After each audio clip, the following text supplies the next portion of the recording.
Chapter 101 Turf War. Castor had been lucky enough to enter the dream realm near the city and arrive at the castle much earlier than the three of them. By the time Sunny, Nephi's and Cassie had found their way to the human settlement, he was already in good standing there. Despite the fact that there were a lot of opportunities for a talented legacy to rise through the ranks of Gunlaug's army, he had nevertheless decided to remain independent and eventually joined the Changing Stars cohort, drastically raising their combat strength and reputation. Looking back, that was when all of Sunny's problems had really started. That's right, it was all his fault, not mine. Yeah, definitely. Grinding his teeth, Sunny kicked the heavy chest and cursed under his breath.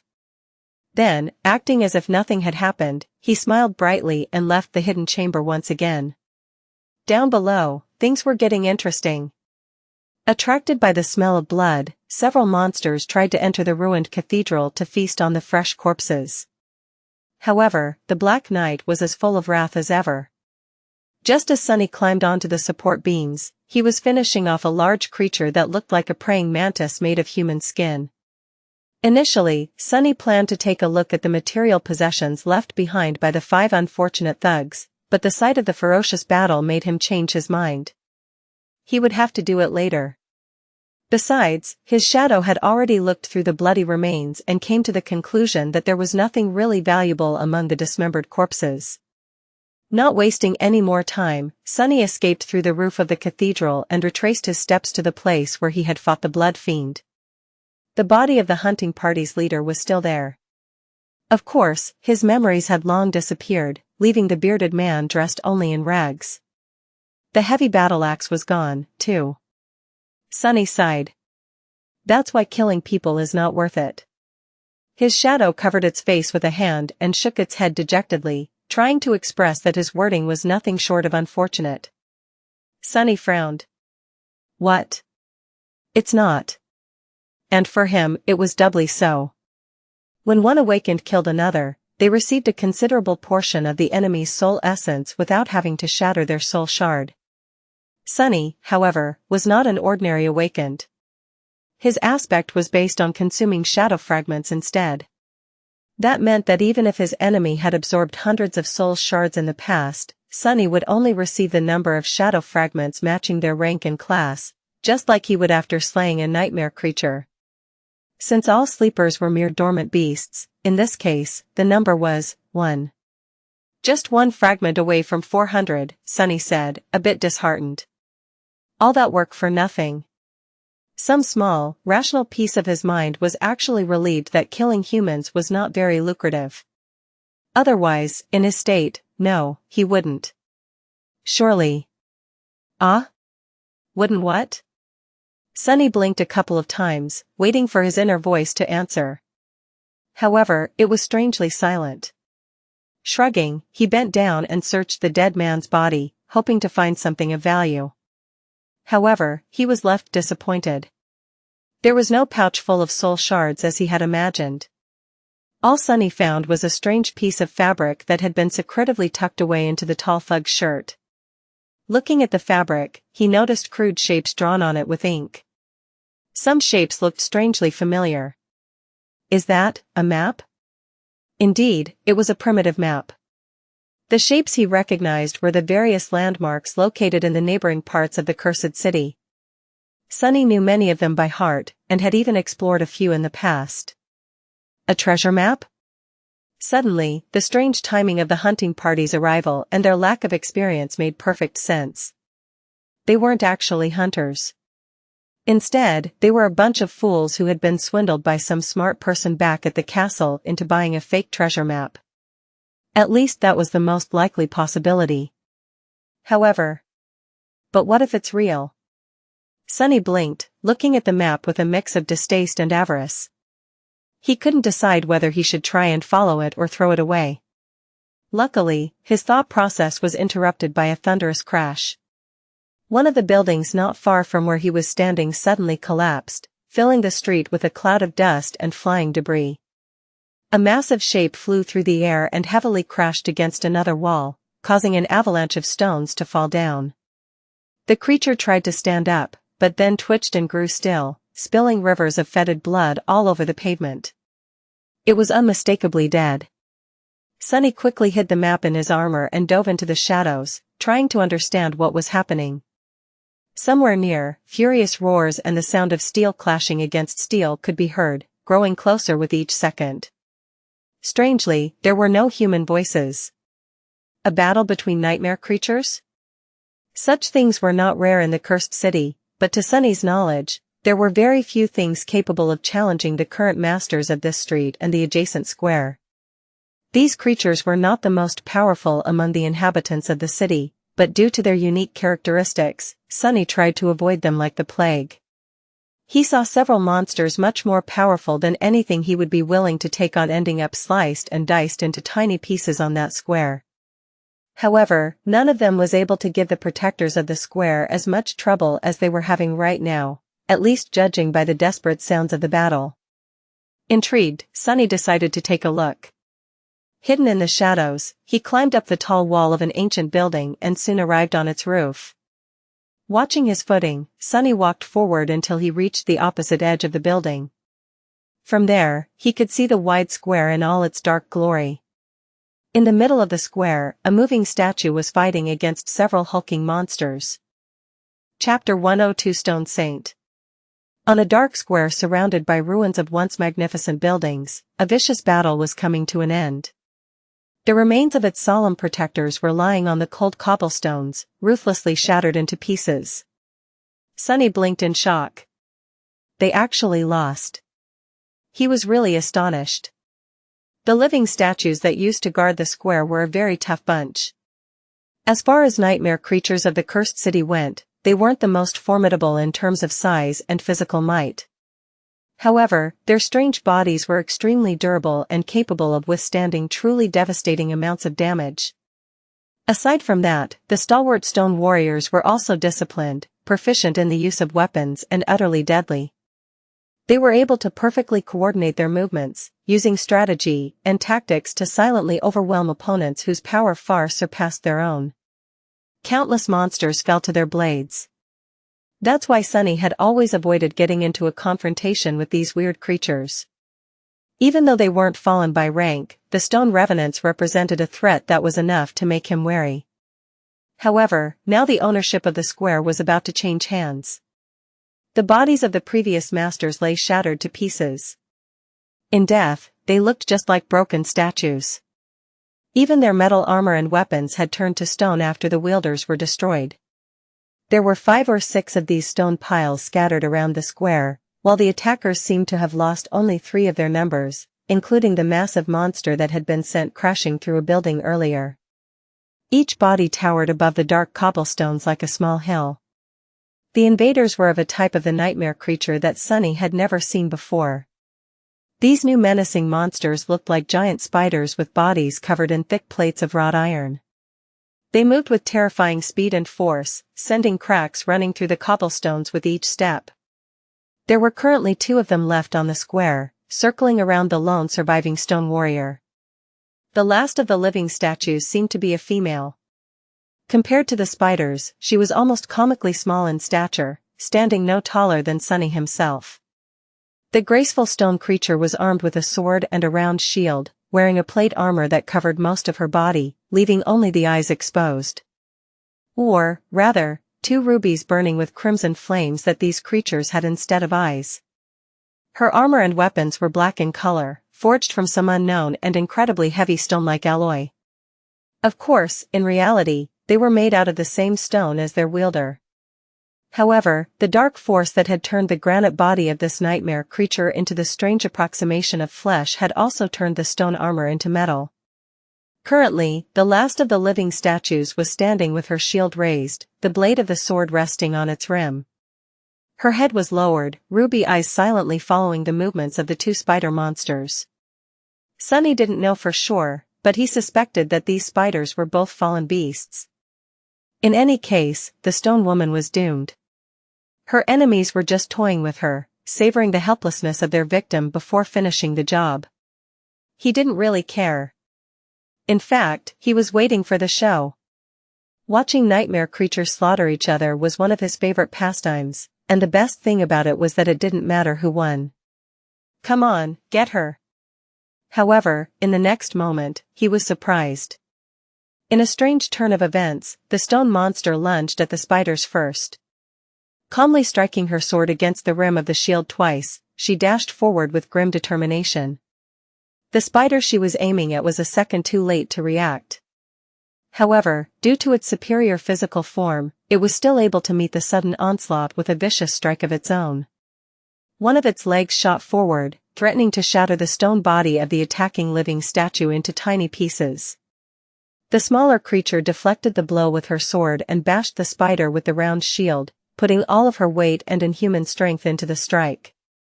Sunny blinked as the massive body of the fallen beast was thrown back and toppled over.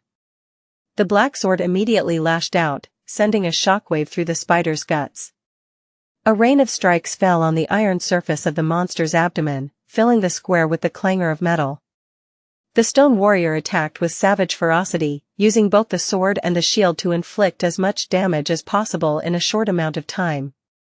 Just as the iron plate protecting the soft innards of the monster cracked, the second beast joined the fray. The following bloodbath was nothing short of horrifying. Despite the fact that the spiders were much faster and stronger, the steadfast stone wraith kept up with them for a while.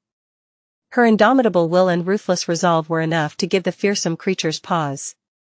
Moving with the deadly precision of a bloodthirsty killing machine, the living statue completely disregarded self-preservation in favor of making her enemies suffer.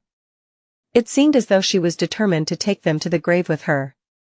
Soon, the terrible wounds on her body accumulated, making the stone creature look like a vandalized piece of macabre art. However, the spiders were no better, their fetid blood was spilling everywhere, painting the whole square red. Severed limbs and shards of cracked iron littered the ground, mixing with the shattered remains of the fallen stone warriors.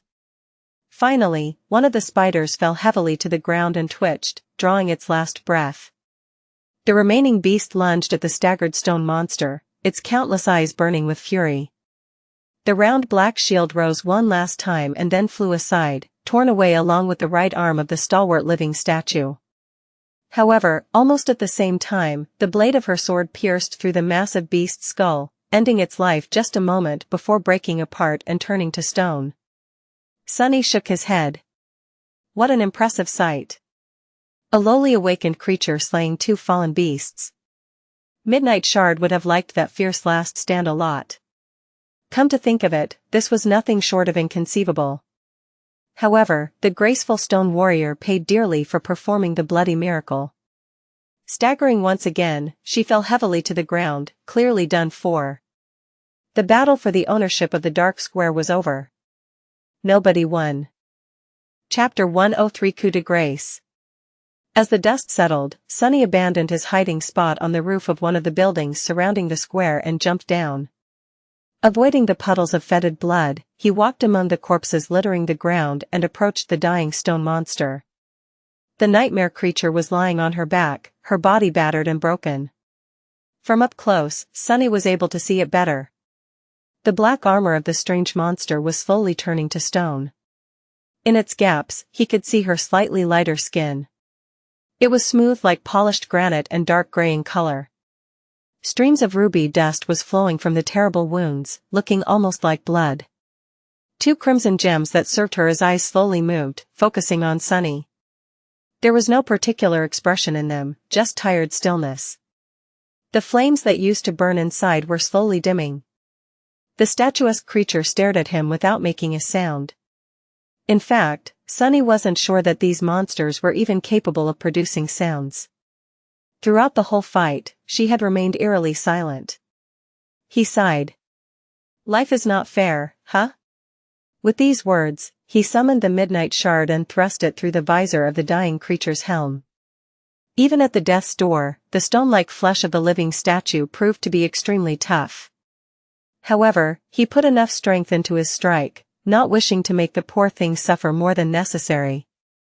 He was always glad to kill a nightmare creature, but this one deserved a quick death. To be honest, he was very impressed by the small stone warrior's desperate last stand. They didn't know who they were messing with. But you showed them. At that moment, the familiar voice of the spell resounded in the darkness. You have slain an awakened monster, Stone Saint. Your shadow grows stronger. Sunny smiled. That's 4 shadow fragments. Finally. 403. However, in the next second, he forgot what he was thinking about. Because the spell wasn't done talking. Whispering into his ear, it slowly said. You have received an echo, Stone Saint. Sunny's eyes opened wide. Did he hear it right? An echo? He had finally received another echo? Cautiously looking around, Sunny lowered his voice and said to the shadow. You heard it too, right? The shadow stared at Sunny in exasperation, then gestured at its mouth, lowered its hands and didn't say anything. He smiled. Exactly. That's what the spell said. Humming a song, he paced back and forth for some time, then suddenly flinched. Oh, right. I should get out of here. Now that the stone people are gone, who knows what kind of horrors will try to make this square their nest. He made a move to leave, but then stopped and looked at the scene of slaughter with avarice. However, I really should get some mementos first. It's not every day that you stumble upon that many dead nightmare creatures before the carrion eaters arrive to feast on the corpses. This was a chance he won't get any time soon. Sunny hesitated for a few seconds, trying to decide which monsters to approach first. The spiders were obviously much stronger. If they were really of the fallen rank, their soul shards would be incredibly valuable. However, buying anything with a bunch of ascended soul shards would be very suspicious. Plus, it would take a while to find the crystals inside the massive bodies of the giant beasts. The living statues were of the lower rank, but their shattered remains were easy to search. The other inhabitants of the cursed city could arrive at any minute. So, with a deep sigh, Sunny ran to the nearest pile of shattered stones and kneeled beside it, hoping to notice the gleam of the soul shards as soon as possible. He was barely done with the second dead statue when a sudden noise made him stop. Knowing that greed had doomed a lot of people to their deaths, Sunny suppressed the desire to linger here to the last possible moment and quickly dashed away, putting the last crystal he had managed to find inside his armor on the run. Summoning the kunai, he threw it into the air and then pulled on the invisible string, making the dagger spin around a stone column. As soon as the string coiled itself around the column, he jumped and made the string contract, sending him flying up. Just like the golden rope, the invisible string that connected the kunai to his wrist was incredibly sturdy and capable of changing its length at will, which allowed Sunny to use the throwing dagger as an improvised grappling hook from time to time. Using the top of the stone column to jump even higher, he grabbed onto the cracks in the wall of one of the ruined buildings and quickly climbed up. By the time he reached the roof, the noises produced by the approaching creature were already loud enough to make him shiver. Whatever that thing was, Sunny didn't want to find out. The sound it produced while moving made him think of a giant snake, one with countless mouths, each hissing the notes of a strange, maddening tune. Luckily, he left the wide square just in time to never meet that abomination. By the time Sunny had returned to the ruined cathedral, the night was already coming to the end. The eastern horizon was growing lighter, and the sound of the black waves crushing against the city wall was growing restless. Walking across the support beams stretching above the grand hall, he caught the glimpse of the marching Black Knight and sighed. One day, he was going to kill the bastard on some glorious day. But not this day. Today, he had other things to do. Reaching the safety of his hidden lair, Sunny put the soul shards into his treasure chest and then sat down on a magnificent wooden chair. There was an excited smile on his face. It was finally time to find out what was the difference between a normal echo and one transformed into a shadow. Chapter 104 Soul Arsenal. Not wasting any more time, Sunny dove into his soul sea. Despite his changed mental state, it was as calm as always. The silent expanse of still water stretched into the empty distance, with the shadow core hovering above like a dark star. Tiny spheres of light floated in the air around it, reflecting on the surface of the tranquil sea. The silent shadows were still there, standing motionless at the edge of darkness. Compared to before, their ranks had swelled. Monsters of all shapes and sizes were among them now, making Sunny's collection of slain enemies look increasingly impressive. Walking past them, he glanced at one or another from time to time, recalling the thrilling battles with a mix of dread and pride. This was his personal museum, a dark monument to all his sins. Wait, sins? Why sins? Just at that moment, Sunny stumbled and stopped. Not too far away from him, a gaunt shadow stood among the menagerie of terrifying creatures, silently staring at him with empty eyes. That shadow once belonged to a young man, not much older than Sunny himself. He had lived in the ramshackle settlement beyond the castle's gates, struggling to survive like everybody else. Before. Sunny looked away. Don't you look at me like that. It was your own fault, fool. You shouldn't have asked me all those questions. Out of the 3 people he had murdered with his own hands, this kill was the only one that made Sunny feel something. Because it wasn't done in the heat of the battle or to settle a personal score. This one was done in cold blood. It was why he had to leave the castle, among other things. Sunny grimaced.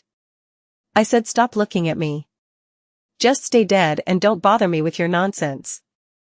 Huffing angrily, he turned away. Soon, he walked past the shadows of the Blood Fiend, the hunting party's leader, and the deadly stone saint. Glancing at the statuesque figure of the stone monster, Sunny forgot all about the gaunt shadow and smiled. He was here to take a look at her echo, after all. The prospect of having another echo under his command was already very exciting. The loyal and strangely personable scavenger had been of great help to Sunny in the past, tremendously increasing his combat performance. After all, despite having a divine aspect and a uniquely powerful ability, Sunny was still just a dreamer, one whole rank below the echo. The scavenger, however, was merely a beast, while the stone saint was a monster. Her power was comparable to that of the ferocious carapace centurions, far surpassing anything that Sunny could ever hope to achieve in this cursed place. The strange nature of the steadfast living statue made her even more formidable. Having a servant like that would make many impossible things possible. However, Sunny wanted even more. He was waiting to see what miracle his aspect was going to perform, hoping that the results would surpass his wildest expectations. Soon, he was standing under the black sun of his shadow core, observing the spheres of light that represented his memories. There were 9 of them now. The ones that he actually used were the puppeteer's shroud, the midnight shard, the prowling thorn, the ordinary rock, and the endless spring. Savoring the anticipation, Sunny summoned each of them one by one and read the glowing runes surrounding the memories. He had gotten the heavy kunai after defeating a peculiar creature that resembled a monstrous armored porcupine. The rain of jagged bone quills had left several holes in Sunny's body, but the reward was well worth it. Memory, prowling thorn. Memory rank, awakened. Memory tier, 2. Memory type, weapon. Memory description, this flying dagger is as unpredictable and fickle as the affection of a young beauty, but, perhaps, not as deadly. Memory enchantments, Rose of Betrayal. Enchantment description, the prowling thorn is connected to its wielder by an invisible string. This string is strong but mercurial, just like the treacherous bond of sentimental attachment. After reading this description for the first time, Sunny couldn't help but wonder if the spell had been scorned by a lover once. The runes practically exuded bitterness. Next on the list was his most dangerous memory, the talking rock. Memory, ordinary rock. Memory rank, awakened. Memory tier, I. Memory type, tool. Memory description, just an ordinary rock. Memory enchantments, not really. Enchantment description, the word is mightier than the sword. The rock is mightier than the word. The funny thing was that the ordinary rock, which was capable of repeating various sounds, had fallen into the hands of a person who was unable to tell lies. It was now the most honest memory in 2 whole worlds. It had also made Sunny think twice before opening his mouth. Sometimes. The last memory he decided to take a look at was, perhaps, the most precious to him. It was the beautiful glass bottle that Cassie had given Sunny as a farewell gift. Memory, endless spring. Memory rank, dormant. Memory tier, 4. Memory type, tool. Memory description, a lovesick devil had once imprisoned a mighty river in this fragile glass bottle. It was his gifted to a beautiful desert spirit. Memory enchantments, gift of water. Enchantment description, this bottle contains enough water to make flowers bloom in the desolate heart of the most lifeless of deserts. This one was sort of romantic. It seemed as though the spell was all over the place when coming up with these descriptions, to the point where Sunny couldn't even tell if it was being serious. With a sigh, he dismissed the sphere of light containing the endless spring and glanced up. The other 4 of his memories were not very useful. They were an incredibly heavy tower shield, a suit of armor that was worse than the puppeteer's shroud in every regard, a glass eye capable of producing bright beams of harmless red light, and the obnoxiously loud silver bell, the first memory he had ever gotten. The remaining 3 had been awarded to him for killing comparatively weak monsters on the streets of the cursed city. He was hoping to trade them for something more suitable during his next visit to the castle, whenever that might be. Forgetting about the memories, Sunny finally focused his attention on the brightest sphere of light that was floating in the dark emptiness above his head. The one containing his new echo. He willed it to descent and watched as the sphere glided down, softly touching the surface of dark water a few moments later. It slowly dimmed, revealing the stone figure hidden within. Here in the dark silence of the Soul Sea, the stone saint looked just like a statue. She was approximately as tall as Sunny, looking miniature in comparison to the rest of the nightmare creatures he had to face on the forgotten shore. She was also uniquely human-like in appearance. If not for the dark gray hue and the stone-like nature of her granite skin, Sunny might have even mistaken the strange monster for a sleeper. Provided, he couldn't see much of her body behind the graceful dark armor. The nature of these strange creatures remained a mystery. Chapter 105 Living Stone.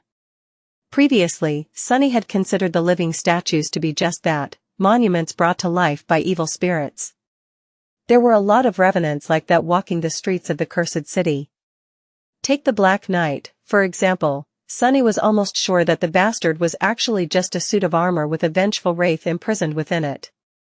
He had no proof that there was an actual body in that moving steel fortress, at least. However, after watching the stone saint die right before his eyes, he wasn't so sure that she and the Black Knight were the same anymore. There certainly were similarities, even the design of their armors was somewhat similar, as though one had originated from the other. But the stone warrior's armor seemed much more ancient. And then there was the ruby dust that flowed from the stone creature's wounds instead of blood. Since when did statues have blood? It was almost like these strange creatures were designed to possess their own weird form of life. Come think about it, the stone warriors resembled artificial beings brought to life by some dark magic much more than they resembled undead creatures. Mysteries, mysteries, mysteries all around. Perhaps the runes describing the stone saint would provide him with some answers. The echo, meanwhile, was coming to life. 2 magenta flames ignited in her gemstone eyes.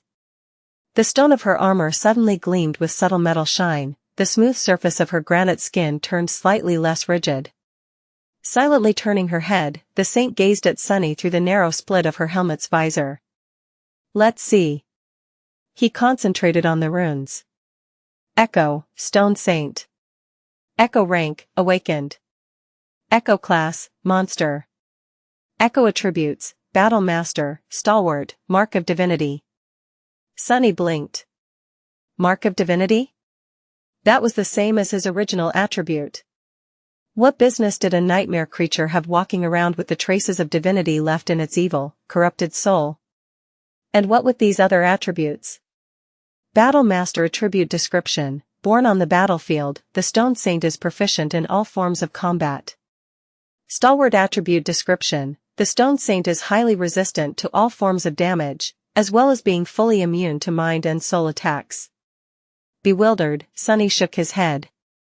No wonder these silent stone warriors were so deadly. They were literally a bunch of killing machines created to last as long and deal as much damage as possible on the battlefield. But who had created them? Leaving the attributes alone, he lowered his gaze and read the next line of runes. Echo description: deep in the cavernous halls of his dark domain, the last child of the unknown had created them from stone to quell the fire burning in his resentful heart. However, that fire only grew hotter. Designed to bring peace, they were instead born into an endless war. The unknown again. Or rather, their children. It seemed like his theory was correct. The stone saint was either an artificial being or a descendant of one. In any case, that was before she was corrupted by, well, whatever it was that had corrupted all the nightmare creatures, and especially those in the cursed city. Now even gods wouldn't be able to describe what exactly she was. Not that it mattered. A monster was a monster.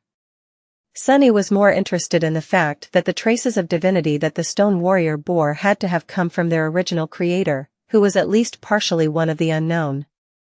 Which meant that the unknown, indeed, were closely related to the gods and to divinity itself. Just like Mysterious Weaver. Looking away from the runes, Sunny studied the motionless echo with his altered eyes. What he saw made him smile darkly. Just like the memories, the true essence of the echo was weaved from the countless diamond strings that formed an infinitely complex pattern. Only in its case, the pattern was even more elaborate, dwarfing anything that Sunny had previously seen. 2 embers were burning inside the stone saint's body, serving as anchors for the endless strings. One of them was situated in the place where her heart should have been, the other in the lower part of her abdomen. Sunny closed one eye and looked more closely. And there, behind the shining pattern of the diamond strings, he noticed another, much more primitive and crude system of adamantine threads. They pierced the stone flesh of the echo, resembling a human nervous system. These strings were also seemingly made from diamond, but they were much less ethereal. In fact, they were entirely corporeal. Sunny frowned. Makes sense, that makes sense. Wait, how does it make sense? The memories and the echoes were created by the spell. They were artificial. The stone saint, too, was artificial, but in a much more mundane sense. She was made by a child of the unknown, just like her echo was made by the spell. Which meant what? That the technique that had been used to create the stone saint was eerily similar to the technique that the spell used, although it did look extremely primitive in comparison. Could that mean that the spell itself had come from the unknown? Sunny grimaced and shook his head. No. Although it was a sound theory, there was too little information to actually consider it substantiated or even remotely believable. He needed to find out more, learn more, uncover more before even beginning to understand the true story that connected the spell, the gods, the unknown, and his own life into one nightmarish tapestry. But there would be time for it later. Right now, he had something equally as interesting right within his grasp. Glancing one last time at the graceful stone monster, Sunny gulped and licked his lips. Then, he said timidly. Let's do this. Taking a step forward, he hesitated and then carefully put his hand on the breastplate of the stone saint's armor, right across from the place where the main nexus of her spell weave was situated. To his surprise, the breastplate felt like stone and was warm to the touch. It was as though a furious crimson flame was burning inside the nightmare creature's chest. As soon as Sunny touched the echo, a new string of runes appeared in the air in front of him. Transform echo into a shadow? He hesitated, once again afraid to make the choice. What was he going to do if the process made the stone saint weaker, or even useless?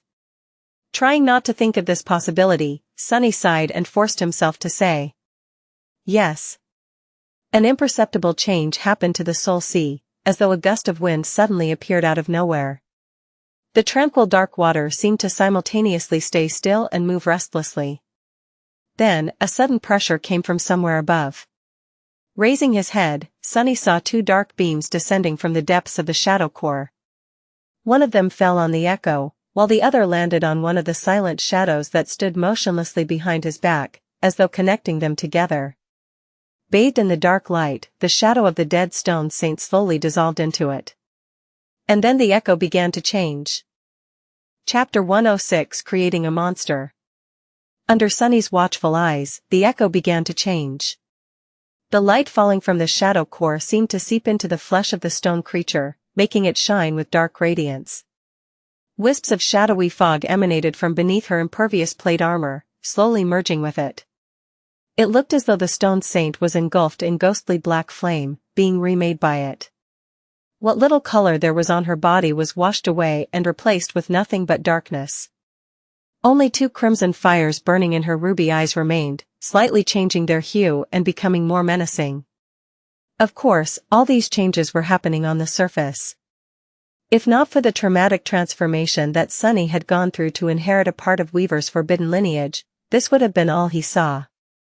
However, with his eyes altered by the agony of consuming the drop of divine blood, he was able to see much more. Beneath the surface, the essence of the echo was being changed as well, in a way much more fundamental than its outer appearance. The shining embers that served as anchors for the weave of diamond strings had lost their radiance, becoming as transparent and empty as the shadow core itself. The diamond strings were gone, replaced by a sea of darkness. That darkness had a form, a shape that perfectly followed the lines of the stone saint's body. It was as though a living shadow was now inhabiting it, usurping the role that had been played by the pattern of the sorceress strings once. Although similar in appearance to the original echo, this new creature was a completely different type of existence. Sunny had never seen anything like it before. It was created by his aspect, after all.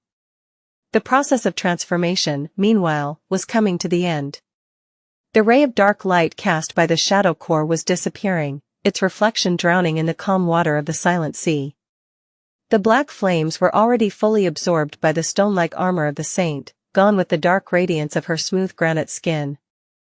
Sunny observed the stone saint. Clad in the lusterless black armor, with 2 ruby flames burning in the deep shadows of the visor, she looked like an incarnation of pure darkness, a noble demon sent to wage war against heaven from the depths of hell. What changed the most, however, was her presence. Before, the echo felt like an empty shell, a magical tool rather than an actual being. Now, however, there were hints of mysterious will in her crimson eyes, a subtle sense there was a nascent spark of sentience burning somewhere deep within her lightless soul. Or whatever it was that the menacing monster had instead of a soul. This was a shadow. Just as this thought appeared in Sunny's mind, the faintly familiar voice of the spell resounded above the dark waters of the Soul Sea. "You have created a shadow monster, Stone Saint." Hearing these words, Sunny smiled. However, a second later, the smile disappeared from his lips, replaced by a pained expression. Only now, after the process was complete, he felt a subtle emptiness permeating his whole body. He felt weakened. The loss of 100 shadow fragments was finally making its effect known. He had suspected that spending them in this way would reverse the process of power accumulation that had consumed him for these last few months, but it was still an unpleasant feeling. He was much stronger than he had been during the journey through the labyrinth, however, some of his physical might was unmistakably gone, leaving him with a bitter feeling of regret. No, he had known that this would happen, and decided to proceed with the experiment anyway. It was well worth it. Forgetting about the change in his physical state, Sunny walked around his shadow and observed her from different sides. The stone saint's eyes silently followed his movements, sending glints of crimson light reflecting from the black surface of the tranquil sea. "This is amazing. I wonder what she is capable of." Summoning the runes, Sunny immediately noticed that there was a new cluster shining right beneath the one describing his echoes. Shadows, Stone Saint. Excited to learn more about his new pet monster, Sunny was about to concentrate his attention on the runes, but then stopped and glanced down at his own shadow, a little embarrassed. Sorry. How are you feeling, buddy? You aren't, jealous or anything?" The shadow looked away and pretended that it didn't know him. It was seemingly indifferent to the appearance of a new shadow creature in his service, even though this new shadow had a capital letter to its name. "Well, I just wanted to say that you shouldn't be. I still value you very much. Even though the Stone Saint is probably capable of slicing powerful monsters into tiny pieces with her sword, while you're still just a useless piece of, an incredibly capable scout and my most trusted confidant, I still appreciate you." "Yeah. He stared at the shadow for a bit and, seeing that it didn't react in any way, turned away. This guy, he'd better step up his game. Huh. Focusing on the runes, Sunny summoned the description of the shadow and read. Shadow, Stone Saint. Shadow rank, Awakened. Shadow class, Monster. Shadow attributes, Battle Master, Stalwart, Spark of Divinity. Sunny blinked. It seemed as though Stone Saint's divine attribute had evolved to match his own. Was it because he was her master? This was a nice surprise. However, he still didn't see how she was different from before. Frowning, he continued to look through the shimmering runes. Shadow description, Shadow Saint was created by the treacherous lost from light in the cursed darkness of the forgotten shore. Again with this whole treachery stuff. Can I get another epithet, huh? But in the next moment, he forgot all about this little frustration. Because the following line of runes showed him something really unexpected. Just beneath the description, a familiar set of runes shined in the air. Shadow Fragments, 0/200. Chapter 107 Growing Shadow. Sunny stared at the runes, perplexed. Then, a sudden light of understanding appeared in his eyes. He finally realized what was the principal difference between an echo and a shadow. It was really very simple. The echoes were mere replicas of the creatures that had left them behind. They were molded in their image and never changed, always remaining the same as the originals at the moment of their deaths. Shadows, however, were different. After all, they were mercurial by nature, always changing their forms and shapes depending on the environment. And so, a shadow was capable of change to some extent, too. It was capable of growth. His eyes widened. By slaying nightmare creatures, he was able to absorb their shadow fragments and become stronger. Eventually, his shadow core was bound to evolve, turning from dormant to awakened, and beyond. The jump in power that came with this evolution was nothing short of unmatched. Granted, he wasn't sure about the particular details of this process, not to mention that, as a human, he could only become an awakened after returning from the dream realm into the real world, which was impossible to do in this godforsaken place. He also didn't know what would happen if he actually managed to accumulate the 1,000 shadow fragments that the runes demanded. But no matter what happened, if he were to continue walking forward on the path of the awakened, he would eventually outgrow his memories and echoes, rendering them weak and useless against the enemies of the comparable rank. He would then be forced to discard them and try to find suitable replacements, with no guarantee whatsoever that he would actually succeed. This problem was not as dire when it came to memories, which were comparatively easy to get. The echoes, however, were exceedingly rare. Once an echo grew too weak to accompany its master, replacing it was an extremely tall task. But shadows were capable of growing with him, becoming more powerful just as he grew more powerful. As long as Sunny was willing to put in the work, his shadow would never fall behind. The possibilities that this simple quality opened up were truly endless. It was enough to completely change his plans for the future. In the past, Sunny always envisioned himself as the main force on the battlefield, only relying on memories and a stray echo or two to support him. That was because echoes of higher ranks and classes were so unimaginably hard to come by. Although much more rare than memories, there were still many dormant echoes around, and a fair number of awakened ones too. They were mainly shared among masters and saints, who were capable of defeating the nightmare creature of these ranks with comparative ease. But battles against fallen and corrupted monsters, not to mention anything even more dreadful, were never easy. As such, there were not enough trophies brought back after killing creatures of their kind to make the idea of acquiring an echo of a higher rank a realistic possibility. For everyone, except for Sunny. He could slaughter weaker monsters, get lesser echoes, and then cultivate them into unstoppable beasts of slaughter. Not bound by the laws of probability and diminishing chances, he could slowly build an army of powerful shadows to fight his battles for him, and then watch them destroy his enemies from a safe distance while sipping on a cocktail. That's what rich people drank, right? Not to mention that monsters were not bound by the need to pass nightmares to raise their rank, at least not to Sunny's knowledge. To be honest, he had no idea how nightmare creatures evolved their cores. Carapace Demon had seemed to do just fine just by eating the fruits of the soul tree and slowly absorbing large amounts of soul essence. In any case, there was a possibility that he would be able to make the Shadow Saint much more powerful than he himself had the chance to become on the Forgotten Shore. Perhaps even powerful enough to make his life here truly tolerable. Looking at the shadow with excited sparks dancing in his eyes, Sunny grinned from ear to ear. "You and I are going to accomplish great things together, buddy." If his own shadow wasn't worried about its place in his heart yet, it would be smart to start worrying about it right about now. The question that was consuming Sunny's thoughts now was this: how, exactly, was he supposed to feed the Shadow Saint with fragments?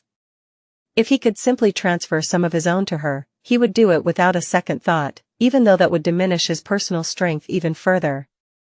However, there seemed to be no way to do so. No amount of looking at the runes, touching the silent stone creature or trying to talk to the spell did the trick. Sunny even asked for advice from his own shadow, but that guy was in no mood to talk. The scornful word traitor was written all over his expressionless dark spot of a face. At least that's what Sunny read from it after being met with the silent treatment. In all the excitement, he failed to remember that the shadow was physically unable to speak. Scratching the back of his head, Sunny paced around the soul sea and tried to come up with a reasonable way to stuff some shadow fragments inside the taciturn stone monster. Well, the most obvious answer is to go and make her kill some nightmare creatures. However, will it work? When my loyal scavenger killed something, it was I who received the fragments, not him. Wait, him? Did Cassie infect me with her childish desire to assign human qualities to everything? It, not him. It was I and not it. Right, that's better. Wait, what was I talking about? Glancing at the outside world, Sunny frowned. It was currently the day there. Usually, he would be sound asleep by now. Going out during the day was dangerous. He would have to walk outside the shadows, allowing all kinds of fallen horrors to lay eyes on him. He only survived for so long in this hell by being extremely cautious, cowardly, and only hunting during the night. He paid a harsh price to learn these lessons, almost losing his life in the process. But still, should he risk it? Chapter 108 Test Dummy. Still undecided, Sunny dismissed the Stone Saint. He was curious to see if the slumbering shadow would become a sphere of light just like an echo would. However, she did not. As soon as he gave the command, the ornate armor of the stone creature was immediately engulfed in black flame, and with a gust of ghostly wind, she was gone. It seemed as though the shadow was returned into the embrace of the shadow core that had created her, and was now sleeping in its depths, bathed in the invisible waves of nurturing dark flames. Sunny scratched the back of his head. So, the shadows literally dwelled within the deepest part of his soul. He didn't really know how to feel about this, but felt that it was strangely fitting. He was a child of shadows himself, after all. With a thoughtful sigh, Sunny emerged from the soul sea and looked around his secret lair. Outside the ruined cathedral, the sun was shining above the cursed city. But none of its rays could reach this tranquil hidden chamber. Sunny suspected that once, long ago, the secret room served as the private quarters of a venerated young priestess who performed sacred rites in this temple. He had found some of her things in the modest wardrobe that was hidden behind a stone panel, somehow preserved in pristine condition despite the thousands of years that had passed since the city had fallen to the curse of darkness. If not for the lamentable disparity of their genders, he would have had a whole collection of clothes to wear, instead of spending every waking hour dressed in the same good old puppeteer's shroud. There were limits to the amount of abuse that even a fifth-tier armor could withstand. However, in a sense, he was lucky. At least his armor was made out of soft fabric. It would have been much worse if he had to wear a suit of plate armor or a rusty chainmail instead. That priestess, of course, had not used the same extravagant method to enter her private quarters. There actually was a doorway that led outside the room and into a concealed corridor that ended with a narrow stairwell. However, the stairs had long collapsed, leaving only a deep vertical shaft behind. This was Sunny's route of escape in case someone or something would find his lair. Standing up from the magnificent wooden chair, Sunny paced around for a bit and then lighted the fire under a makeshift stove, planning to make himself some late supper. The orange flames illuminated the hidden chamber, sending shadows dancing on its walls. Oh, right. I never got fresh meat. The night was so eventful that he had completely forgotten the initial purpose of his hunt. Throwing the last few strips of meat on the grill, he seasoned them with salt and sighed once again. The desire to simply venture outside and get into a fight with the nearest nightmare creature seemed more attractive with each minute. No, no, no. That's how you end up dead. To distract himself from these seductive thoughts, Sunny decided to summon the stone saint into the material world and perform a few experiments in the safety of his secret lair. Standing up, he willed the shadow to appear. The secretive chamber was submerged in deep shadows. His own was hidden in one of them, standing with its arms crossed on the cold stone wall. In Sunny's vision, it appeared as a silhouette made from a deeper shade of black. Usually, an echo would appear in front of the summoner, weaved from the countless sparks of moving light. However, the stone saint entrance was completely different. Instead of materializing out of thin air, she stepped out of his shadow like a sinister dark knight. Wreathed in darkness, her elegant figure emanated a sense of danger and foreboding. First, two ruby eyes ignited in the depths of the shadow. Then, the darkness came to life and surged forward, taking the form of the deadly stone monster. The sole of her stone-like soleret touched the floor with a loud clang, and a moment later, the shadow saint was standing in the middle of his room, her hand resting on the pommel of her sword. Sunny grimaced, feeling a slight headache. So, the shadow was hiding in a shadow, and then the shadow came out of the shadow to stand with it in the shadows. This is starting to get out of hand. I really need to come up with better terminology. He felt that this was a vital problem, but no suitable words came to his mind. Glancing at the silent duo, Sunny hesitantly asked, "Any ideas?" Sadly, both his shadow and his shadow were mute and unable to voice their opinions even if they wanted to. Left with no assistance whatsoever, Sunny sighed. "Alright, I'll think of something later. For now, let's see what you're capable of." Summoning his shadow, he wrapped himself in its comforting embrace and faced the stone saint, preparing to test her strength. Inhaling deeply, he focused and gave the menacing monster a command. "Strike me." Sunny expected that the shadow would hesitate for a moment, maybe even requiring some persuasion to turn on her master. Instead, the stone saint immediately leaned forward and punched him in the chest without a second thought. With his physical prowess enhanced by the shadow, Sunny was sure of his ability to withstand one blow from the awakened monster, at least to a certain degree. However, he was wrong. So wrong. Before he could even react, the armor-clad stone fist crashed into his ribs, making Sunny feel as though he was hit by a train. In the next second, he found himself lying on the floor, surrounded by numerous pieces of broken wood. Oh no. My chair. The magnificent chair was gone, ruthlessly turned into splinters and firewood by the impact with his back. It was completely unsalvageable. Sunny's back wasn't doing much better. Turning onto his stomach with a moan, Sunny spat a bit of blood on the stone floor and weakly raised one hand, giving the shadow saint thumbs up. Ugh, good, well done. 10 out of 10, just like, crap, that really hurts, just like I expected. Casting a furtive glance at the elegant stone knight, he forced a smile out and tried to stand up. I think I need to amend some details of the future experiments. Next, Sunny was planning to enhance the stone saint with the shadow before getting her to strike him again. However, on second thought, there were better ways to measure her power.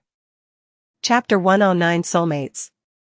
Picking himself up from the floor, Sunny staggered and found his way back to the fire burning under the improvised grill. Glancing at the motionless stone knight, he spat a bit more blood and groaned. As the appetizing aroma of roasting meat filled the air, the blood weave got busy repairing his body. By the time his supper was ready, Sunny was able to breathe without wincing. Putting the meat on his prized possession, the luxurious silver plate, Sunny prepared to eat. On the forgotten shore, simple everyday necessities like plates were rarer than enchanted swords and magical suits of armor. In the whole cursed city, only Gunlaug and his 5 lieutenants were able to dine with as much decorum as Sunny. Granted, he had yet to find even a single pair of chopsticks in this whole damn place, let alone something more technologically advanced, like a spoon. Of course, Sunny could try and make one himself, but that wasn't the same thing. The Shadow Saint was silently looking at him with her burning ruby eyes. Feeling uncomfortable under her mysterious gaze, Sunny glanced at his plate, then at the menacing stone creature. You want some? He raised a piece of meat and offered it to the taciturn monster. However, the Stone Saint showed no reaction at all. Well, suit yourself. Using the prowling thorn as a kitchen utensil, Sunny dug in, devouring the juicy meat like a starving animal. With not a single human soul around, he didn't bother with table manners at all. That's the life. His perpetually hungry outskirts self would have been really shocked to see this extravagant feast. That was real meat. He had hunted and prepared it himself, no less. More than that, he got to enjoy a similar type of luxury food almost every day. Of course, that real meat had come from a revolting horror of a monster, but these were just small details. Chewing on the last piece with a sense of deep satisfaction, Sunny thoughtfully looked at the Stone Saint. It was time to continue. Earlier, he wanted to see if there was a possible synergy between the different powers that his aspect possessed. Namely, if the enhancement provided by shadow control could be applied to shadows. Sunny knew that his shadow was able to enhance his body, his memories, and, with lesser effect, various inanimate objects. However, it was unable to enhance other humans and memories that belonged to them, as well as any living creature except for Sunny himself. He had secretly tested it during his travels with Nephice and Cassie to come up with this conclusion. More importantly, it couldn't affect echoes. But what about shadows? Giving a mental command, Sunny sent his shadow in the direction of the Stone Saint and held his breath. Flowing like water, the shadow silently grasped the statuesque monster in its dark embrace. Then, it seemed to disappear, as though absorbed by the stone flesh of the tenebrous night. A moment later, Stone Saint's ruby eyes blazed with crimson fire. Her smooth granite skin shined with dark radiance once again, smoky wisps of the ghostly gray fog oozing from beneath her stone-like armor like dancing flames. Suddenly, it felt as though the temperature in the hidden chamber dropped by a couple of degrees. Shadows around the menacing creature seemed to swell, becoming deeper and darker, like a vast mantle sewn from boundless empty blackness. The elegant Stone Saint had always looked dangerous and deadly, but now, she was downright fearsome. Even without having the Shadow Saint strike him again, Sunny could tell that the experiment ended in a resounding success. It was apparent that the two types of his shadows were practically created for each other. Her power was increased twofold, at least. A bit peeved, he looked down and sighed. Why does she look so much cooler than I do when using the shadow? Shouldn't it be the other way around? I'm the true divine shadow here, me. Where's my aura of mysterious coolness? Shaking his head, Sunny lamented his lack of good looks and simultaneously congratulated himself on becoming the master of such a stylish monster. Technically, it didn't matter how his shadows looked, just as long as they were powerful. However, he was secretly glad that his first shadow was not only powerful, but also a darkly beautiful sight to behold. Killing monsters was great, but killing monsters while looking good was even better. Wait, if she can use my shadow, what else can she use? Suddenly excited, Sunny finally swallowed the half-forgotten piece of meat and dismissed the Stone Saint. Then, he shifted his perspective to look at the Soul Sea and summoned her again, this time inside it. The shadow appeared in the whirlwind of black flames and stood motionlessly upon the still waters of the silent sea. Her mysterious ruby eyes stared at him through the narrow visor of her stone helmet. Not wasting any time, Sunny looked up at the spheres of light circling around the shadow core. What if I can equip her with actual memories? What to choose? She was extremely strong and very proficient with her round shield, so wasn't it logical to assume that a tower shield would suit her even better? Coincidentally, he happened to have one of those. Sunny summoned the memory that he had gotten in one of the fights on the streets of the cursed city. It was a large, square tower shield that was almost as tall as him. The thing was too heavy and unwieldy to actually use in combat, at least not by Sunny. Plus, he wielded a tachi, which could only perform to its full potential while held in both hands. Grabbing the cumbersome shield, Sunny walked over to the Shadow Saint and handed it to her with a hopeful smile. Here. Take this. Please? The shadow stared at him for a few moments, then lowered her head and glanced at the tower shield. Come on. Come on, take it. His heart skipped a bit when the statuesque creature slowly raised her hands and grasped the memory with her stone gauntlets. Yes, that's right. Now, use it. The stone saint obediently brought the shield to her chest. And then, shattered it. Sunny froze, his mouth hanging open. Your memory has been destroyed. What? The shards of the broken memory turned into a river of tiny sparks of light, just like the echo of the carapace scavenger and the azure blade had done before disappearing forever. My tower shield. Sunny felt a sharp dagger of sorrow stab at his heart. Yes, the shield was of no use to him. But it would sell for so much money in the real world. Why did this evil thing have to break it? Why? Wasn't his beautiful chair enough? He gazed at the tiny sparks, wanting to cry. However, a moment later, his eyes widened. Because the river of sparks did not disappear. Instead, it circled around the stone saint's body and then suddenly flowed through it, separating into two streams.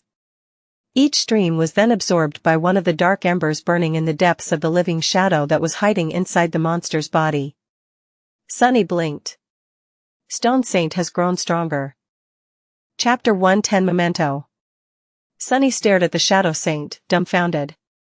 The storm of emotions that the destruction of the tower shield had produced was still tugging on his heartstrings, but now, an equally powerful feeling was slowly welling up in his chest. Not knowing how to process all of this, he simply blinked a couple of times and said in a flat tone. Huh? So, let me get this straight. He gave the shield to his pet monster hoping that she would be able to use it. And she did, sort of. It's just that instead of wielding the memory, she ate it. Sunny hesitated for a few moments, wondering if he had finally lost it. But no, the echo of the spell's voice was still resounding above the dark waters, whispering the same phrase over and over again. Stone Saint has grown stronger. With a heavy sigh, Sunny summoned the runes and found the description of the shadow. Down at the very bottom of it, the runes were slightly changed. Shadow fragments, 2 out of 200. A wild gleam appeared in his eyes. 2 fragments. He had received the memory of the tower shield after slaying a particularly hardy wraith, who, despite its frightening appearance, had turned out to be merely an awakened monster. For killing it, Sunny himself had received 4 shadow fragments. But that was because his own shadow core was dormant, and as such, he always got double the reward in battles against creatures of the higher rank, 2 for each soul core that an awakened creature possessed. The Stone Saint was such a creature herself, so it was logical to assume that she would not receive the same treatment. The tower shield had come from a monster with 2 awakened cores, so she received 2 fragments for consuming its memory. Which meant that. With a fire of excitement burning in his eyes, Sunny hurriedly summoned another memory. A disgusting eye with a menacing vertical pupil appeared from the dissipating brightness of the descending sphere of light. That eye came from a basilisk-like creature that Sunny had killed a few weeks ago. To survive the battle, he had to fight it with his own eyes closed, relying solely on the shadow sense to move through the rubble and dodge the attacks of the deadly beast. In the end, he had beheaded the vile thing with a slash of his swift blade seconds before being ripped apart by its claws. It was a fine test for his nascent combat skill.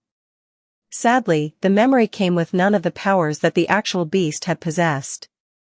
It was only capable of producing a harmless beam of red light, which could only be used for creating mood lighting, at least in the case of Sunny, who could see in the dark. Grabbing the eye, he held it out for the Stone Saint to take. The shadow grasped the disgusting thing, brought it to her chest, and then crushed it in her armored fist. Once again, the memory disintegrated into countless tiny sparks of ethereal light, which were then absorbed by the darkness hiding inside the elegant creature's body. Stone Saint has grown stronger. Sunny grinned, then threw his head back and laughed. So that's how it was, the shadows fed on memories. They consumed them to receive power, just like he killed nightmare creatures to consume the remnants of their shadows. To make sure, he glanced at the runes again and saw exactly what he had expected to see. Shadow fragments, 3 out of 200. Tier 1 awakened memory, 1 fragment. Makes sense. Giddy with anticipation, Sunny summoned the next memory. A bulky suit of rusty plate armor appeared from the sphere of light and hovered in the air in front of him. This one he had received after burning the towering nest of monstrous, flesh-devouring termites to the ground. Creating a bonfire in the absolute darkness of the Forgotten Shores night was a dangerous endeavor, but he had hoped to receive hundreds of shadow fragments by eviscerating the whole swarm of these tiny gluttonous creatures. Judging by the amount of bones littering the ground around the nest, they were a real plague.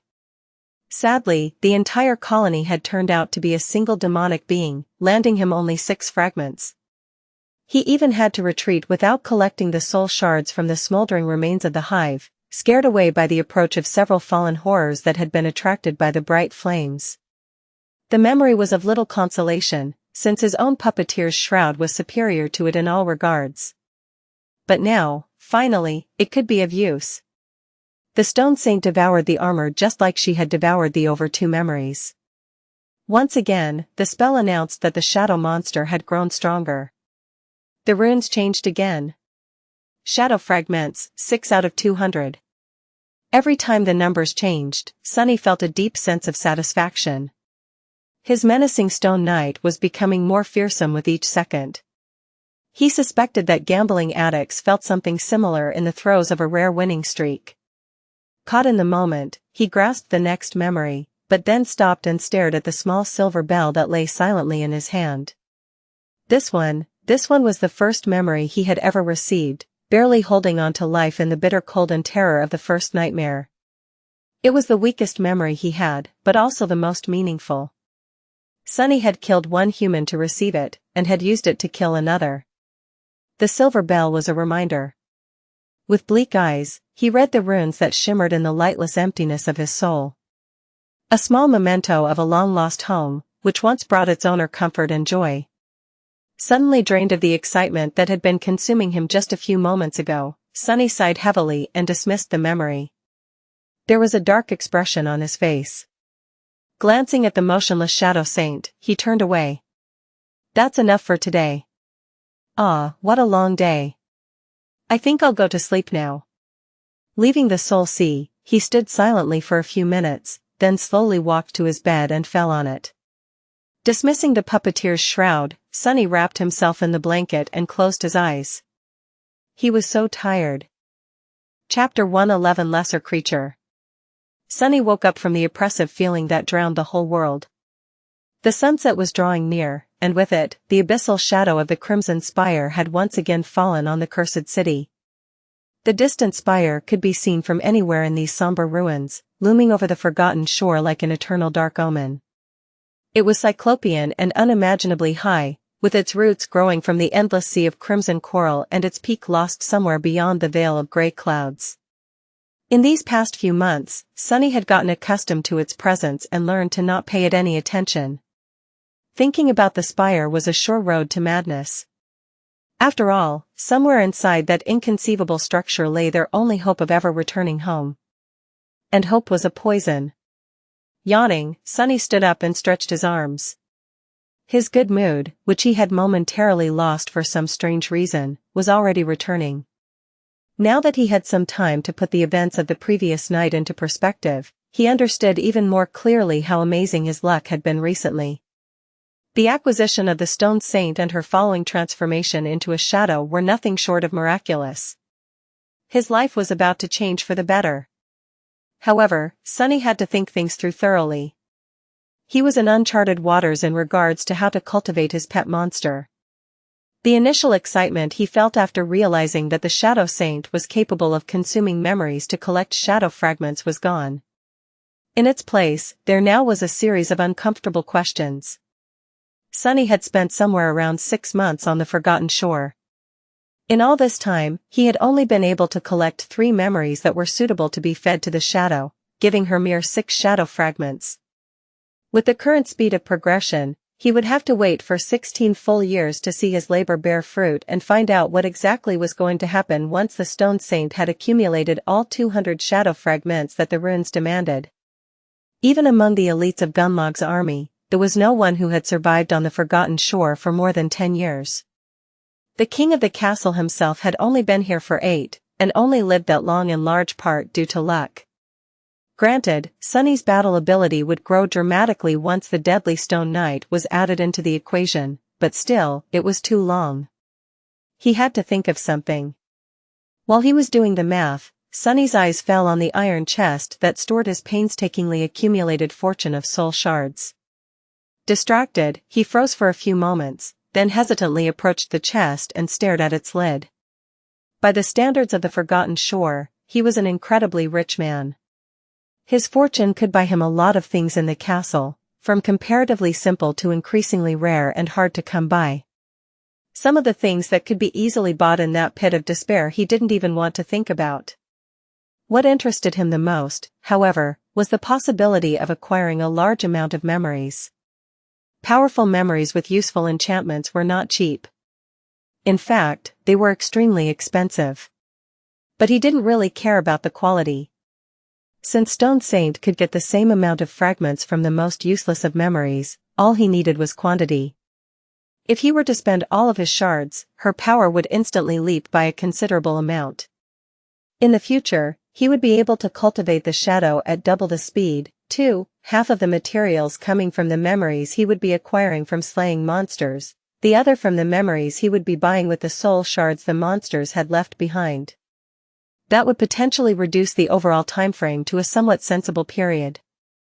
However, there was a big problem with this plan. Once Sunny began to spend a large number of soul shards, he would inevitably draw a lot of attention. Dealing with random daredevils who would try to rob him, while not pleasant, was not a big problem. But if Gunlaug himself were to become interested in his exploits, that would spell disaster. And then there was Nephi's, whose presence made any sort of planning futile for reasons that only she and Sunny knew. Everyone else seemed to be blind and deaf to the truth, which was the source of the problem. Sunny frowned and turned away from the chest. I might come back to this idea later. But first, I'll have to check if consuming memories is the only way for a shadow to grow stronger. He still wanted to know if the Stone Saint could absorb shadow fragments by slaying nightmare creatures, just like he could. Some time later, Sunny was cautiously moving through the stone maze of the Forsaken City. Able to become one with the shadows, he had a certain advantage over anyone else who would dare to explore these cursed ruins in the absolute darkness of the night. However, even he was always just one step away from death.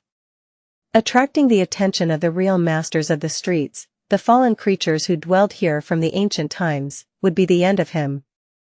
Sunny had no illusions about that.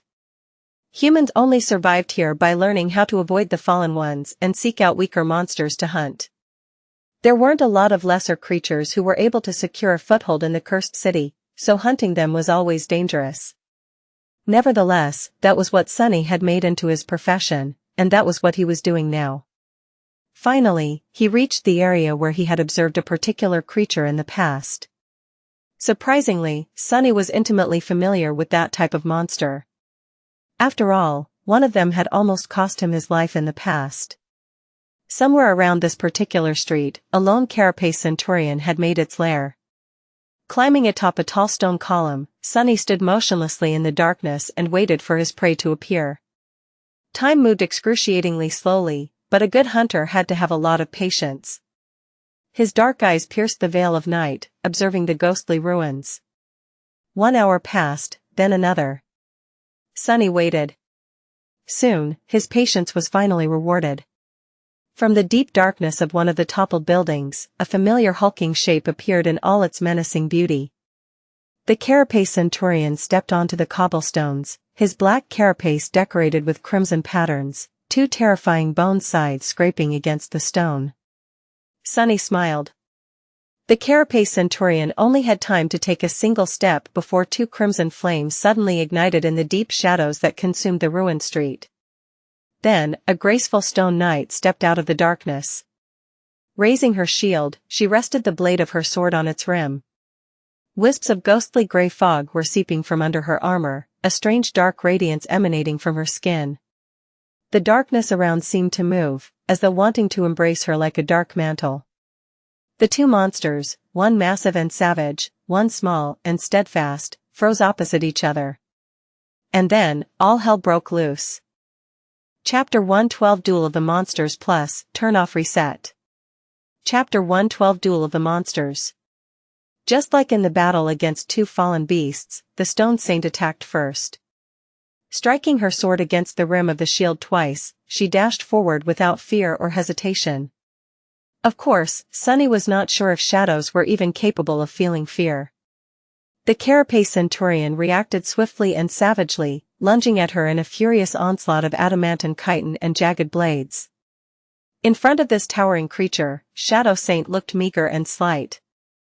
The two monsters collided in the middle of the street, a small shockwave spreading outward from the point of their impact. Dust and small pieces of gravel were sent flying through the air. Sunny watched the battle with vigilant eyes. He suspected that these two nightmare creatures were somewhat equal in terms of power. The Centurion was much bigger and heavier, the impenetrable Carapace making it an especially deadly adversary. All Carapace creatures were unnaturally tough and strong. It also had the advantage of reach and mass. The Shadow Saint was equally as resilient due to her heavy armor and stone-like nature. Despite her small frame, the graceful knight possessed a stunning amount of strength. Sunny also had to keep reminding himself that she was not actually human, and as a being made of stone, weighed much more than a human would. The disadvantage of her size was bridged by battle awareness and skill, making the outcome of the fight unpredictable. However, that was only true if he failed to account for the dark embrace of his shadow. With its reinforcement, the Stone Saint was unimaginably more powerful. Sunny was pretty sure that the Centurion stood no chance. Meanwhile, the two monsters were entwined in a ferocious battle. The Shadow Saint withstood the onslaught of bone sides by bashing one away with her shield and evading the other. Not losing her momentum, she brought the shield down and slammed its edge into the Centurion's carapace, causing the hulking creature to stagger. The force of the impact was so grievous that it sent cracks running through the impregnable carapace. Sunny marveled at the sight, congratulating himself on the decision to not test the augmented monster's strength on himself. Using the opening that she had created, the Stone Saint twisted her torso and delivered a backhand blow with the boss of the shield, striking the same spot again. The already damaged chitin plate splintered, revealing the soft flesh beneath. A moment later, she was already moving to evade the fierce retaliation of the savage carapace creature. The graceful knight was miserly in her movements, dodging each strike with measured precision. Although Sunny was only a novice in the art of combat, he had learned enough to be able to recognize the hints of a distinct battle style in how the Stone Saint fought. Her whole technique was based in simplicity and economy of movement, each action calculated and efficient. Combining hard blocks, dodges and deflections with grounded footwork and well-timed ripostes, the Shadow was able to create a stark contrast between defense and offense, the former being solid and indomitable, the latter abrupt and inevitable. It was very different from the flowing and unpredictable style that Nephi's had used, and that he himself had been taught. Only now did Sunny realize that the basic katas and forms he had practiced were, in fact, very unique and unusual. Where did his fighting style come from? There was a lot to consider here, both in terms of how to improve his current technique and how to incorporate new elements into it. However, that was a task for the future. Right now, he was more interested in the outcome of the fight. The Stone Saint was already suppressing her monstrous enemy. A few of the Centurion's legs were either broken or severed, streams of azure blood gashing out of the terrible wounds. However, it was still resisting furiously. But no matter how enraged it became, the silent and menacing poise of the graceful Shadow Knight was much more terrifying. Just at that moment, the Shadow Saint sidestepped a downward slash of one of the Centurion's sides and then pinned it under her greave. Using her weight to immobilize the enemy's weapon, she delivered a vicious blow with the rim of her shield and shattered the bone blade into pieces. The carapace monster screeched, dazed by the loss of its scythe, and immediately tried to eviscerate the loathsome little fiend with the remaining one. However, he was a fraction of a second too late. With one side of its body left defenseless, the stone saint now had much more space to attack. Deflecting the scythe with the shield, she dashed forward and lashed out with an upward slash, severing it near the joint. Continuing the motion, she then stepped through the rain of azure blood and mercilessly thrust her sword into the opening in the centurion's armor that had been created by her at the start of the fight. The stone blade pierced through the flesh of the monster and devastated its spine. The force of the blow was so immense that the tip of the sword broke through the chitin on the centurion's back. Pulling the sword out of the dying creature's body with one sharp motion, the shadow saint shook the blood off the blade. Then, she indifferently stepped back and froze, seemingly turning into a dark, motionless sculpture. Only the crimson fire still burning in her ruby eyes betrayed that the shadow was alive. Sunny held his breath, waiting for the spell to speak. Soon, he heard its faintly familiar voice. "You have slain an awakened monster, Carapace Centurion. Your shadow grows stronger." Slightly disappointed, he summoned the runes and checked the number of the shadow fragments in his possession. Shadow fragments, 307/1000. 93 left to 400, he thought automatically. Then, just to be sure, Sunny glanced at the description of the stone saint. Shadow fragments, 6 out of 200.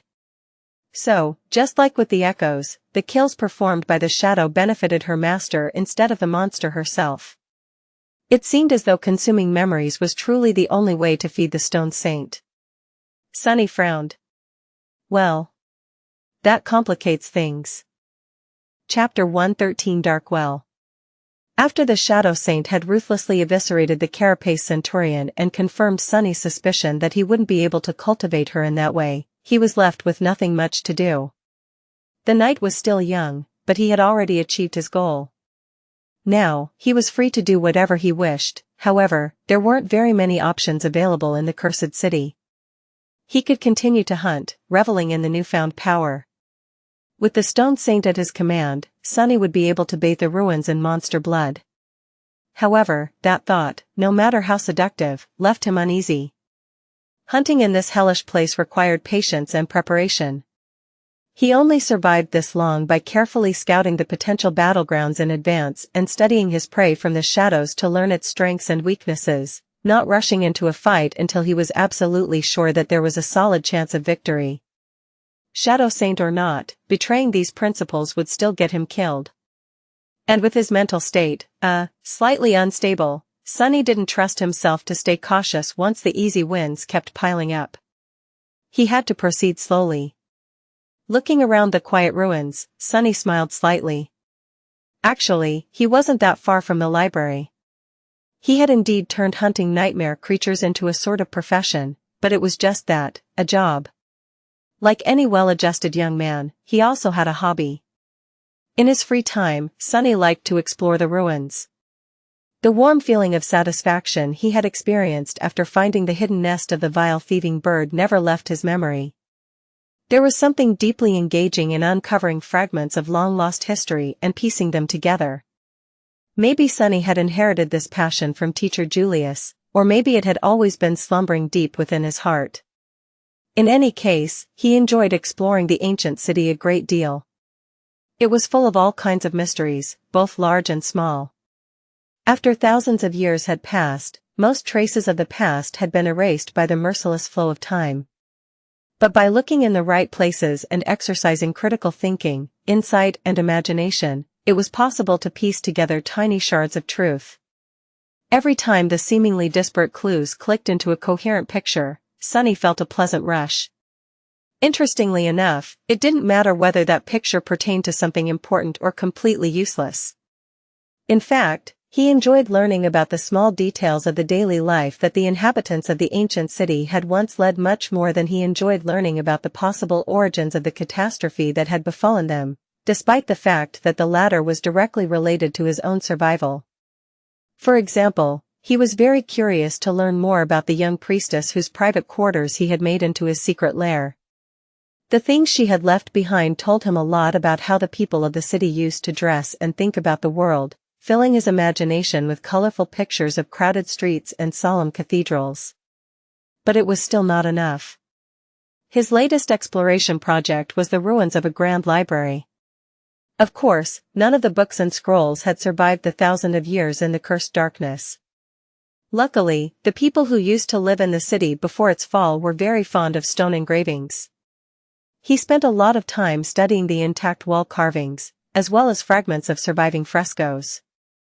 One fresco, in particular, was especially grandiose and tantalizing, covering the entire floor of the library's main hall. Sadly, it was almost completely buried under rubble. Sunny had managed to clear some of it away, but most pieces of the collapsed roof were too heavy for him to lift. Maybe the Shadow Saint would have more luck. It was a suitable plan, but, for some reason, Sunny felt strangely reluctant to return to the exploration of the library on that particular night. What else can I do? He jumped down from the stone column and approached the dead Carapace Centurion to carve out some meat and the soul shards. Come to think of it, the spot marked on the crude map that he had found on the body of the strange hunting party's leader was not that far away, too. Maybe he could check it out. Sunny vehemently shook his head. No, the map has to be fake anyway. Right? Trying to suppress the unhealthy fire of curiosity burning in his chest, Sunny concentrated on the task at hand. Once the meat and the shards were in his possession, though, the persistent desire to follow the map returned. And if it's not fake, that's even worse. Who knows what kind of horror those fools were searching for? Surely, there wouldn't be any treasure or important secrets hidden there. This whole thing smelled of nothing but peril. In fact, it reeked of something sinister, terrifying, and utterly evil. Sunny sighed. But honestly, what's the harm in taking one tiny look? It's just one look, what's the worst that can happen? Quietly stepping through the stone rubble, Sunny cautiously approached the spot marked on the map. For some strange reason, very few nightmare creatures seemed to choose this remote part of the city as their hunting grounds. It was as though they were compelled to avoid this place. Come to think about it, that fact alone would be enough to scare Sunny away. In normal circumstances. But with the Stone Saint hiding in his shadow, he felt a bit braver. He would be able to run away if anything happens, at least. Approaching a large building that had been magnificent once, Sunny climbed over the collapsed wall and found himself in a dark and secluded courtyard. In the center of the courtyard, there was a well. Its round mouth loomed like an open wound in the stone, filled with nothing but empty blackness. The well was covered with a strange, ornate iron grate. It must have weighed several tons at least, as though someone desperately wanted to prevent anything from ever lifting it from its place and leaving the well open. Sunny gulped before approaching and looking through the grill of the grate. The silent well was so deep that he couldn't see its bottom. Maybe there wasn't one. Picking up a small stone, Sunny dropped it down. The black mouth of the well swallowed the stone, making it disappear. Many seconds passed, but there was no sound of the rock hitting anything. Sunny was almost ready to try again, but then the well spoke. A melodic, strangely enchanting voice resounded from its dark depths, filling Sunny's ears with sweetness. Ah, a guest. He staggered back, his eyes opening wide in fear. Nope. Not doing that. Sunny wanted to turn around and run away, but something stopped him from following his instinct. He sensed that leaving without finding out more was going to be a wrong decision. And the voice sounded so human-like. It was like the voice of someone you would want to be your friend. He shook his head, breaking free from the reverie. What were those damned fools up to? What are they doing there in that damn castle? I need to warn Nephice. No, wait. I need to find out more first. I'll try to understand what is going on here, but if there's any sign of danger, I run. Grating his teeth, Sunny forced himself to stay still. A moment later, the well whispered. How wonderful. I haven't been fed in a long time. Chapter 114 Voice of Darkness. The enchanting voice came from the well in a wave of whispering echoes. It was soft and charming, flowing like a smooth silken melody. It seemed to belong to a young man, if mere humans could even possess such a voice. A divine being would suit it more. Or a profane one. Sunny wasn't in the mood to appreciate the smooth and rich texture of the voice, though. He was covered in cold sweat. The echoes whispered. Time, time, time. In all his time on the forgotten shore, Sunny had only met one other creature capable of mimicking human speech. The memory of that encounter still made him tremble. The thing that had come from the depths of the dark sea in a mantle of fog and stolen Cassie's voice was by far the most terrifying being he had ever met. He didn't even want to remember the utter horror he had felt when the swarm of whispering voices had surrounded him. On that night, Sunny had only been able to keep his sanity intact because of the blind girl's timely warning. He had only survived the meeting with the creature that possessed a human voice by keeping his eyes tightly shut. And now, here was another. Why were those hunters searching for this ancient horror? He frowned. If something sinister was brewing inside the castle, he had to warn Changing Star. But he couldn't do anything before establishing at least some understanding of the entire situation. That's why Sunny forced himself to stay still despite the fact that every instinct in his body screamed for him to run away. Instinct was not always the best advisor. Humans possessed intelligence for a reason. The black fissure of the well loomed in front of him like a pool of darkness. Suddenly, he was incredibly grateful for the immensely heavy ornate grate that kept the charming talker imprisoned in the lightless depths. Sunny licked his lips and tried to regain his composure. Ready to summon the stone saint and the midnight shard at any moment, he took a step forward and gazed into the dark emptiness once again. Then, he slowly said, "It's nice to meet you." He couldn't quite believe that he was trying to communicate with the terrifying prisoner of the well instead of running away without looking back. Life was sure full of surprises. Until the moment it gave you the last one, of course. A soft chuckle resounded from the well. After its melodious murmur disappeared in the darkness of the secluded courtyard, the voice said, "Oh, no, the pleasure is mine." The echoes whispered, "Mine, mine, mine." Sunny was considering his next words very carefully. My life might be depending on what I say next. He couldn't help but remember old fairy tales about terrible monsters that liked to play riddles with lost children. One wrong answer, and the children were devoured, never to be seen again. Was he going to end up in similar danger? It was still not too late to turn back. However, before he could ask his question or make the decision to retreat, the thing in the well spoke again. It said, "So, are you guys going to feed me or not? Not to offend anyone, but lately, you've been very tardy. I have been sitting here by my lonesome for 3 days already. Or have you decided to try something new?" Sunny blinked. What? That wasn't exactly what he expected to hear from the mouth of an ancient evil. The thing sounded so human. He was almost tempted to believe that it actually was. That's how it gets you, fool. Sunny forced himself to remain vigilant. What did he know about how primordial evils were supposed to talk, anyway? If it was able to steal the knowledge of human language from his head, it would surely be able to steal some other things too. While Sunny was trying to comprehend what was happening, a few seconds flew by. The voice waited for a bit, then returned.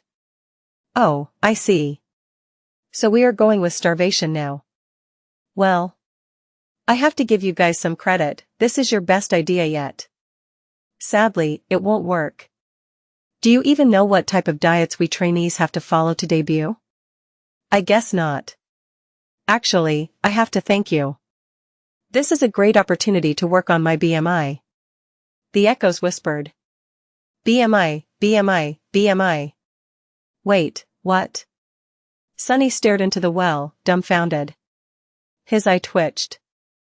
Don't tell me that there is really just some guy sitting on the bottom of that damn well. Feeling like the world suddenly stopped making any sense, he rubbed his temples, then asked in a strange tone.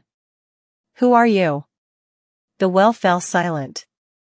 Sunny tried to remember what the charming voice had told him before. Something about not being fed in a long time. It surely sounded ominous and creepy in the moment, but if he looked at it a bit differently, if the group of hunters he lured to their deaths had been on its way to deliver food to a prisoner, then that would explain why the poor guy had to skip a few meals. But why would they keep someone imprisoned in this remote area of the ruins? Meanwhile, the voice spoke again. This time, it sounded tense. Wait, you're not you're not, oh. Oh, gods. Sunny covered his face with his hand, realizing what was going to happen next. Oh, gods. It's not a human, heavens, I'm going to die. Those damn fools finally got me killed. From the perspective of a sleeper locked inside a well in the middle of the ruins, only two types of beings could come here to find him, either his captors or nightmare creatures. Sunny revealed that he wasn't one of the captors by asking his last question, which left only one other possibility. The fact that he came to the well during the night, alone, and not using anything to light the way only made the conclusion easier to make. Wait, it speaks, oh, gods. I've only ever heard of one other creature on the Forgotten Shore that can mimic human speech. No, no, no. Not like this. Damn, he really does have a nice voice. It's beautiful even when full of despair, huh, what? It's just a voice. Why am I so enamored with, Was he so desperate to hear a human voice? Why? He was doing fine on his own. Great, even. Better than ever. Focus on the task. But what exactly was the task? Sunny had never expected to find a human at the end of the crude map. What was he supposed to do now? I guess the first step would be to find out who the guy in the well is, and how he got there. Then I can decide what to do with him, or if I should do anything at all. But there hit the problem. First, Sunny had to convince the young man in the well that he was actually a human, too. Sunny glanced at his shadow, feeling somewhat helpless. The shadow was bent over, holding its stomach. Its shoulders were shaking. Chapter 115 Nightingale. Sunny could really understand how bad the situation looked from the perspective of the young man with a beautiful voice. The only thing that could be worse than approaching a terrifying dark well while thinking that there's an ancient and utterly evil creature hiding inside was to actually be locked inside that terrifying dark well while thinking that some abominable thing was looking down on you from above. At least Sunny had a chance to escape if things were to turn really bad. The poor guy in the well literally had nowhere to run. Of course, there was still the possibility that all of this was just a cunning act performed by some incredibly horrifying monster. Sunny had to keep that in mind while exploring the other theory. So, if he is indeed a human, how do I make him believe that I'm not a monster? That wasn't a very simple task for Sunny. He had never been good at communicating with people in the first place, and 3 months of complete isolation did not make things any better. In fact, they had made everything worse. Now, even Sunny sometimes felt uncomfortable when talking to himself. What would Cassie say? He cleared his throat. Are you a human? I am too. I am a human, too. We are both humans. Great job, idiot. After that abhorrent attempt, Sunny wouldn't be even surprised to find out that he was not, in fact, a human. Who talks like that? The young man in the well grew silent. Then, he silently said. Yeah, it's definitely all over for me. Oh, well. I had a good run, I guess. Sunny sighed heavily. Stop panicking, you idiot. I really am a human. The owner of the charming voice laughed. Please forgive me if I don't believe you. He was using respectful honorifics, as though recognizing Sunny as an elder. Which was logical, given that he believed him to be an eldritch horror. An eldritch horror would technically count as an elder, all things considered. Sunny groaned inwardly. Why are you using honorifics? I bet I'm younger than you. The young man imprisoned in the well hesitated. Wait, you really are a human? Sunny smiled with excitement, feeling that he was making progress. Yes. I really am. The voice returned a dozen seconds later. How come you're here alone and in the middle of the night? You also don't seem to have any source of light with you.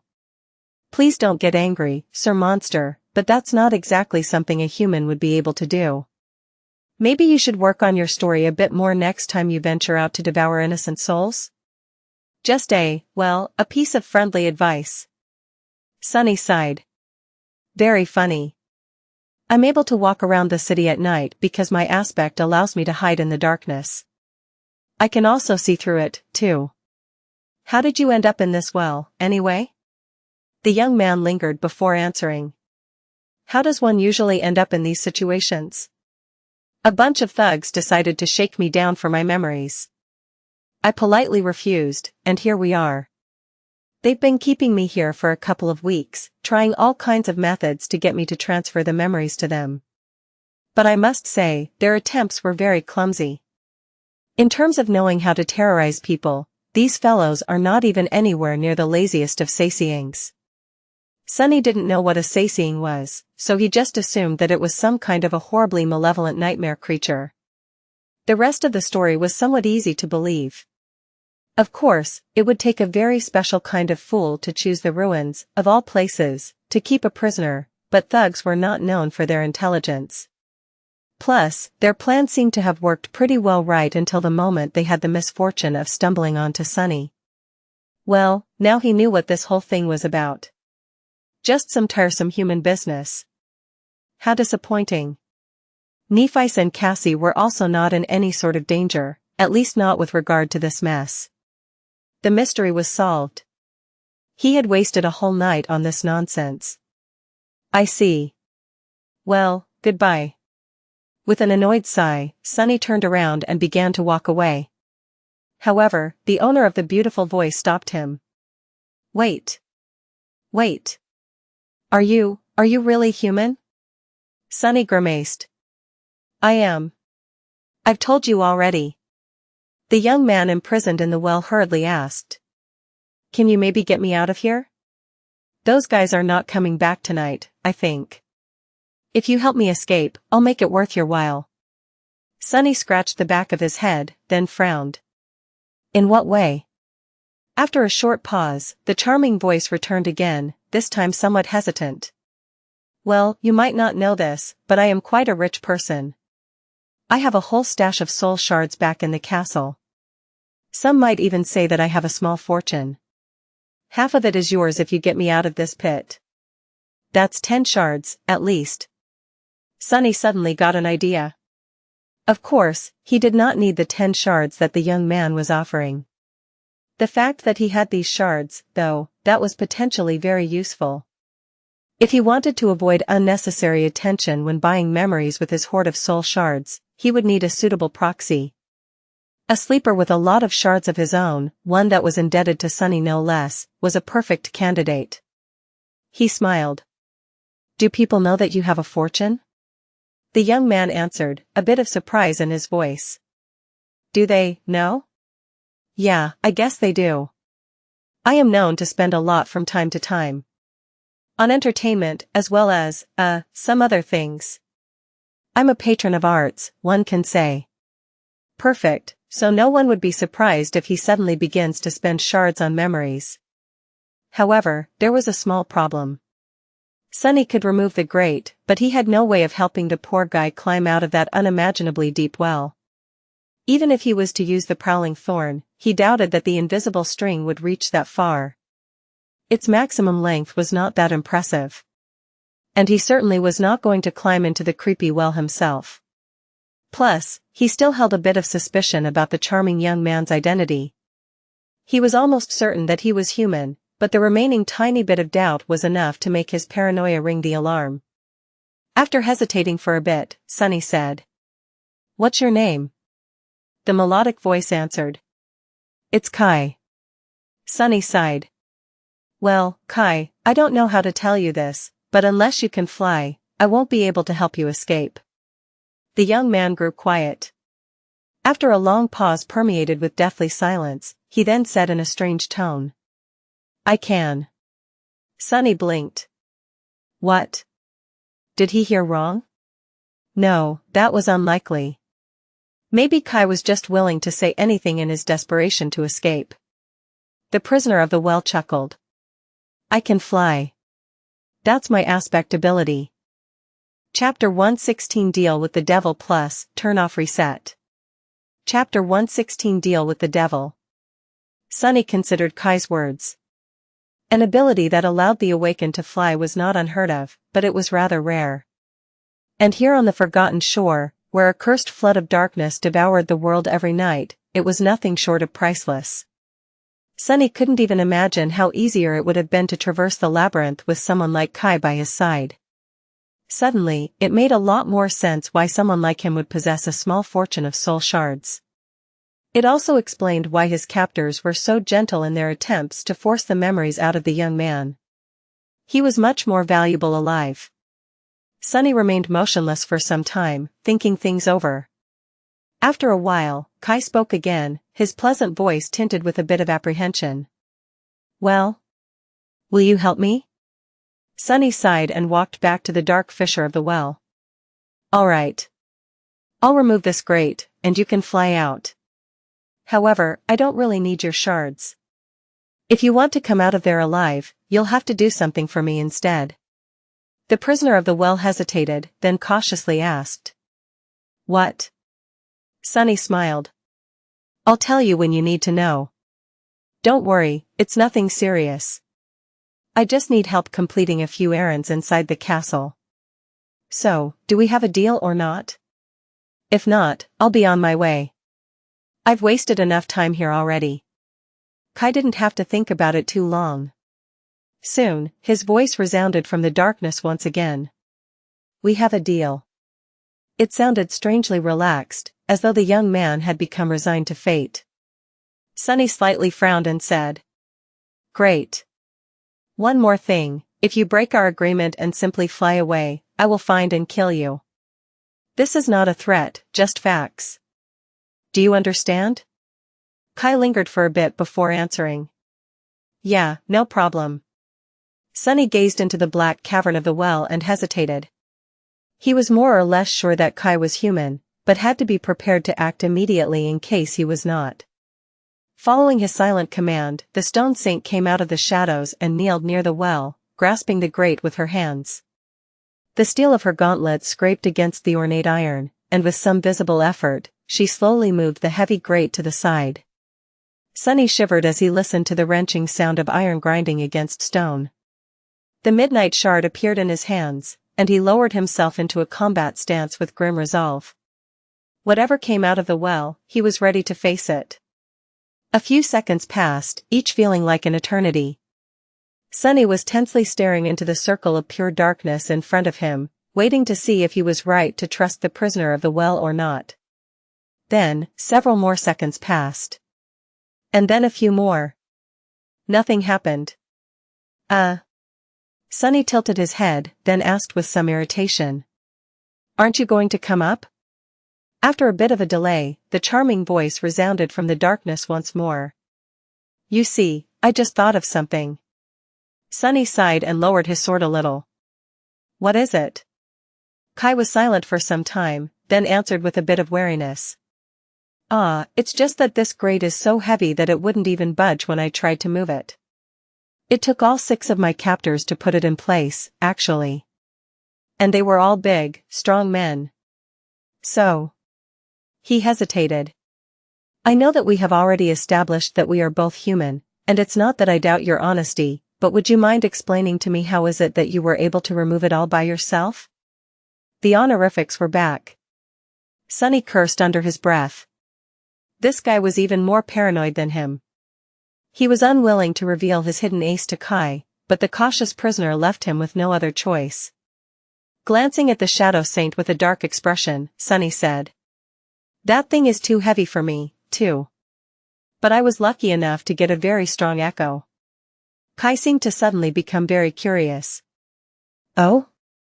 That is indeed lucky. Very few people in the castle have an echo. I think I know every one of them by name.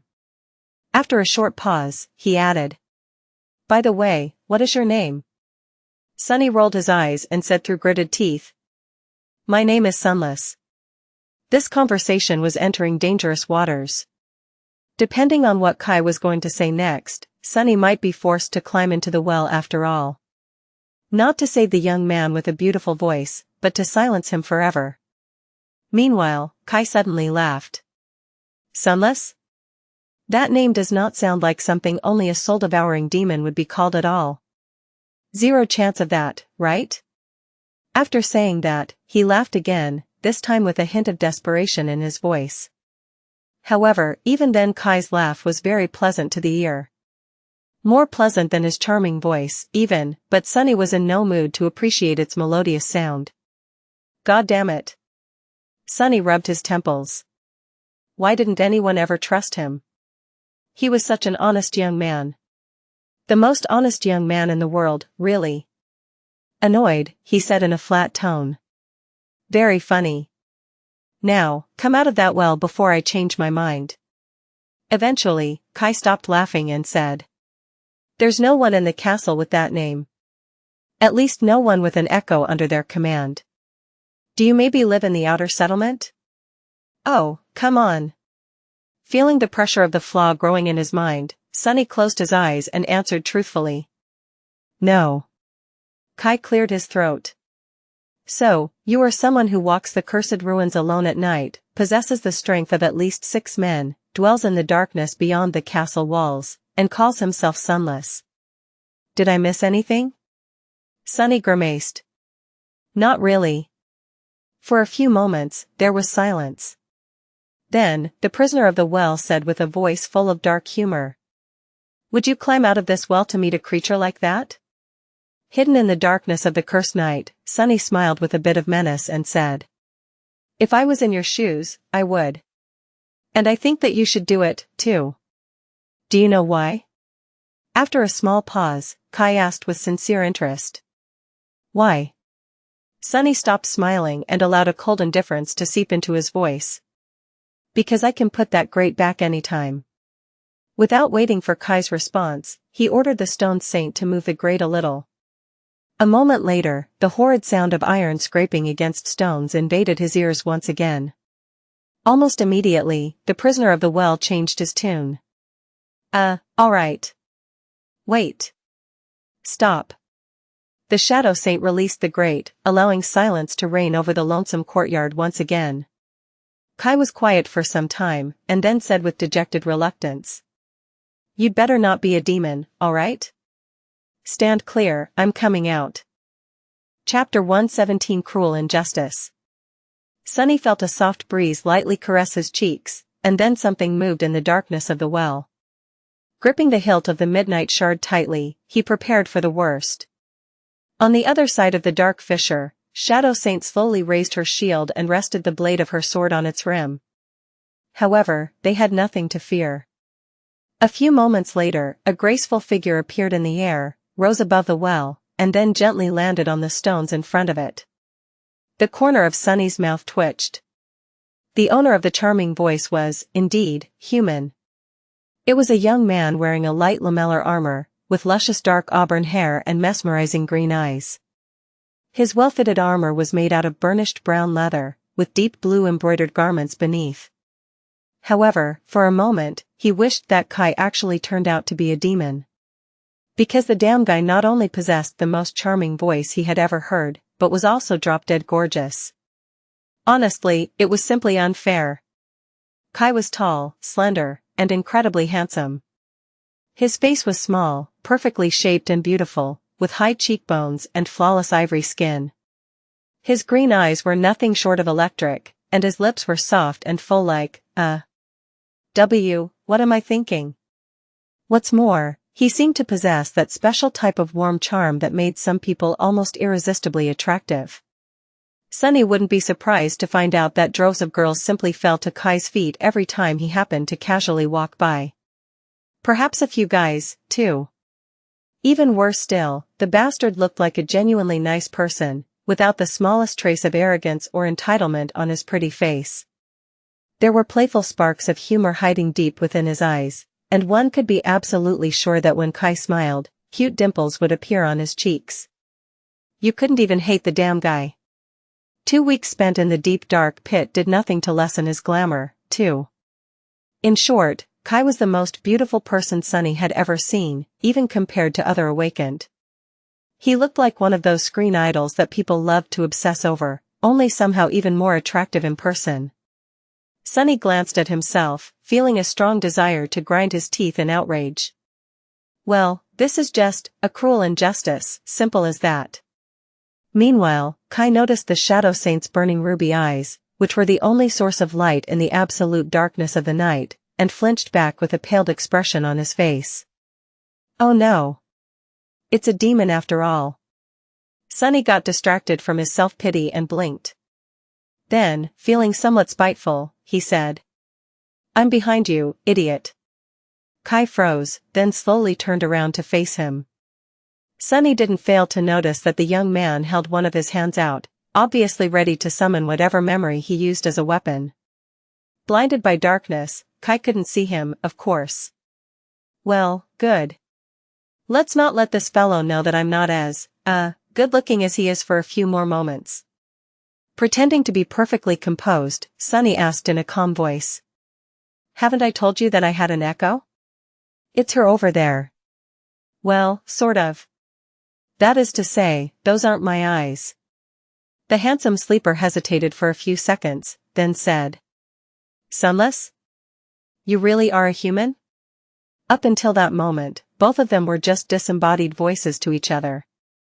But now, while Sunny had already made sure that Kai was not some ancient horror, or at least didn't look like one, the former prisoner of the well was still in the dark, both literally and figuratively. Last time I checked, I was still human, yes. If you have a memory to produce light, you can summon it and see for yourself. Kai lingered. Won't the nightmare creatures be attracted by the light? Smart and cautious. I like him. Sunny shook his head. Usually, they would, but this courtyard is really secluded. Plus, there are not a lot of monsters in this area. I guess that's why those thugs chose this particular place to keep you imprisoned. With a sigh of relief, Kai summoned a paper lantern that glowed with soft yellow light. Sunny hissed. Arg. Damn. Relying on shadow sense to keep track of the young man's movements, he raised a hand and covered his eyes. Accustomed to the darkness, they weren't ready for such a sudden appearance of light. Of course, Sunny knew that this would happen. He allowed himself to be momentarily blinded to give Kai some sense of safety and better convince him of his human nature. Oh. Sorry. The beautiful young man lowered the lantern a little and looked up, trying to finally lay eyes on his mysterious liberator. Then, with a bit of surprise, he slightly lowered his head and looked down. Great, that is not humiliating at all. Kai stared at Sunny for a few seconds and, after realizing that he was indeed a human, offered him a dazzling smile. His smile was as charming as the rest of him. Even the cute dimples that Sunny had imagined would inevitably appear on his cheeks were, indeed, there in all their glory. It was nothing short of obnoxious. Well, what a surprise. I was almost certain that you will turn out to be a terrible monster. But you aren't. You really are a human, and such a cutie too.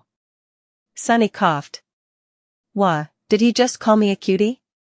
How dare he? Thanks? What is happening? Meanwhile, Kai frowned. But, Sunless. What? The beautiful sleeper blinked a couple of times. Can I ask something? If you really don't live in the castle or in the outer settlement, then where do you live? Sunny shrugged. Are there many options left? I live in the city. Kai hesitated for a bit, but then, suddenly, a light of realization ignited in his mesmerizing green eyes. Oh. I think I've heard of you. Aren't you that crazy kid that lives alone in the ruins? Sunny stared at him with murder in his eyes. Why does everyone keeps calling me kid? Why does everyone keep calling me crazy? I'm not crazy. With a deep sigh, he answered. Indeed, that's me. You can call me Sunny, by the way. Once you get to know me better, you'll realize that I am not, in fact, that crazy. Kai looked at him with doubt. Noticing that, Sunny grinned. He decided to tease the obnoxiously gorgeous young man a little. Of course, with the limitations of his flaw, that was going to require a bit of finesse. Putting too much enthusiasm in his voice, Sunny said. And I don't actually live alone. I have plenty of creatures to keep me company, you might even call them my friends. There's a talking rock that sometimes tells me to do stuff. There's also my shadow, it has a lot of interesting opinions. He stared at Kai with a sincere smile. When the young man's handsome face became a little pale, Sunny laughed. Gee, relax, man. I am just joking around with you.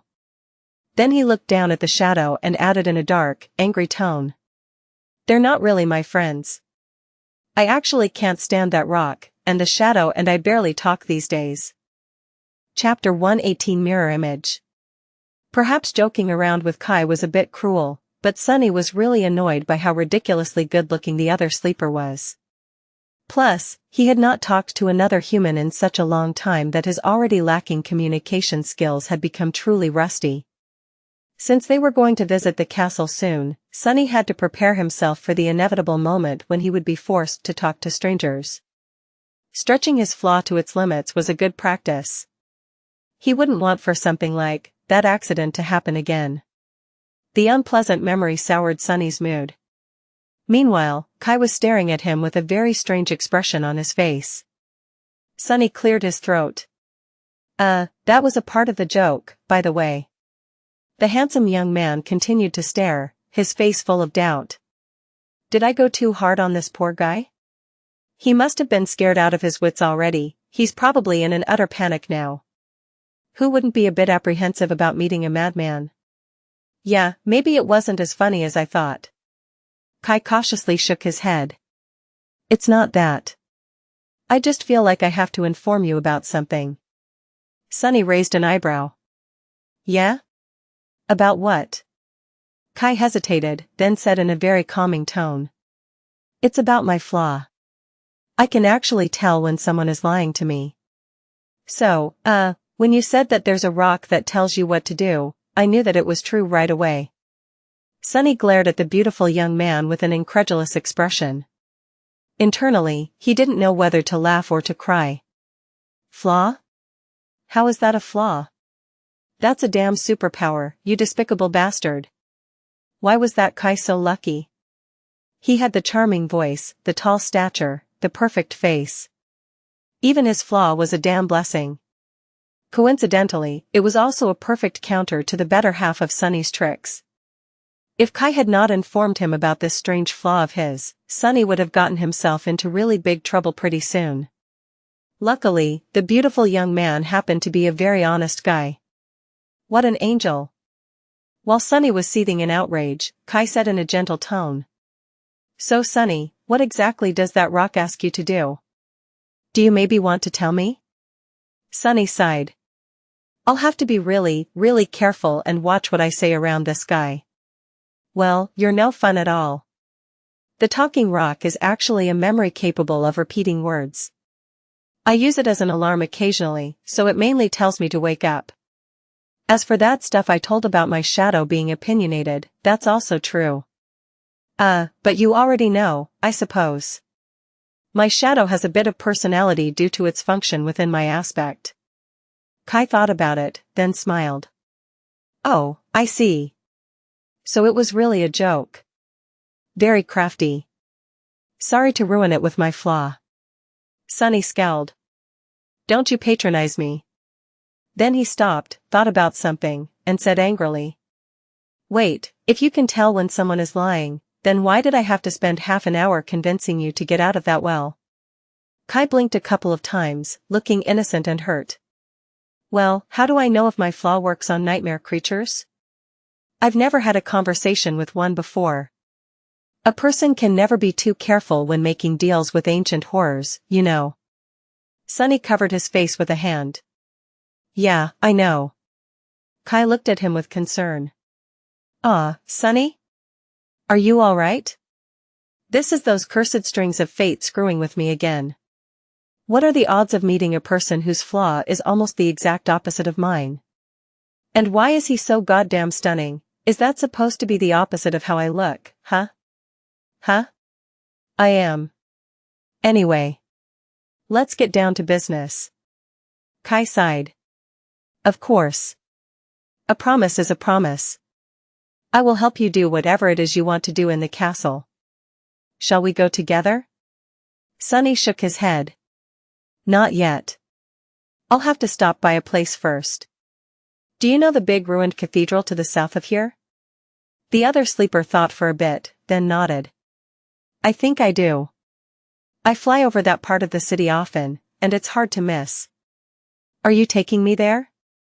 Good question. On one hand, Sunny didn't want anyone to know where he lived. On the other hand, he didn't trust Kai enough to simply let him return to the castle and wait there. But moving through the city with a source of light was not something he was prepared to do, either. Was there a compromise? I can't take you anywhere with that lantern of yours. I survived by hiding in the darkness, remember? So you can go on and fly to the cathedral on your own. Wait for me on the roof. Kai looked south, remembering the location of the ruined temple, and nodded. All right. Sunny raised a hand, stopping the young man from flying away. Wait. Whatever happens, don't go inside the cathedral, okay? I'm not joking. There's a fallen devil residing inside, so if you do, he'll butcher you just like he had butchered that bunch of idiots who had kidnapped you. Kai stared at him in shock. What? They are dead? Sunny shrugged. How do you think I found you in that well? One of the dead thugs had a map on his body. I thought there'll be treasure hidden in the marked location. But... The beautiful sleeper smiled. But it was something much better? Ah, thank you for the compliment. I'll be careful not to enter the cathedral, rest assured. Sunny stared at the smiling Kai for some time, then shrugged in exasperation. Sure. Off you go, then. And remember, if you break our agreement, I will. Find and kill me, yeah. Don't worry, Sunny. I never break a promise. With these words, Kai raised his head and looked up. A soft gust of wind touched Sunny's skin, and in the next moment, the charming sleeper suddenly soared above the ground, quickly disappearing into the sky. Soon, only a tiny dot of his paper lantern could be seen, moving south through the black skies like a lonely star. Suddenly, Sunny trembled. A cold feeling of dread grasped his heart like an iron grip. Following the dot of light with his eyes, he whispered. There was a lonely star burning in the black skies, and under its light, the castle was suddenly consumed by fire, with rivers of blood flowing down its halls. He stood for a while in the darkness, motionless. If Sunny didn't know better, he would have thought that this part of Cassie's prophecy talked about Kai. But he did know better. He had known the truth of that prophecy for some time now. Lowering his head, Sunny licked his lips and asked the voiceless shadow in a raspy voice. Is it already starting? Like always, the shadow did not answer. What a stupid question. Of course not. It had started a long time ago. Right at the moment when the three of them had entered the ruined city. Chapter 119 A Fistful of Soul Shards Plus, Turn Off Reset. Chapter 119 A Fistful of Soul Shards. It took Sunny some time to find his way back to the cathedral. With the approach of the dawn, the nightmare creatures that hunted at night grew restless. He had to be especially careful as he lurked through the narrow streets, keeping to the darkest patches of shadow. Even though there was no moon or stars in the lightless night of the forgotten shore, many of the monsters here had their own ways of perceiving shapes moving through the darkness. Their ability to see in the dark was somewhat offset by Sunny's Child of Shadows attribute, which allowed him to become indistinguishable from any shadow that he dove in. However, he still had to be cautious. In this cursed place, nothing was ever certain, except for danger, death, and terror. Some time later, he climbed the familiar pillars of the cathedral and appeared on its vast roof. Walking on the wide ridge separating two slanting expanses of ancient tiles, he approached Kai, who was standing nervously some distance away. The beautiful young man was grasping a longbow made of horn in his hands, staring into the darkness with a tense expression on his pale face. Sunny stopped a few steps away from him and looked at that bow for a long time. There's not much time left. To avoid getting an arrow between his eyes, Sunny decided to announce his arrival with a gentle greeting. Hey, Kai. I'm here. The archer turned around with a startled expression and raised a hand, as though trying to summon his lantern. However, he thought better of it, afraid to attract unwanted attention. Instead, Kai gulped and whispered. Lower your voice. What if that fallen devil hears us? Sunny blinked. Oh, right. He's a very careful person. Which was a great personality trait to have, as far as he was concerned. The more paranoid, the better. Smiling inwardly, he said.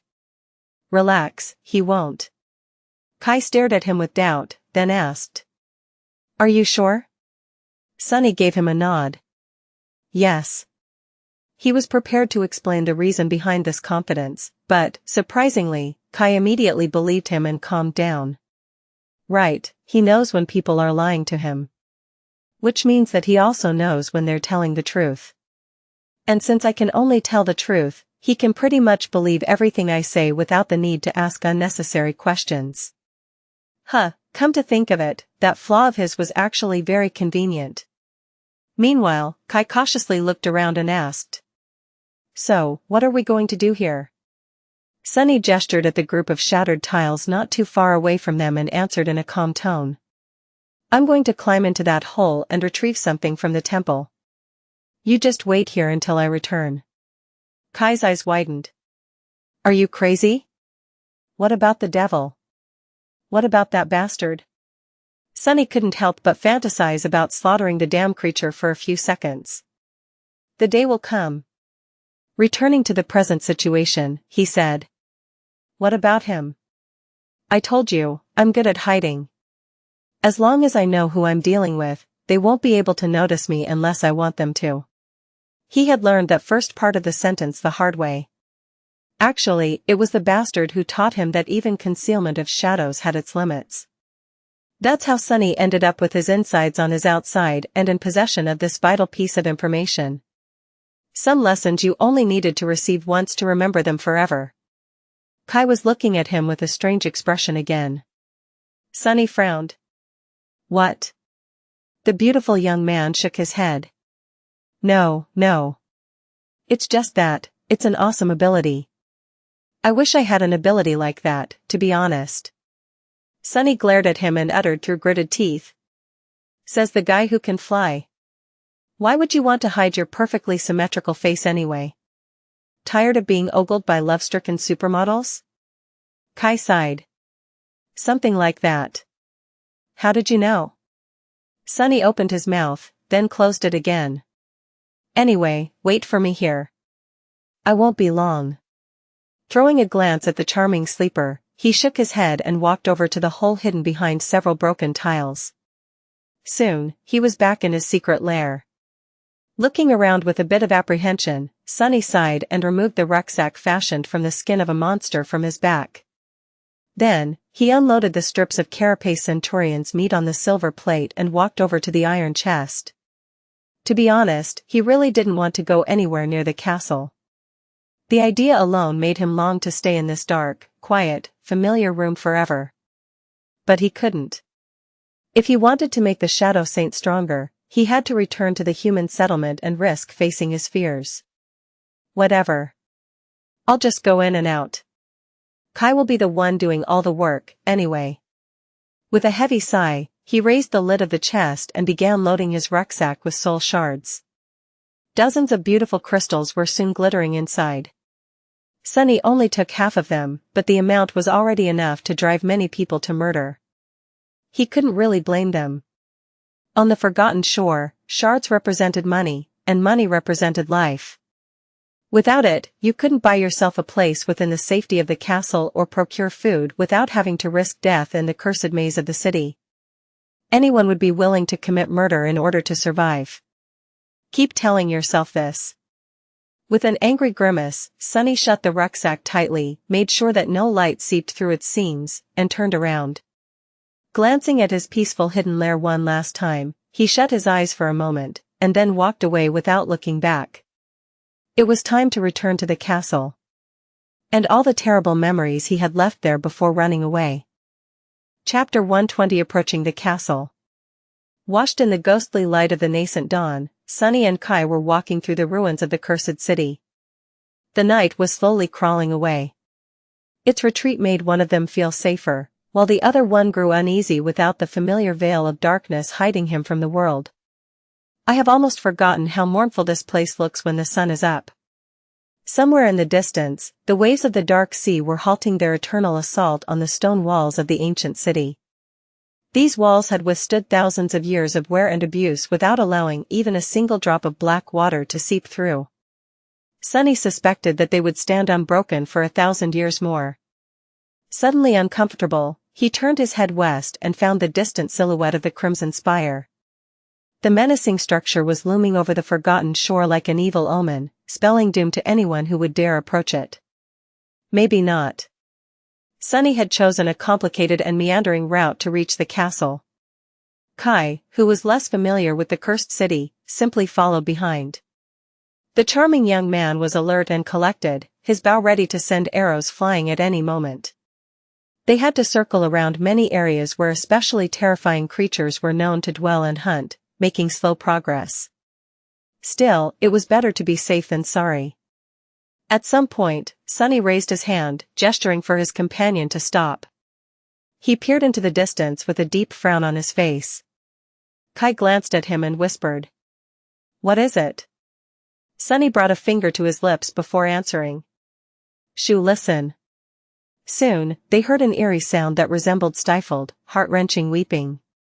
It was as though there was a crying woman in the fog ahead of them, slowly drawing closer. Her trembling sobs made both sleepers shiver. Kai looked at him and asked without much confidence, "What are the chances that it's actually a human girl?" Sunny gave him a crooked smile. "Low." Without needing to discuss it, they hid behind a large pile of rubble and waited.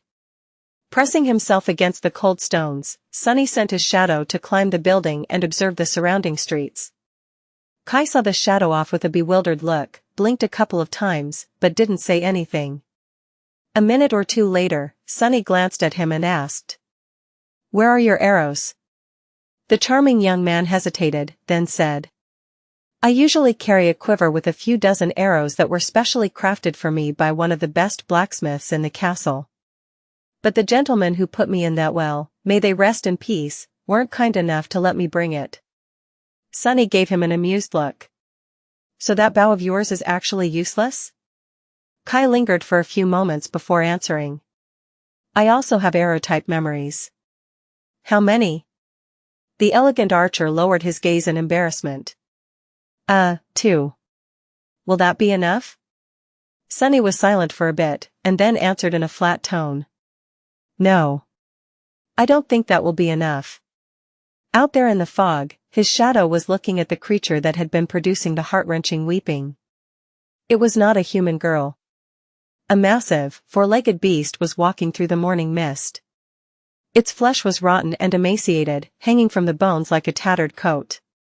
Sunny could clearly see the white arcs of its ribs through the holes in the rotting hide, the unnatural darkness hiding behind them, and the powerful jaws of the partially bared dog-like skull that were full of terrifying teeth.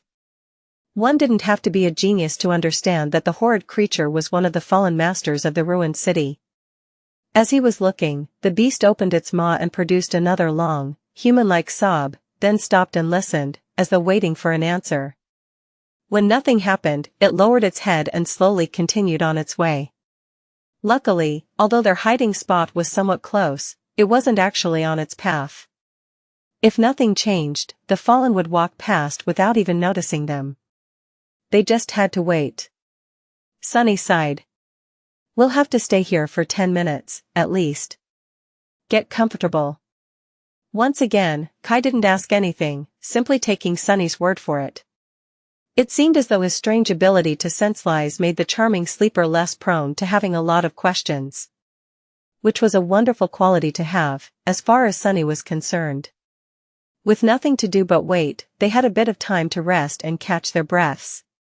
Sunny summoned the endless spring and took a few sips of cold, sweet water. Noticing that Kai was staring at him, he hesitated, then passed him the beautiful glass bottle. The charming young man drank greedily, as though someone dying from thirst. Come to think of it. Feeling a little guilty, Sunny asked. When was the last time they gave you water? Kai detached himself from the bottle, wiped his lips, and smiled in pure delight. 2 or 3 days ago, I think. Thank you kindly. He returned the bottle and looked at Sunny with curiosity. Hey, Sunny. Can I ask you something? Sunny tensed up and gave the charming archer a dark look. You can. His eyes, however, hinted that he shouldn't. But Kai either didn't notice the menacing glare or wasn't bothered by it. You came to the Forgotten Shore this last solstice, right? Yeah. Sunny held his breath, guessing what the beautiful sleeper was going to ask him. How they had survived in the labyrinth? Why he had abandoned the castle? How he had survived in the ruins? Each of these questions could potentially lead to a disaster. Kai leaned forward with excitement in his eyes, hesitated for a second, and then said. What's the top music video in the charts out there right now? Sunny blinked. What? That was absolutely not what he had expected to hear. Noticing that the charming young man was staring at him with anticipation, he shifted and answered with a bit of uncertainty. I have no idea. Kai sighed, clearly disappointed, but then suddenly smiled again. The smile was wide and dazzling. Can I ask you another question? Chapter 121 Graveyard of Hope. In the next 10 minutes, the foundations of Sunny's worldview were shaken to the core. Kai had drowned him in a torrent of questions, all of which had nothing to do with anything even remotely important. What interested the charming sleeper were very strange things like what types of shoes were in fashion, which celebrity wore what to some pompous award ceremony, who of them had a scandal and what was that scandal about, what was the latest dance craze, and so on.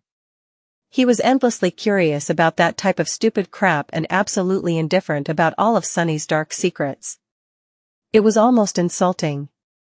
What's worse, Sunny felt like a complete fool because he couldn't provide even a single answer.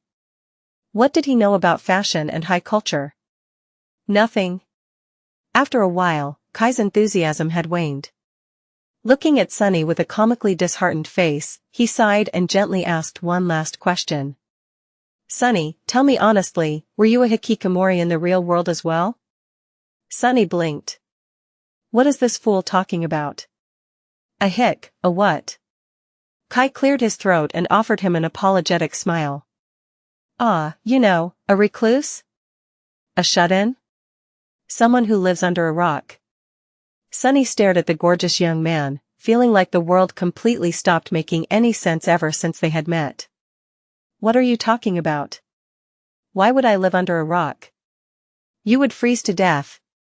I lived in a cargo container once, but it had 4 walls and a roof, at least. Kai sighed one more time and turned away. I see. Well, sorry to bother you. It's just that I've been stuck in this place for about 2.5 years now, and life here is so monotone. His beautiful profile was radiating melancholy and sadness, as though Kai was lamenting something serious, as opposed to utter rubbish. 2.5 years, that dimwit survived here for 2.5 years? Sunny was surprised to hear that. Kai seemed like a nice guy, but not exactly someone well suited for the ruthless nightmare of the Forgotten Shore. Perhaps he had underestimated the charming sleeper, or perhaps there was another, much simpler reason. Sunny frowned. There was a group of people who tended to live here the longest. Suddenly suspicious, he asked in a cold tone. Are you a part of Gunlaug's gang? Kai looked at him with surprise. Then, he chortled. Gods, no. If there's one thing I absolutely despise, it's bullies like him. I would rather die than become one of Gunlaug's minions. Plus, the man has no style. That armor of his is the most hideous thing I have ever seen. However, after saying that, he suddenly grew quiet and added after a few seconds in a dejected voice. But I do accept jobs from his lieutenants from time to time. That is the reason why he tolerates my existence, so I don't really have a choice. Sunny hesitated for a bit, but then decided that he believed the other sleeper. He really didn't look like one of Gunlaug's thugs. Besides, if he had been one of them, no sane person would have dared to kidnap and imprison him. Members of Gunlaug's cohort were nearly untouchable. Which meant that Kai was, indeed, much more capable than Sunny had given him credit for. Interesting. Noticing that the eerie sobs of the fallen beast had grown sufficiently distant, he shifted his perspective to the shadow and made sure that the terrible creature was already far away. Standing up, Sunny dismissed the glass bottle and said, "We're safe now. Time to move." Once they were ready to leave, he summoned the shadow back and prepared to take the first step forward. However, then Sunny suddenly stopped and glanced at the charming young archer with hesitation. "Hey, Kai. Can I ask you a question as well?" The older sleeper smiled, honesty and eagerness written all over his face. "Of course." Sunny was silent for a couple of seconds, then said in a strange voice.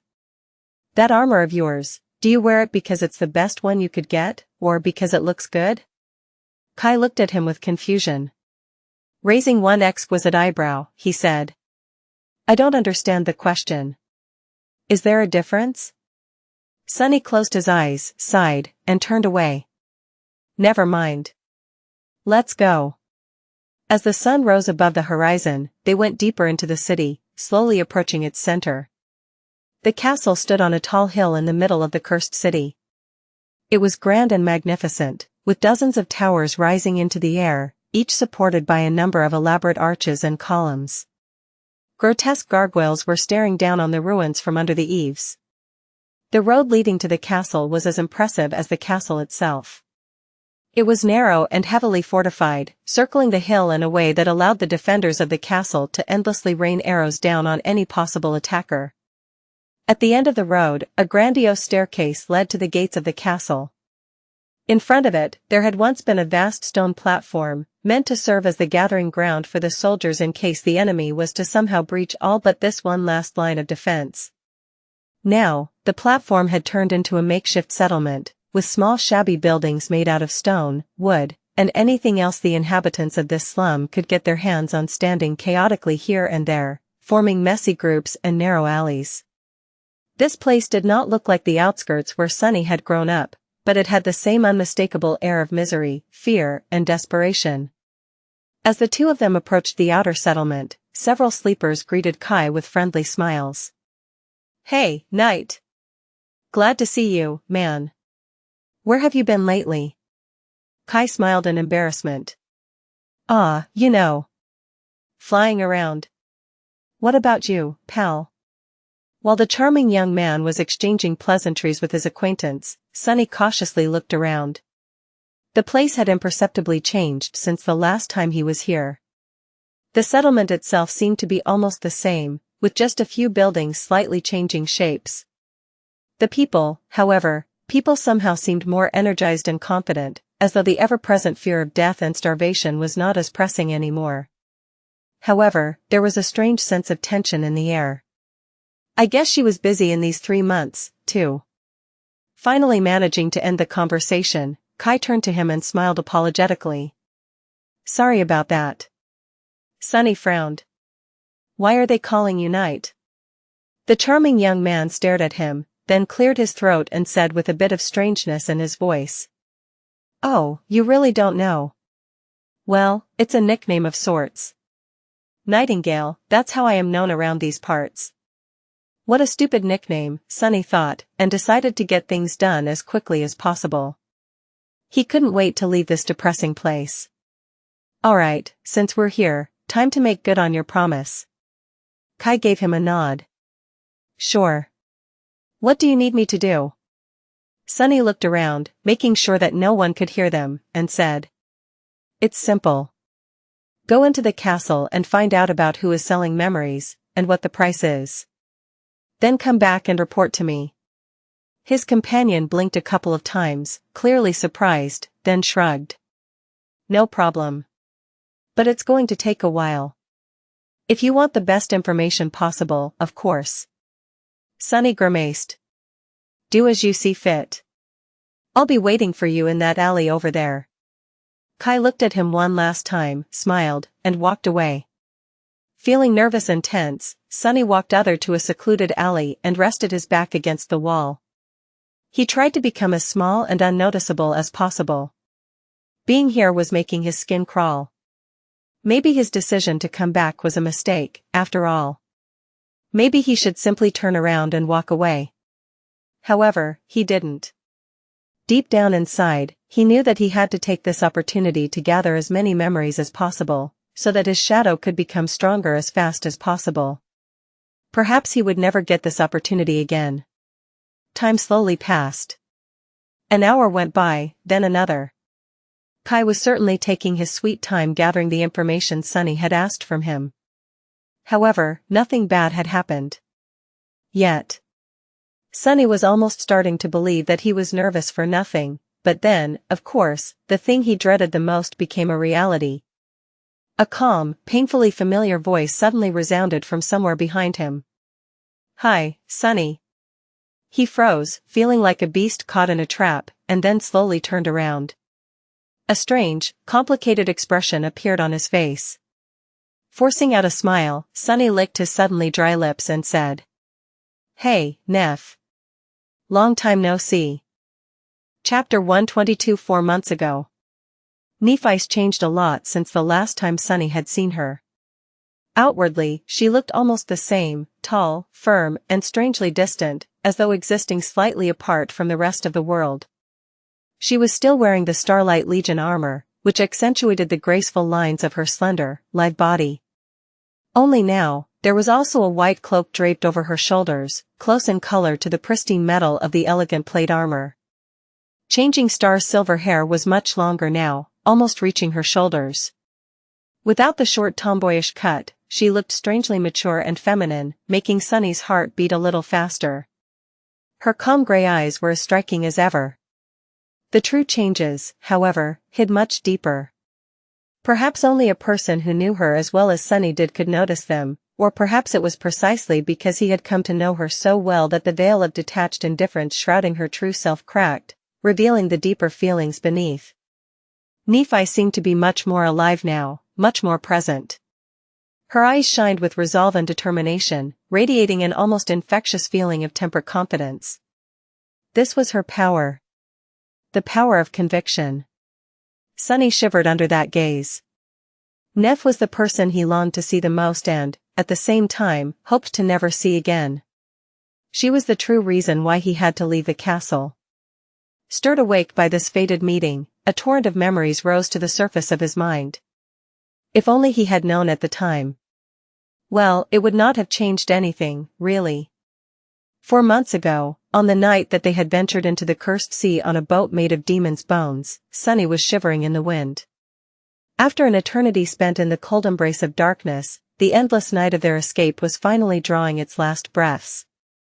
He shifted and turned to the east, where a ghostly line of pale lilac appeared over the horizon. Trembling, he licked his lips and said in a raspy voice, Cassie. It's morning." After he uttered these words, the last remnant of strength that had kept Sunny going disappeared, and he slumped on the stones, his chest rising heavily and then falling. A new dawn was ready to bathe the desolate hell of the forgotten shore in warm sunlight. They had survived.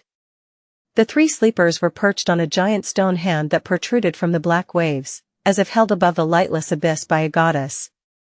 Sunny and Cassie were holding each other for warmth, while Nephi was lying in the center of the stone palm, still unconscious. Visible through the gaps in the shattered armor, her ivory skin was pale and listless. "We did it." They had escaped the clutches of Soul Devourer, sailed through the cursed darkness, and even lived through a battle with the horrifying Dweller of the Depths, by some miracle. Sunny couldn't quite believe that they had actually managed to pull their daring escape off. From the moment he had learned about the enthrallment hex put onto their minds by the ancient fiend, he felt that the chances of ever saving themselves from the gluttonous evil tree were more than slim. Perhaps because it had taken away his most dangerous and tested weapon, his mind. And yet, somehow, they had succeeded. Utterly exhausted, Sunny closed his eyes and listened to the dark sea as it retreated to hide from the coming sun. Without even noticing it, he slipped into the embrace of sleep. When he awoke, the sun was already high in the sky. Sunny expected to feel crippled now that adrenaline had left his battered body, but, to his surprise, he wasn't in even half as much pain as he had anticipated. Bloodweave was truly a miraculous attribute to have for someone as prone to disasters as he was. Even his broken finger wasn't hurting that much anymore. Sunny still had to groan while sitting up, though. Cassie was sleeping by his side, as drained by the events of the previous night as he was, perhaps even more so. Her delicate face seemed vulnerable and pale, twisted in an anxious frown. Sunny sighed. Nephi's had yet to regain her senses. At some time while he slept, the blind girl had used her cloak to cover Changing Star, helping her to preserve some warmth. Neph lay still and motionless, her face drained of all color. Only the quiet sound of her breathing told Sunny that she was still alive. He trembled, remembering the harrowing sight of her mangled flesh restoring itself in the crucible of purifying flame. Unleashing that flame always took a heavy toll on Nephi's, bringing her unimaginable pain and suffering. Who knew what price she had paid to pull herself away from the doors of oblivion? He had not even realized before that she could use it to heal herself. Perhaps there was a reason why she had never done so in the past. Only time could tell. It's time to assess the situation. Turning away from Changing Star, Sunny looked around, trying to discern their current circumstances. His heart was heavy. If they had survived the attack of the tentacle monster and the ensuing shipwreck only to find themselves stranded in the middle of the cursed sea, with no way to continue forward, that would be a truly macabre twist of fate. To the east of them, there was nothing but the empty expanse of the colossal crater. Same thing for the... Sunny froze, noticing a dark line in the distance. That was the western edge of the crater. They had almost crossed it.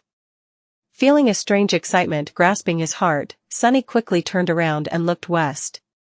His eyes widened. For a few moments, his head was silent and empty. Then, a single thought appeared in it. We were so close. He sat quietly for a long time, forgetting about everything else. A few hours later, Cassie finally woke up.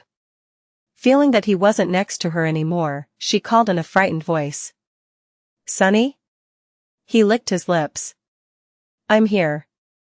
Cassie sat up and stretched her hand out, finding his shoulder. Why do you sound so strange?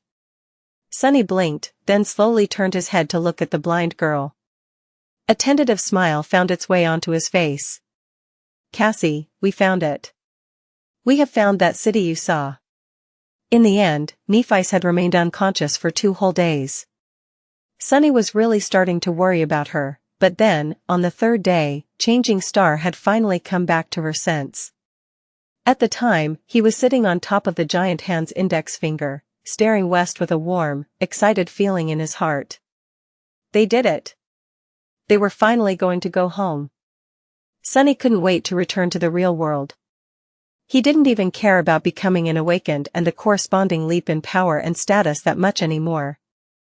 All he cared about was his soft bed, mountains of delicious food, and limitless hot showers. Sunny lowered his head and glanced at Nephi's, trying to determine if there was anything wrong with her.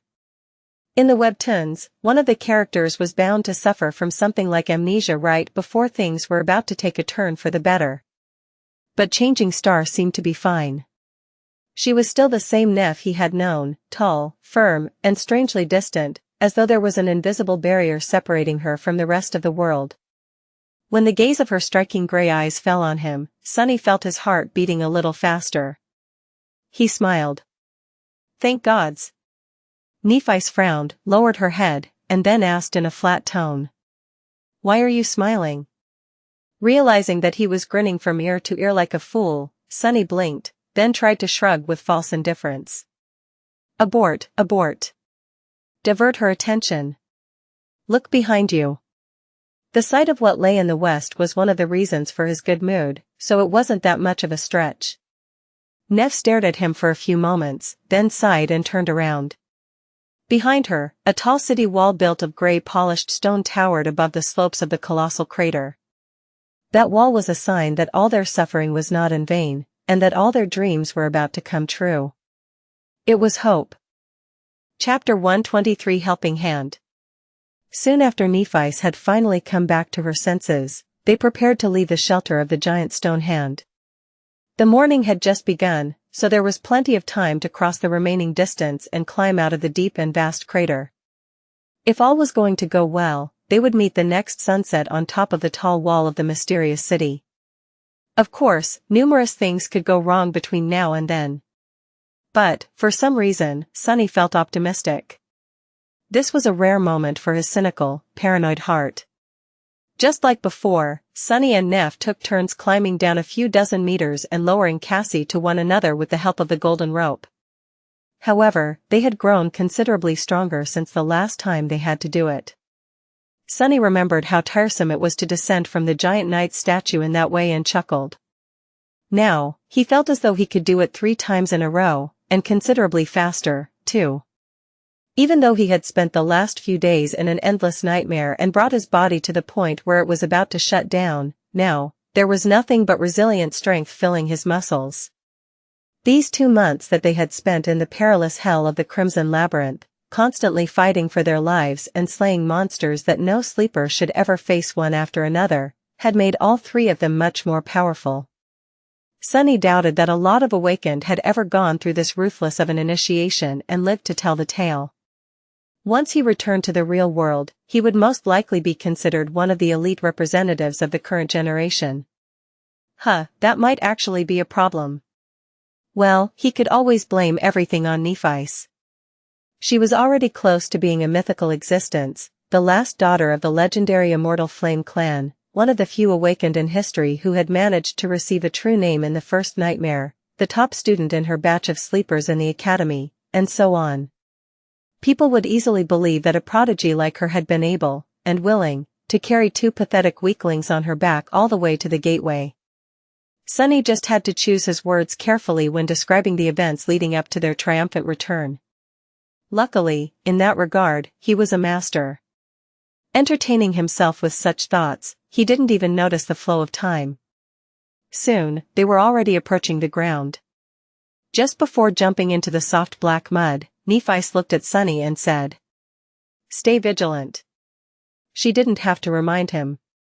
Sunny knew that the last stretch was often the most dangerous, mostly because it was natural for people to allow themselves to relax in these moments, falsely believing that the worst was already behind them. Numerous Awakened perished tragically with their goal already in sight. He wasn't planning on becoming one of them. Sunny carefully lowered Cassie down, watched as Neff helped her step out of the rope loop, and jumped down. He landed on the ground in a nimble roll, immediately jumped to his feet and outstretched one hand, ready to summon the midnight shard at a moment's notice. However, nothing was trying to kill them. Sunny and Nephis exchanged tense looks, and then slowly walked forward. With each minute, the distant gray wall was growing closer. At some point, Sunny gestured for Changing Star to stop and turned around, curious to take a look at the statue whose hand had saved them from drowning in the dark depths of the cursed sea. Out there on the slope of the colossal crater, slightly tilted to the side, a giant statue of a slender woman dressed in a light flowing robe towered over the black mud. She was lovely and graceful, with a slim waist and delicate arms outstretched to the skies, as though trying to embrace them. At least that was how she had looked once, a long time ago. Now, one of the arms was broken off, with only its shoulder remaining in place. Luckily, the other one was still there, and had served as a safe haven for the 3 sleepers in their moment of desperate need. Just as Sunny expected, there were 7 shining stars carved into the stone surface of her robe. What piqued his curiosity the most, though, was the fact that just like the giant knight, the graceful woman seemed to be missing her head. Once again, Sunny wondered if these stone titans were created without faces to begin with, or if something had beheaded them much later in a fit of destructive rage. 7 severed heads guarding 7 seals, he thought, remembering Cassie's frightening vision. The mystery of that vision was nothing short of tantalizing. However, it seemed as though it was destined to remain unsolved. Sunny doubted that he would ever come back to this cursed place after returning to the real world. There were many regions in the dream realm, and almost every one of them was far better than the hellish Forgotten Shore. To hell with all this crap. Sending silent gratitude to the statue that had saved their lives, Sunny turned around and headed west. As they approached the section of the slope that was almost vertical, something dangerous finally happened. Just as Sunny was about to step on a wide stone buried in the mud, the stone suddenly shifted and rolled to the side. A terrible roar resounded across the vast emptiness of the colossal crater, making him shiver in fright. Fearing that something was crawling from under the soil, Sunny jumped back and summoned his sword. To his side, Nephice was doing the same, while Cassie swiftly stepped back to not be in the way. However, there was nothing moving in the mud. No giant beast rose from it to feast on their flesh, no horrifying abomination had extended its limbs to pull them underground into its maw. Then, what made that terrible roar? Just as Sunny was trying to understand what was happening, a sharp pain suddenly pierced his right leg. Looking down, he saw. The damn stone was chomping on his shin. The stone, which turned out to be a bizarre nightmare creature, revealed a mouth full of long, sharp teeth on its surface. It awkwardly rolled a couple of times to reach Sunny and then tried to dig its fangs into his soft flesh. It might have bitten Sunny's leg clean off, but, luckily, the leather boot of the puppeteer's shroud turned out to be too tough for the stone's jaws. So it was just munching on the leather in powerless resentment. The situation was painful, but not at all dangerous. Sunny stared at the stone, then raised his head and glanced at Nephice in bewilderment. Her expression was as indifferent as always, but after all the time they had spent together, he was able to recognize the similar kind of amusement written clearly on her face. Sunny strained his muscles, raised the trapped leg into the air and shook it a couple of times, trying to send the stupid stone flying. However, the weird monster was really stubborn. With another thunderous roar, it doubled its attempts to gnaw on Sunny's shin, its stone teeth on the verge of shattering from all the pressure exerted on them. What a pathetic thing. The only hope of killing me it has is if I die from annoyance, Sunny thought with a confused frown. How could a nightmare creature like this even exist? I guess there are losers even among their kind, eh? Shaking his head, Sunny allowed the shadow to wrap itself around the midnight shard and brought the tip of the blade down on the hungry stone with all the strength he had. The Tachi was met with some resistance, but managed to pierce and shatter the monster's stone body in the end. The bizarre creature died while still trying to take a bite out of Sunny, defiant till the very end. As the shattered remains of the stone fell into the mud, the voice of the spell whispered. You have slain an awakened monster, Rolling Stone. Your shadow grows stronger. You have. Seeing a strange expression on Sunny's face, Nephice asked. What's wrong? He looked at her and blinked a couple of times. I just received a memory. Changing Star raised her eyebrow and said in an uplifted tone. That is great. What type of memory? Sunny scratched his head, hesitated, and then answered. It's a rock? An ordinary rock. Chapter 124 Desolation. Soon, they were standing beneath the impregnable stone walls of the mysterious city. Behind them, the great chasm of the vast crater stretched to the horizon. Somewhere ahead, the lone human citadel in this loathsome region of the dream realm awaited. It promised to deliver them from this dark place and bring them home. Sunny really couldn't wait to be finally done with this nightmare. The city wall was built from massive slabs of gray granite. Still wet from the cold touch of the cursed sea, the ancient weathered stones looked almost black.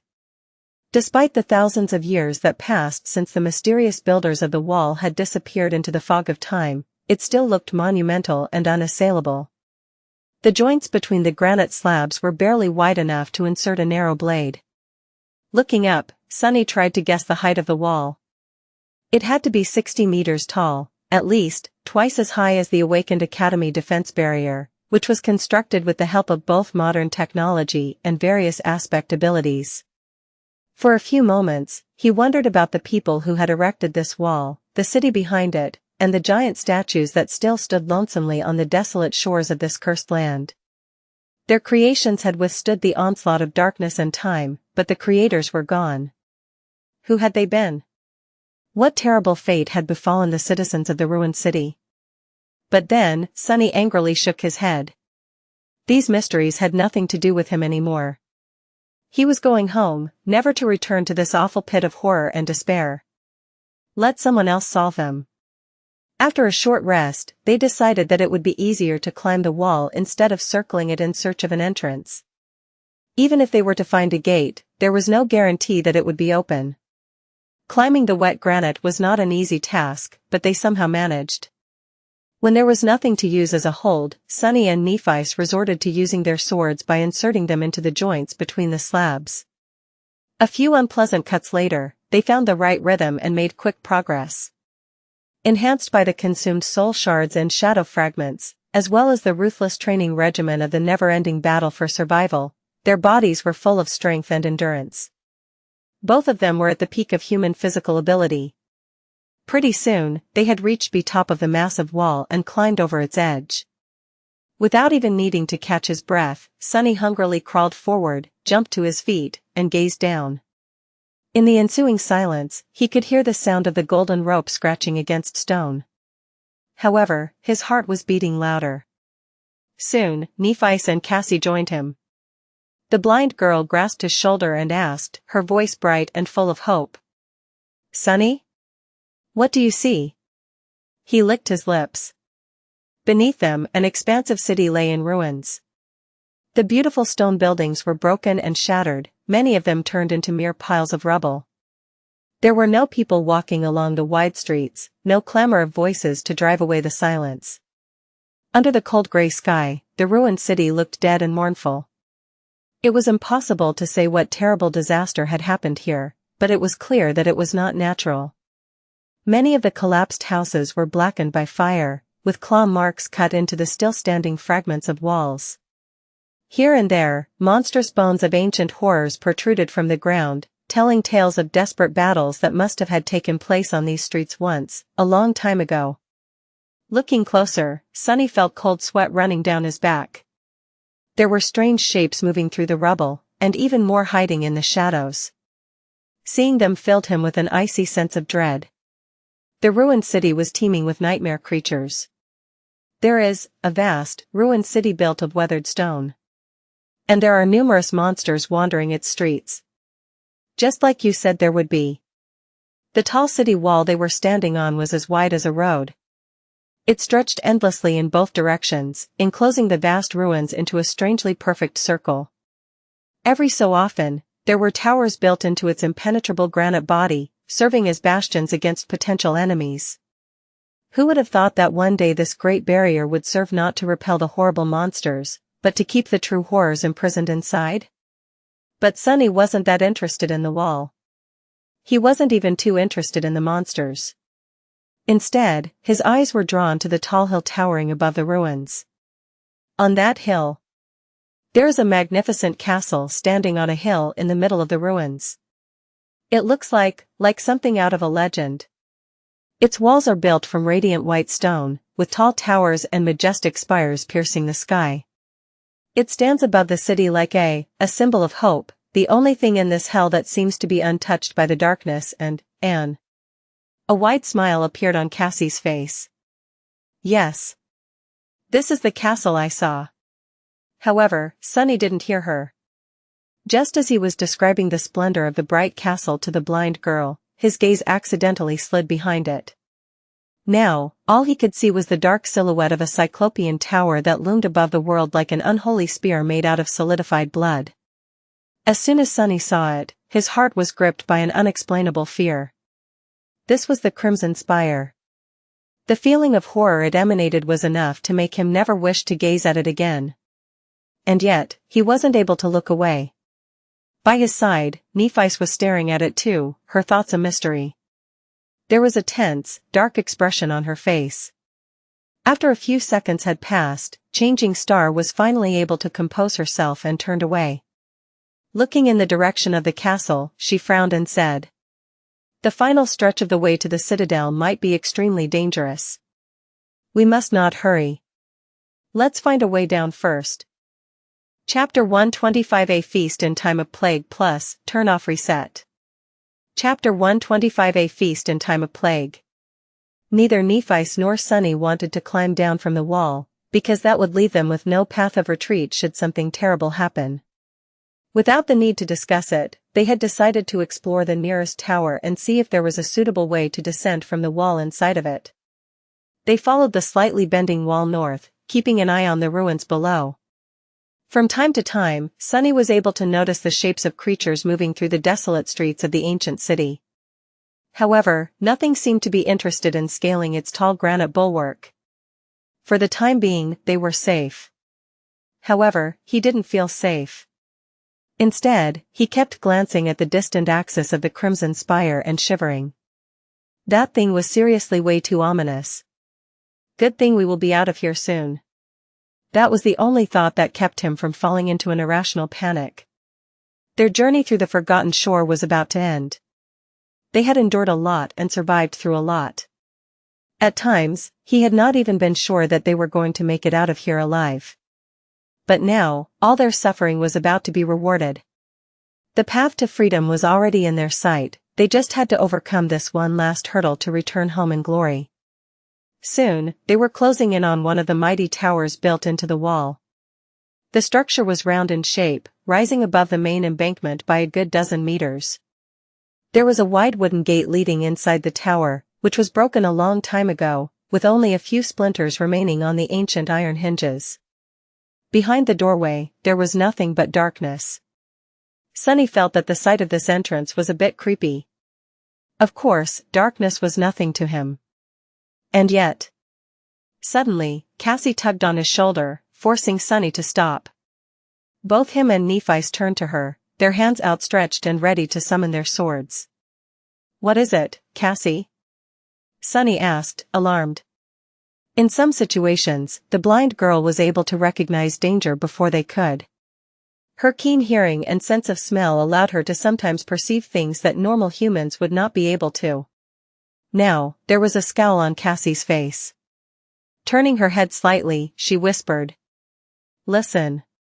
Sunny held his breath and followed her words, straining his hearing to the limit. Soon, he was able to discern a strange sound coming from inside the tower. Chomp. Chomp. Crunch. Chomp.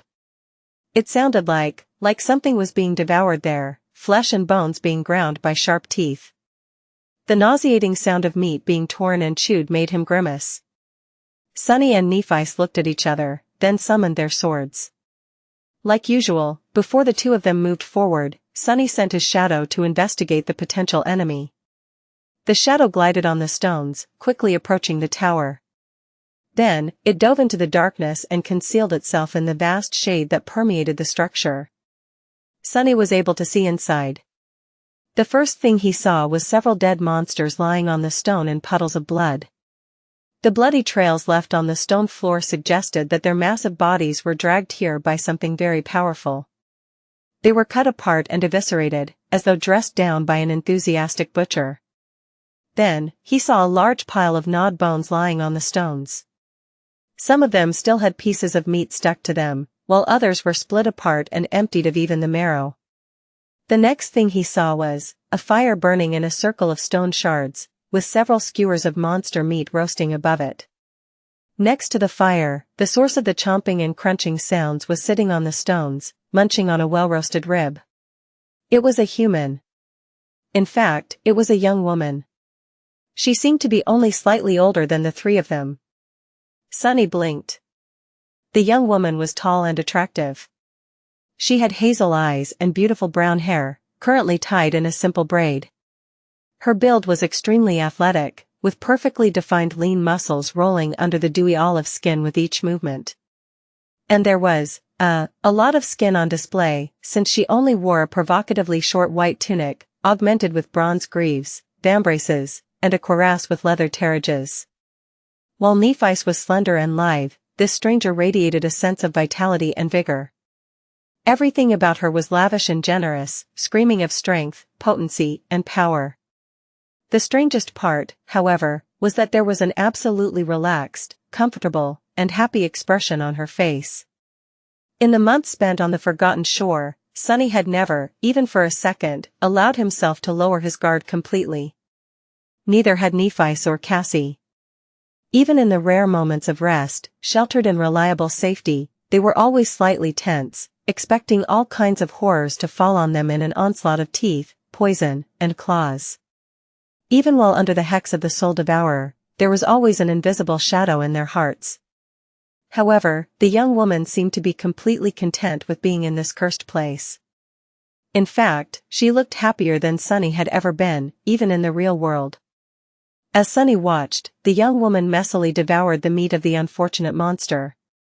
The juices were flowing down her face and fingers. Done with the meat, she bit on the bone itself. His eyes widened. The adamantine bone of the nightmare creature was easily crushed between her teeth, and, closing her eyes in pleasure, the girl proceeded to suck out the marrow, then chew and swallow most of the bone itself. Crunch. Crunch. Chomp. Crunch. Finished with the rib, she threw its remains into the disturbingly sizable pile of bones at her feet, loudly burped with no decorum whatsoever, then immediately stretched her hand out to pick up another piece of monster meat from the fire, and sunk her teeth into it. Sunny blinked a couple of times more, then shifted his perspective back and looked at Nephi. "What did you see?" He lingered for a bit, and then said in a hesitant tone.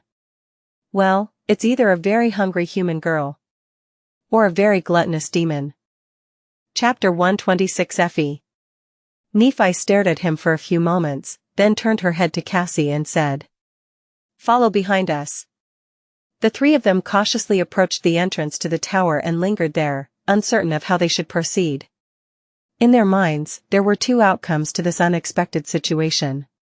1. The mysterious young woman would turn out to be a local awakened. In that case, all their problems were going to be solved. If an awakened happened to meet a group of sleepers in the wild reaches of the dream realm, it was customary to guide them to the nearest human citadel. Of course, exceptions happened, but in general, awakened strived to take care of sleepers. In this alien land, humans had to band together. It was not only a moral obligation, but also in their own best interest. 2. The stranger would turn out to be a nightmare creature. In that case, they were going to have a tough fight on their hands. Since the rank and class of the enemy were unknown, it was impossible to predict the result. They just had to risk it. Drawing a deep breath, Sunny followed Nephi into the cool darkness of the tower. Immediately, the appetizing smell of roasting meat hit his nostrils. His stomach growled. Crap. Before Sunny could react, a piece of bone flew past his head and hit the wall with enough force to shatter into tiny pieces. Belatedly, he raised the midnight shard and assumed a defensive stance.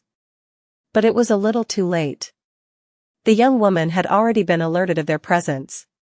Raising her head, she bared her teeth in a wide grin and murmured, "Is someone hiding in the shadows? Why don't you come out to play?" Her voice was deep, smoky and had a raspy huskiness to it. But what mattered the most was that she was speaking in the human language. She was human. Probably. The stranger was still sitting in a relaxed pose, but Sunny didn't miss the subtle tension in her carved muscles. He had no doubt that the alleged awakened could explode into a whirlwind of violence at any moment. It was better not to provoke her.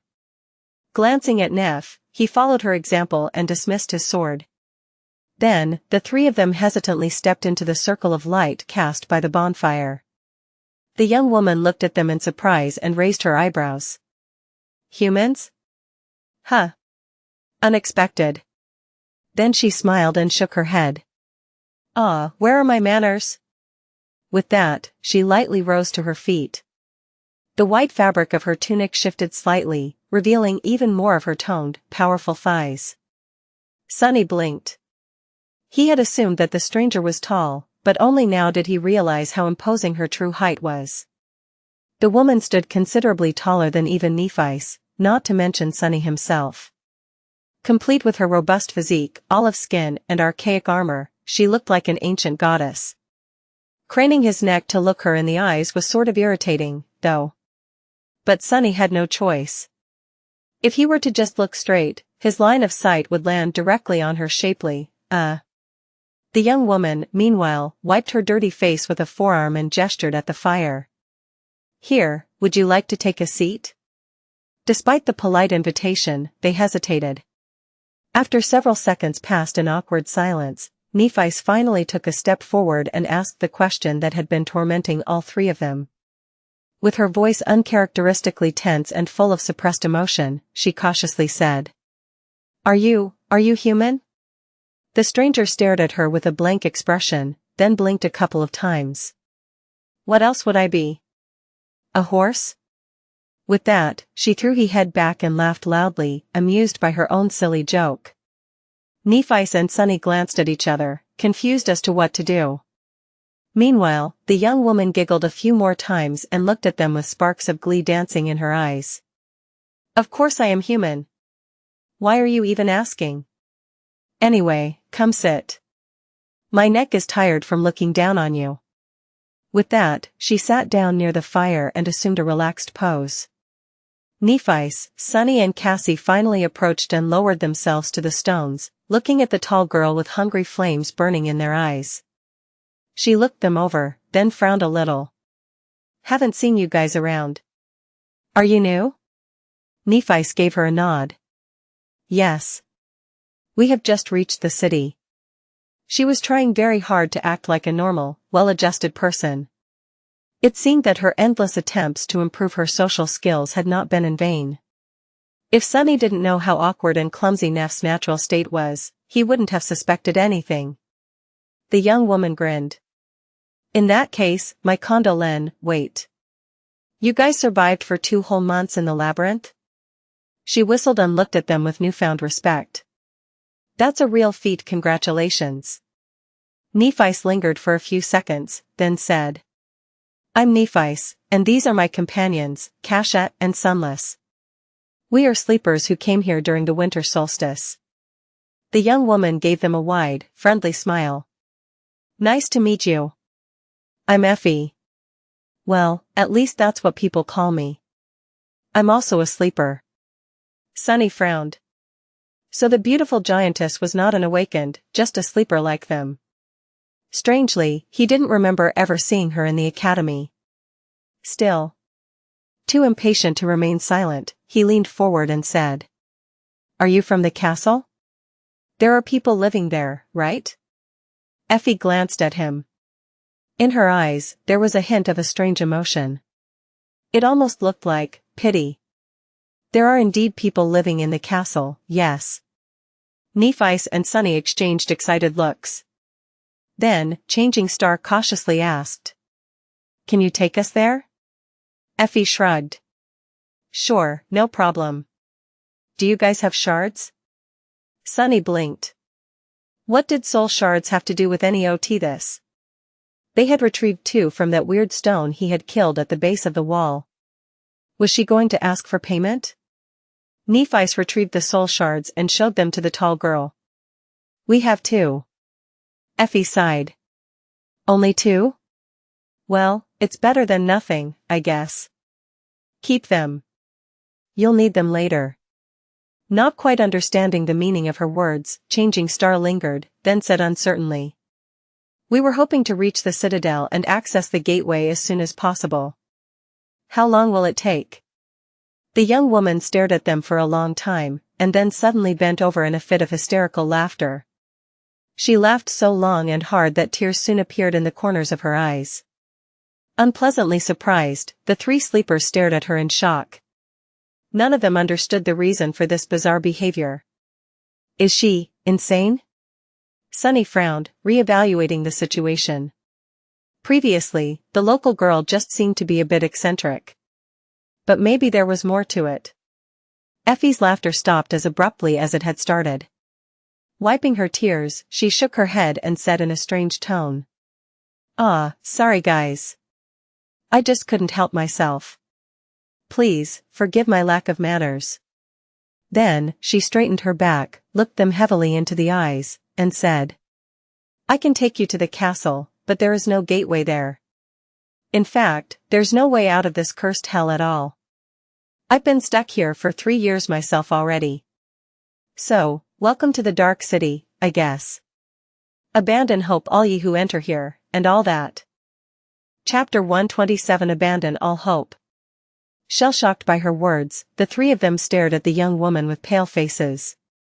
Sunny felt something brittle and precious shattering in his heart, piercing it with an almost physical feeling of pain. No. No, it can't be.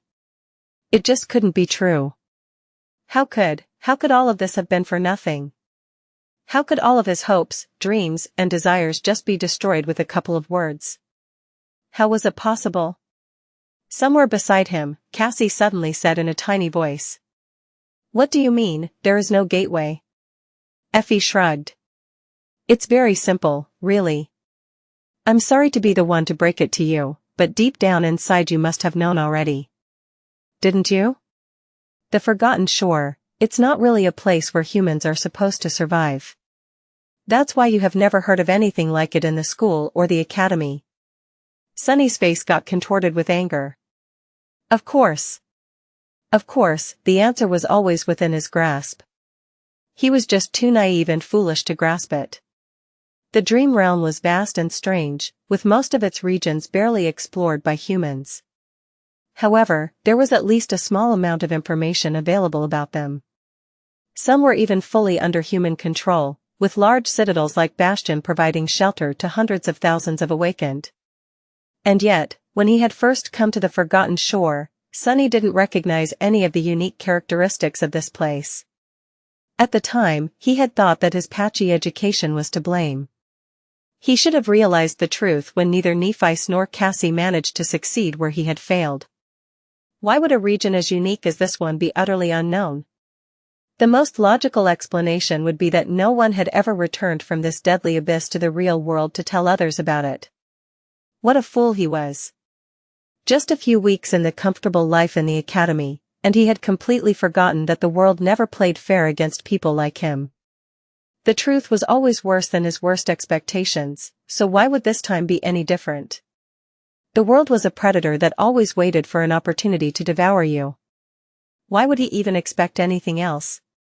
A familiar bitter taste appeared in his mouth. Meanwhile, Effie continued in a gentle tone. 15 years ago or so, a group of powerful and desperate sleepers managed to reach the city and claim the castle for themselves. Not because it had a gateway, but because it was the only place that could keep them safe. At least for a while. Ever since then, a few lucky or resourceful people would find their way to the castle each solstice, only to get stuck here with the rest of us. Nephice was sitting quietly, with only her clenched fists betraying the storm of emotions raging in her heart. Cassie was taking the news harder than both of them, though. After all, it was her vision that led them into this trap. Her face was deathly pale, with an expression of pain and shock contorting its delicate lines. Closing her eyes, she whispered. But that is not fair. Effie looked at her with pity. Then, she chuckled, smiled darkly and said. When was anything ever fair? She was right, of course. Justice didn't really exist outside of the ethereal realm of human imagination. Sunny had learned that lesson a long, long time ago. While he was stewing in his indignant despair, Effie's smile suddenly lost its grim undertone and turned into a happy grin once again. Leaning forward a little, she said. But it's not all bad. At least you have met me. You guys are incredibly lucky, really. If you hadn't run into a local, you would have been dead already. Nephi stared at her and asked in a flat tone. Yeah? Why is that? Her awkward manner of speech was back again in all its glory. Effie sighed. The Dark City is simultaneously the safest place to be on the Forgotten Shore, and also the deadliest. It is safe because no sea monster can cross the wall, let alone reach the castle. But at the same time, it is far more dangerous than the labyrinth because almost every nightmare creature here is of the fallen rank. Sunny blinked, feeling a cold shiver permeate his whole body. Fallen creatures. Fallen creatures were immeasurably more powerful than awakened ones. Dormant humans like them had no business fighting against the latter, let alone the former. One awakened demon was already more than they could handle without resorting to summoning a true terror from the depths of the cursed sea. Something much more powerful than the carapace demon would simply wipe them out from existence in a matter of seconds. Remembering countless shapes moving through the ruins, he couldn't help but tremble. Was each of those shapes a fallen monster? How would anyone survive even a day in this cursed city? They would have to be insane to even try. Slowly, the magnitude of the perilous trap they had found themselves in began to seep into his mind. Effie smiled. But you guys managed to stumble into me before descending from the wall. Otherwise, the fallen ones would have been feasting on your souls already. Lucky, very lucky. There are very few people in the castle who go out hunting in the ruins, let alone venture so far away from it. Meeting an experienced hunter like me was probably your only chance to avoid finding out about the true face of the Dark City a second too late. She shook her head. That's, like, 1 to 1,000? 10,000? A million? At any rate, the odds were really not in your favor. Fortune is definitely in love with at least one of you, guys. So, cheer up. Do you want some meat? I had a truly amazing hunt today. It was so amazing that I don't even mind sharing. Nephice didn't even look at the roasting meat and instead leaned forward, her words filled with intensity. If there is no gateway here, why didn't you try to leave? Effie blinked a couple of times and looked at her with sincere confusion. Leave? And go where? The meat was about to become burnt, so she leaned to the fire and removed the skewers, then replaced them with a couple of new ones. Then, with a sigh, she turned to Changing Star and said, You've been to the labyrinth, so you know what it's like. There's nothing else but that damn coral and cursed sea for months of travel in every direction. You can't go on foot, you can't swim. You can't even fly, because there are swarms of dreadful flying abominations hiding in the clouds. But try to leave? Yeah, many have tried. They're all dead now. Actually, that's how the initial master of the castle had perished. Sunny gritted his teeth. So, what? You guys just hide in the castle and wait for death? The beautiful young woman laughed. Of course not, doofus. Then she pierced him with an unexpectedly grim look of her hazel eyes and said, Most of us can't even get into the castle. The king demands his tax, you know?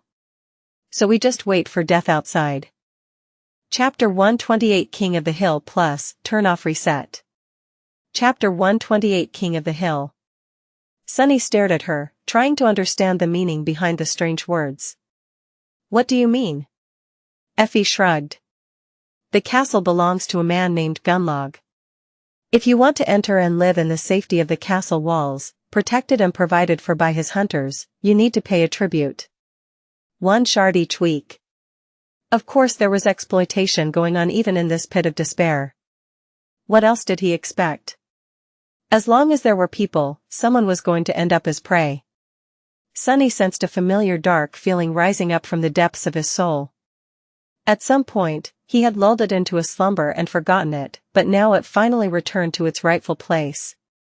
A corner of his mouth curled up. What happens if you can't pay the tribute? The huntress glanced at him with confusion. What do you think? You are not allowed to step anywhere near the gates. There's a small settlement for us unfortunate wretches beneath the castle walls, where we make do with what little we have and tremble in the night, hoping that nothing comes out of the darkness to devour us. That's pretty much it. He hesitated. But how are people even supposed to get soul shards in this cursed place? Effie gestured to the corpses of the monsters she had slain. By hunting. One can find awakened creatures here and there in the city. The trick is to find and kill them without stumbling into something far more deadly. Gunlaug's people form parties and go out to hunt, with experienced pathfinders leading the way. They bring back food, memories, materials, and shards. Nothing stops people from attempting the same.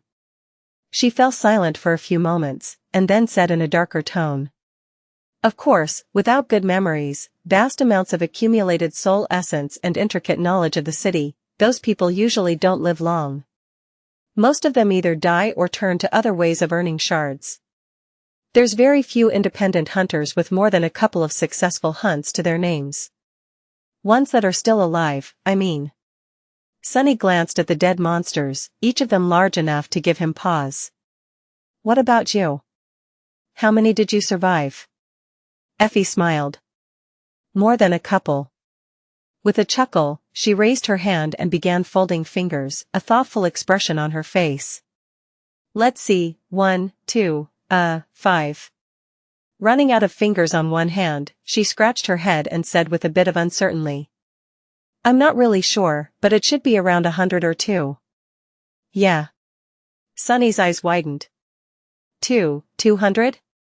If what Effie had said was true, then she was a force to be reckoned with. Slaying even one awakened creature was worthy of respect. Slaying hundreds of them, however, was nothing short of remarkable, perhaps even heroic, and a little fearsome. Especially since she had hunted them alone in the middle of a cursed ruin full of fallen abominations, unaided, with no one to rely on except for herself. The easygoing huntress was not as simple as she appeared. He frowned.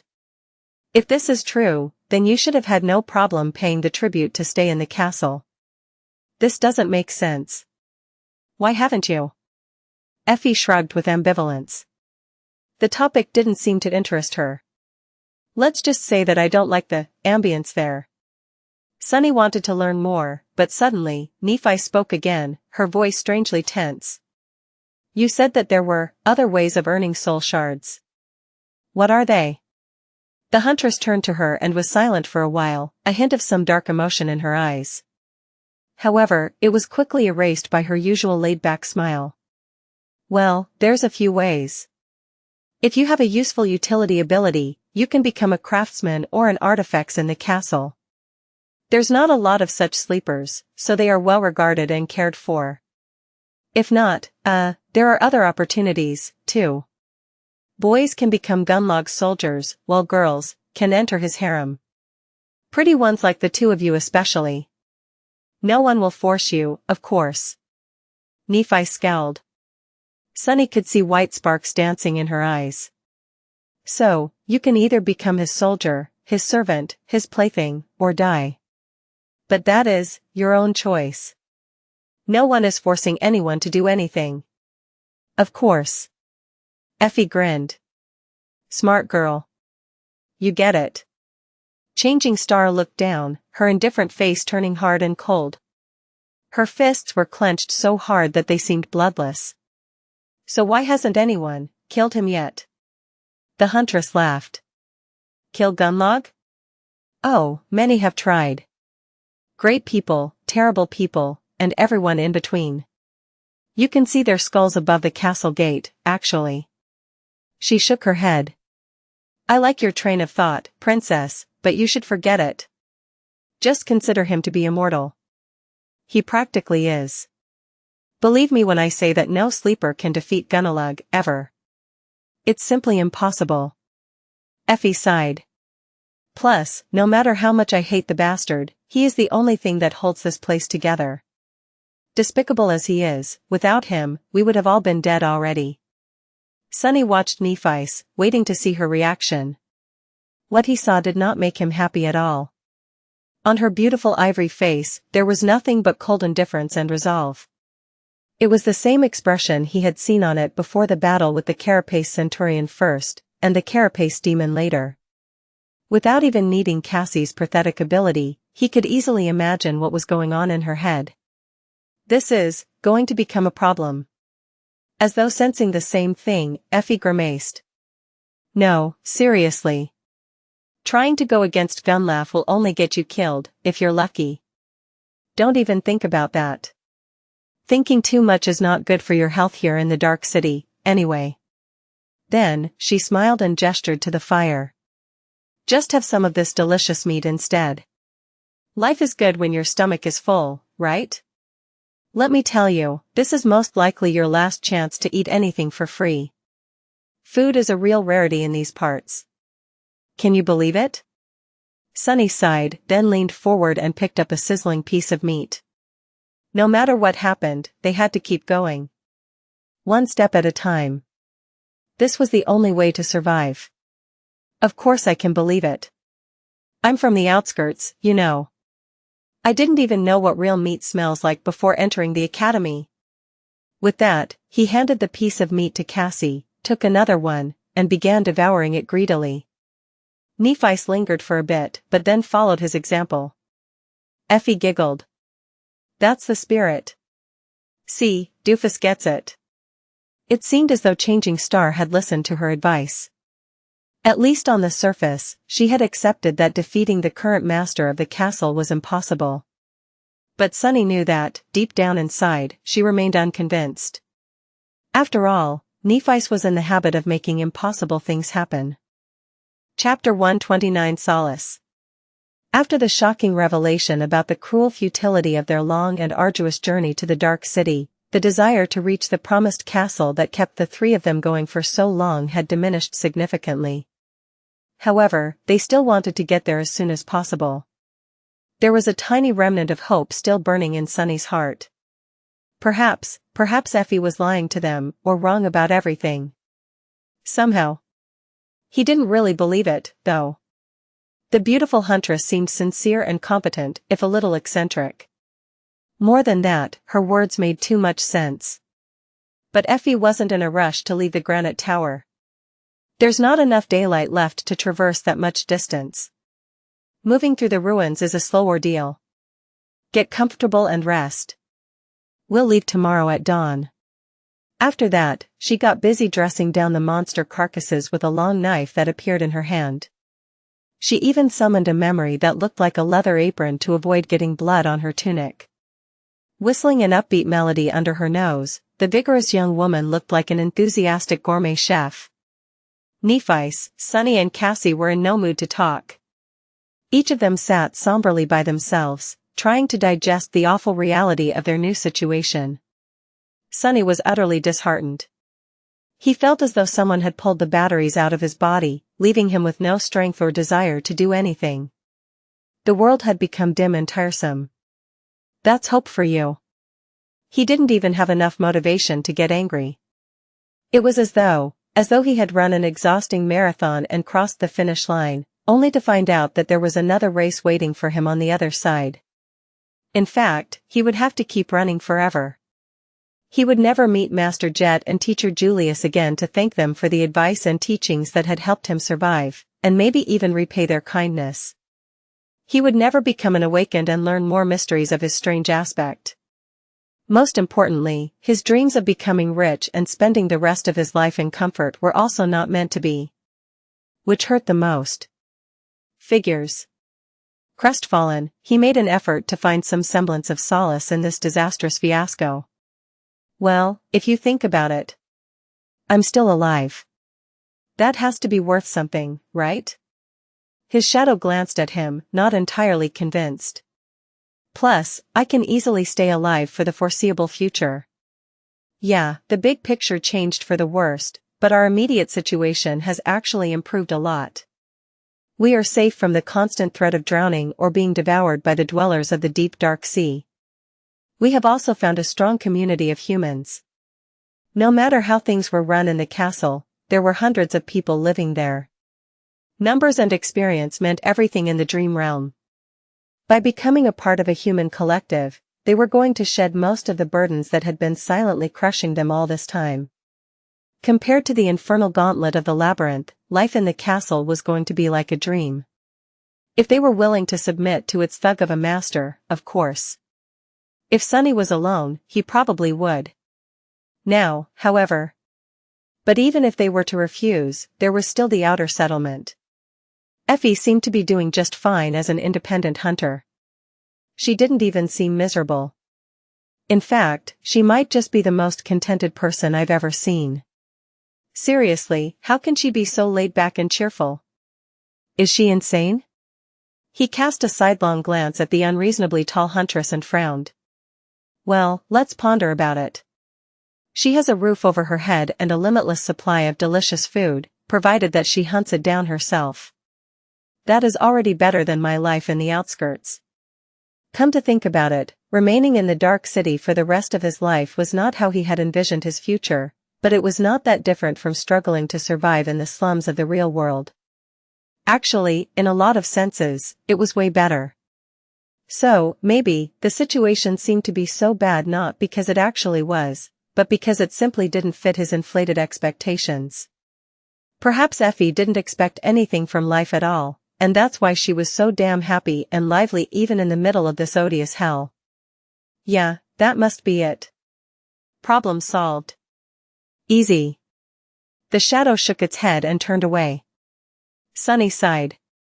Despite his somewhat rational attempt to find the bright side in this calamity, he didn't feel any better, at all. In fact, thinking about how inescapable and bleak their future was only made him more tired. Suddenly, his skin crawled.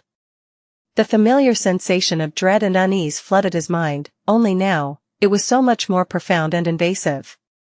The shadow of the Crimson Spire had fallen on the dark city. Soon, the sound of waves crashing against stone informed them of the coming of night. Not in the mood to even stand up, Sunny silently sent his shadow to take a look outside. As the last rays of the falling sun colored the world in the shades of red, the cursed sea was surging out of the great crater. Sunny watched as the distant statue of the beautiful faceless woman was slowly drowned by the darkness, until only her open hand remained above the waves.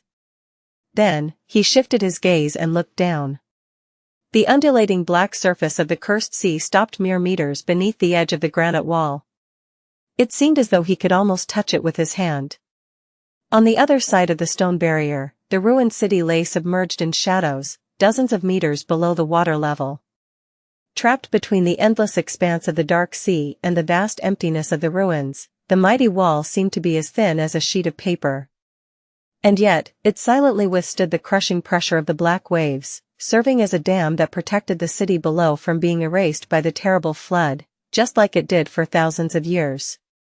However, Sunny couldn't help but imagine all that crushing weight bursting through the collapsing wall in an all-consuming torrent of darkness. He felt shivers running down his spine. Commanding his shadow to return, Sunny finally forced himself to stand up and walked over to Nephi's. Changing Star was sitting with her back against the wall, a dark expression on her face. Hearing his footsteps, she raised her eyes. Sunny sat down beside her, lingered for a while, and then said, "What do you think?" She was silent for a long time, simply looking at him with an inexorable expression. Just when he was about to think that there would be no answer, Neph finally spoke. As she did, white sparks ignited in the depths of her cold gray eyes. "We will find a way to return. No matter what has to be done, we will." Her words echoed inside the granite tower, making shadows on the walls dance in sinister glee. Chapter 130 Strength of a Dozen Men Plus, Turn Off Reset. Chapter 130 Strength of a Dozen Men. In the morning, they set out for the castle. Before leaving the safe haven of the granite tower, Effie gave them a list of instructions. "Follow behind me. Listen to everything I say. Don't make any noise. Don't bleed. Don't think too much. Some of the creatures out there can hear noisy thoughts, others can sense strong emotions. So don't feel fear either." Sunny stared at her with a grim expression. How was he supposed to control what he feels? The vigorous huntress grinned. "What? You never tried to solve math equations in your head to impress a lovely lady? Just do the same." As Sunny's cheeks began to turn bright red, she giggled and turned to Cassie and Neph. "Correction. The two of you, try not to feel fear. Doofus, you try not to get too excited. If walking behind me turns out to be too much, ask to get slapped, alright?" Sunny scowled and uttered through gritted teeth. "That won't be a problem." Effie blinked a couple of times, then smiled. "Ah. Playing for the other team? I see, I see. What was that supposed to mean?" Trying to get his emotions under control, Sunny took a deep breath and counted to 10. "Math equations my ass, who does she think she is? Wait, why am I counting?" Making sure that they understood her instructions, the huntress turned around and rolled the massive slab of granite that blocked the exit from the tower to the side. Lean muscles tensed and moved under her olive skin, making for a picturesque view. Sunny stared at her back and gulped. That slab of granite had to weigh a couple of tons, at least. How strong was the beautiful giantess, exactly? Catching a glimpse of his stare, Effie raised an eyebrow and winked. Like what you see. He answered on autopilot. Yes, wait, no. I mean, that's not why I was looking. How are you that strong? She glanced at the granite slab, then at him. Oh, that's my aspect ability. It's a strong all-around physical enhancement. That was a very rare and powerful ability to have. While not as flashy as many others, it was practically the ultimate warrior ability. With not only her strength but also her speed, agility, endurance, and resilience boosted, Effie was like one of those ancient heroes Neff sometimes talked about. Especially since that boost seemed to be so extravagant. Plus, she had most likely absorbed a very large amount of soul essence over the years of hunting monsters in the Dark City. All those shards the recalcitrant huntress refused to pay as tribute to the tyrannical lord of the castle had to go somewhere. But why would she just admit what her ability was? Sharing secrets like that was not a wise thing to do, especially not in the ruthless reality of the Forgotten Shore. Noticing his surprise, Effie grinned. What? It's not like it's a great mystery. Around here, anyone with a pair of eyes knows what my ability can do. Do you want me to tell you what my flaw is as well? There was a mischievous glint in her eyes. Yeah, right. As if anyone is insane enough to share their. It's very simple. My aspect not only enhances all my physical attributes, it also does the same with all my physical needs. Why do you think I ate enough meat to create a literal pile of gnawed bones, for the fun of it? She laughed and shook her head. Well, it was fun, not gonna lie. So the price for having the strength of many men was to have the hunger of many men, as well. Out here in the Dark City, where food was scarce and hard to come by, it was a dangerous flaw to possess. It was a curse that could force a person to hunt more, and therefore risk injury and death more than anyone else would have to. Most people would scoff at its severity, but not Sunny. He knew what hunger, real hunger, felt like. What it could do to a person. Perhaps that was the reason why Effie was out here in the first place. Perhaps she had become a huntress not because she wanted to, but because she simply didn't have a choice. What other physical needs do people have? Sunny thought, a little confused. Air, then water and food, then, Hey. I said not to get excited. Sunny flinched and looked up at Effie, who was staring at him and cackling. Embarrassed, he gritted his teeth in anger. Don't flatter yourself, Beanpole. However, when he noticed that Nephice and Cassie were observing them with amusement clearly written on their faces, his anger somewhat subsided. Belatedly, Sunny realized that, perhaps, the experienced huntress had been joking around with him not just out of pure mischief. Perhaps she was trying to lighten the mood to get them into the right mental state, thus making traversing the cursed city less perilous. Meanwhile, Effie grinned. What? No answer? Sunny glared at her and said. Don't distract me. Then he forcefully changed the flow of his thoughts and reluctantly added. I'm solving equations. A minute later, they left the granite tower and stepped onto the streets of the Dark City. Effie had summoned the helmet of her archaic armor before venturing forth. It was of the Corinthian design, with a tall crest of blue horsehair and a narrow visor that left only her eyes and lips exposed. On her back, there was a leather bag containing the meat, bones, and hides of the monsters she had slain during the hunt. Sunny knew for a fact that this bag was much larger on the inside than it seemed from the outside, otherwise, in order to accommodate all of F's trophies, it would have had to be comically big. However, it still weighed way too much for an ordinary person to carry. Including the armor, the long knife, and the black leather apron, it was the fourth memory he had seen the huntress summon. He wondered how many more did she have in her arsenal. He had yet to see what weapons Effie used. In the ghostly light of early dawn, they entered the cursed ruins. Chapter 131 Traversing the Dark City Plus, Turn off Reset. Chapter 131 Traversing the Dark City. The mournful ruins of the once great city sprawled around them like a desolate stone maze. With gray skies above and nothing but dead silence surrounding the cohort of 4 tense sleepers, it seemed as though they were walking through a vast, cyclopean graveyard. Sunny had to constantly remind himself that there were countless horrors hiding in the ominous shadows of the dark city. One wrong turn could land them in dire peril. In this ancient ruin, they had no choice but to entrust their lives to the hands of their guide. Luckily, the guide in question was not a morose dead poet, but a tall, extremely attractive young woman clad in a pleasantly revealing archaic armor. In their current circumstances, Sunny much preferred the company of a warrior to that of a useless scribbler. In fact, circumstances had nothing to do with it. He was having trouble imagining any situation where a writer would be helpful to have around. From what he knew, all writers were lazy, talentless hacks whose only real skill was finagling money out of honest people while getting off on torturing them with sadistic cliffhangers. Not to mention that none of them had a backside like Effie. Wait, what? Getting his mind out of the gutter, Sunny frowned and reminded himself to keep his emotions in check. In a sense, this harsh necessity was a blessing. The perilous reality of the ruined city prevented them from concentrating on the bitter despair that had taken a stranglehold on their hearts after the grim revelation of the previous day. They just had to put one foot in front of the other and not think too much about anything. One step at a time. That was how he was going to survive. With a heavy sigh, Sunny glanced around and continued walking. Just like Effie had said, traversing the ruins turned out to be a slow ordeal. The huntress led them through the complex maze of wide and narrow streets following a strange, convoluted path that only she knew.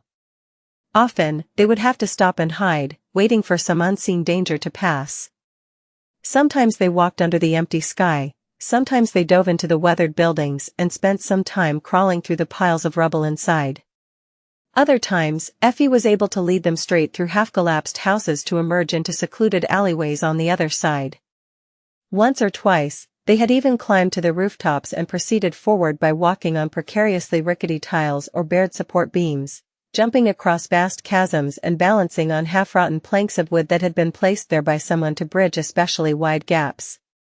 During these moments, either Neff or Sunny would carry Cassie in their arms. Sunny was surprised to discover that the interiors of some buildings were incredibly well preserved. It was as though the inhabitants had just left a few days ago, as opposed to the thousands of years that had passed in reality. Because of that, he was able to catch glimpses of how the citizens of this ancient city had lived all that time ago.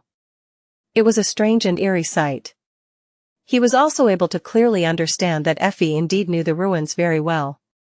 Everywhere they went, there were signs of her previous visits and preparations.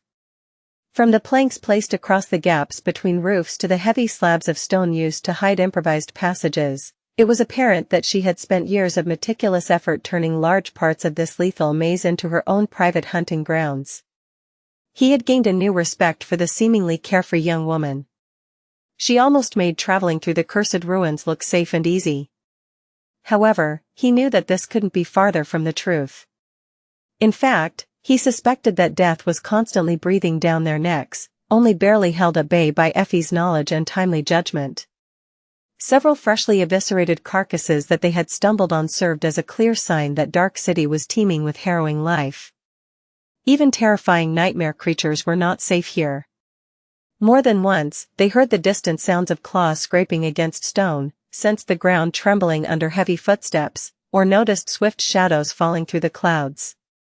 In those moments, Effie would change their course on the fly or find a perfectly concealed hiding spot without fail. Meeting her had indeed been a rare stroke of luck. But with each hour that passed, Sunny grew increasingly somber. No matter what kind of future awaited them in this cursed place, he had no doubt that they would have to hunt for food as well. That meant that he was going to have to learn all the same things that Effie had learned, and maybe even more. The task seemed incredibly daunting. He wasn't even sure that he would be able to accomplish it.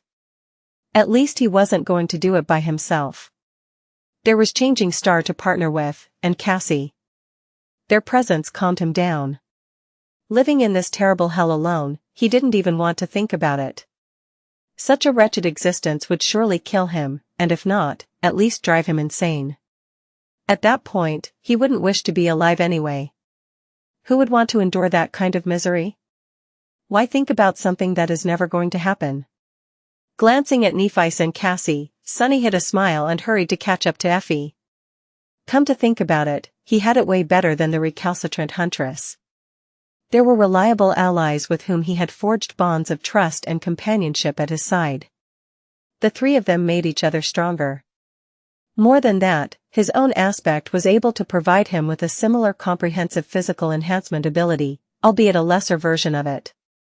It was much more versatile, though, allowing him to transfer the enhancement effect onto memories and inanimate objects, not to mention his invaluable ability to move and scout around without being seen.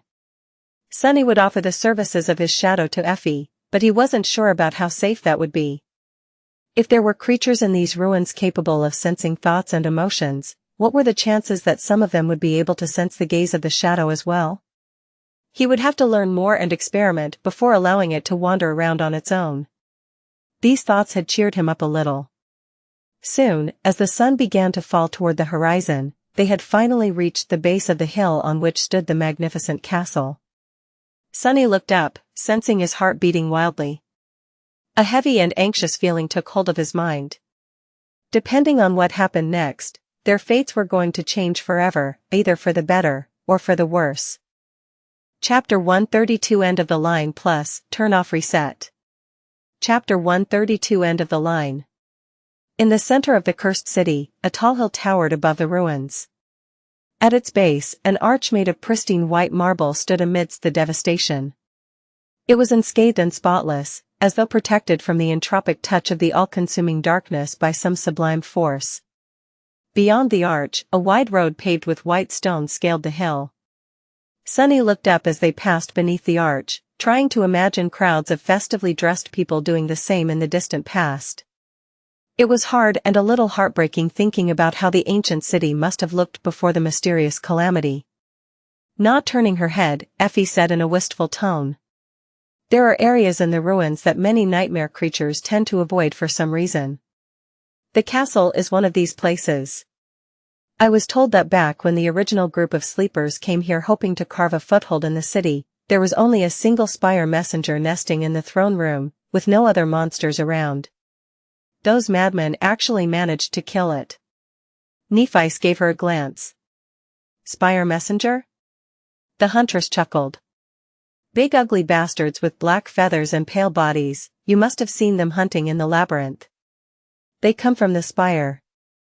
Changing Star hesitated. What are their rank and class? Effie shivered a little. Fallen beasts. That's why I said that those guys were a little mad. But they were a powerful bunch. She grew silent and then added in a quiet voice. It must have taken a lot to kill them, in the end. Brought into a solemn mood by that last statement, they continued forward in silence. The stone road coiled around the hill, slowly climbing its sheer slopes. Here and there, it was broken by long stretches of stairs and formidable, but strangely graceful fortifications. No one was standing guard, though. The whole road was empty. Sunny gestured to one of the stone barricades and asked. Why are there no watchmen? Effie shrugged. Gunlaug has barely enough people to man the castle walls. They will notice anything that approaches the hill, though. The whole city is in clear view from up there, and there are different protective measures put in place. They have already spotted us, too. Sunny shifted his body a little, not enjoying the feeling of being watched by some unseen, potentially dangerous strangers. After a long time walking up the coiling road of white stone, they finally reached the zenith of the hill and saw the mighty castle in all its glory. Up close, it looked even more magnificent. Built from the same pristine marble as the arch at the base of the hill, it stretched into the sky like a white mountain made by human hands. The frontmost tower was wide and imposing, with a tall decorated gate and a grandiose staircase leading down from it to a vast stone platform that the road ended with. On both sides of the frontmost tower, brought slightly forth, two others stood as bastions, connected to it with arched aerial bridges and accompanied by smaller companion towers of their own. Behind them, the main keep soared even higher, as though trying to challenge the menacing crimson spire that loomed above the world far in the distance. Smaller towers, spires, and wings stood here and there, forming a complex and strangely harmonious formation. The whole structure was incredibly beautiful, striking, and at the same time radiated a feeling of unassailable firmness. It was as though the castle was built for gods, not mortals. The only thing that spoiled the picture were dozens of human skulls hanging above the gates on rusty chains. Sunny grimaced, brought down to grim reality by this ghastly sight. His gaze fell lower, only now noticing dozens of crude, makeshift hovels huddled on the stone platform. They were built from fragments of rubble, rotting wood and pieces of monster hides, chaotically clinging to the stones as if afraid to be blown away by the wind. An unpleasant, strangely familiar smell hit him in the nose a few moments later. It was the motley, but unmistakable stench of the slums. That stench was nothing like the poisonous reek of the outskirts, and at the same time exactly the same. Sunny couldn't help but smile crookedly. Gee. I'm home. Between the hovels, gaunt and empty-eyed people were busy eking out their pitiful existences. They were dressed in a strange mix of dirty rags and shiny memories, with those wearing armor standing out among the rest like rare oddities. Most of them were extremely young, barely older than Sunny himself.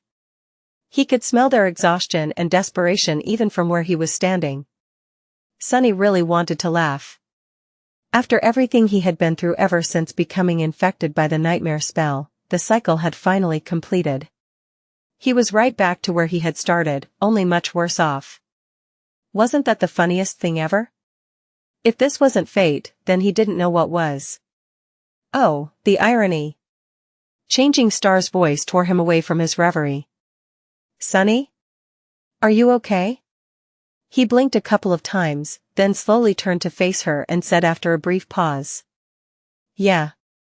I was just reminiscing. Something in his voice must have sounded strange, because she gave him a long look before turning away with a short nod. Good. Don't relax just yet. Then, she turned to Effie and asked. What do we do now? The huntress looked around and shrugged.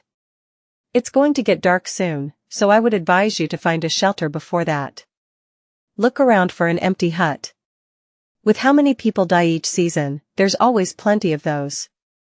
Otherwise, 2 of you can pay the tribute and go into the castle. But the third one will have to stay. Changing Star lingered, then said. What about you? Effie grinned. What about me? That luxury 1-bedroom cottage over there is mine. Mind you, it was built from the best kind of crap you can find here, although it's still crap. Anyway, I am going home, preparing myself a hearty supper and then going to sleep. I'm dead tired from these last couple of days. Sorry, I don't host guests. Nephi stared at her, obviously wanting to say more, but then simply nodded. I see. Thank you for everything you have done for us. I won't forget it. Effie smiled, patted her on the shoulder and turned to Sunny and Cassie. Bye, doofus. Boo, doll. See you around. With that, she began whistling a cheerful melody and walked away. The 3 of them were suddenly left alone, lost and unsure about what to do. The inhabitants of the outer settlement didn't pay them a lot of attention, only occasionally throwing an indifferent glance at the 3 young strangers. Only Cassie's beauty attracted a couple of intense, darkly fascinated gazes. After a minute or so passed in disoriented silence, Changing Star hesitantly took out the 2 soul shards that they had collected from the remains of the rolling stone and looked at the glimmering crystals lying in her hand. They had to make a decision. Chapter 133 Farewell. Nephi held the shimmering crystals, looking at them with a heavy expression. Sunny was also staring at the shards, his head full of dark thoughts. The remnants of shattered souls glowed softly in the dim twilight of dusk. Around them, the inhabitants of the outer settlement were hurrying to get inside their pitiful hovels before the coming of night. The sun was already hidden behind the cyclopean silhouette of the crimson spire, drowning the world in its eerie shadow. The air was full of fear and worry. He grimaced. What are you thinking about? Changing Star sighed and looked up. Her ivory face was harsh and thoughtful. She remained silent for a while, and then said in her usual calm tone, We need to split up. Sunny couldn't help but laugh. You do know what usually happens when people split up in these kinds of situations, right? She stared at him with no humor in her cold, gray eyes. This is not a drama, Sunny. We have the means to provide two of us with food and shelter for a week. There's no reason to pass on this opportunity. Cassie turned to her, a confused expression on her face. But what about the third? An uncomfortable silence hung between them, broken only by the whistling wind. Sunny looked at the blind girl, then at Nephice, and finally glanced at himself. Which one of them was going to remain hungry in the bitter cold while the other two would be eating their fill in the comfortable safety of the castle? He thought that he had an inkling. What else did I expect? It was less than 10 minutes since they reached the human civilization. Well, whatever passed for one in this loathsome purgatory, and the tentative connection that had been established between them in the crucible of the labyrinth was already coming apart at the seams. Just as he had expected, the nature of their relationship was going to change now that they weren't essentially the last three people in the whole wide world, with no one else to rely on but each other. Was it strong enough to endure without that desperate need? He wasn't sure. Throughout his whole life, Sunny had never managed to last long in any group. He didn't know if this time was going to be any different. Just as his insecurity threatened to break out of control, Nephi sighed and handed him the soul shards. Here. Take Cassie inside. He stared at her hand, then looked up sharply. A strange storm of emotions erupted in his heart.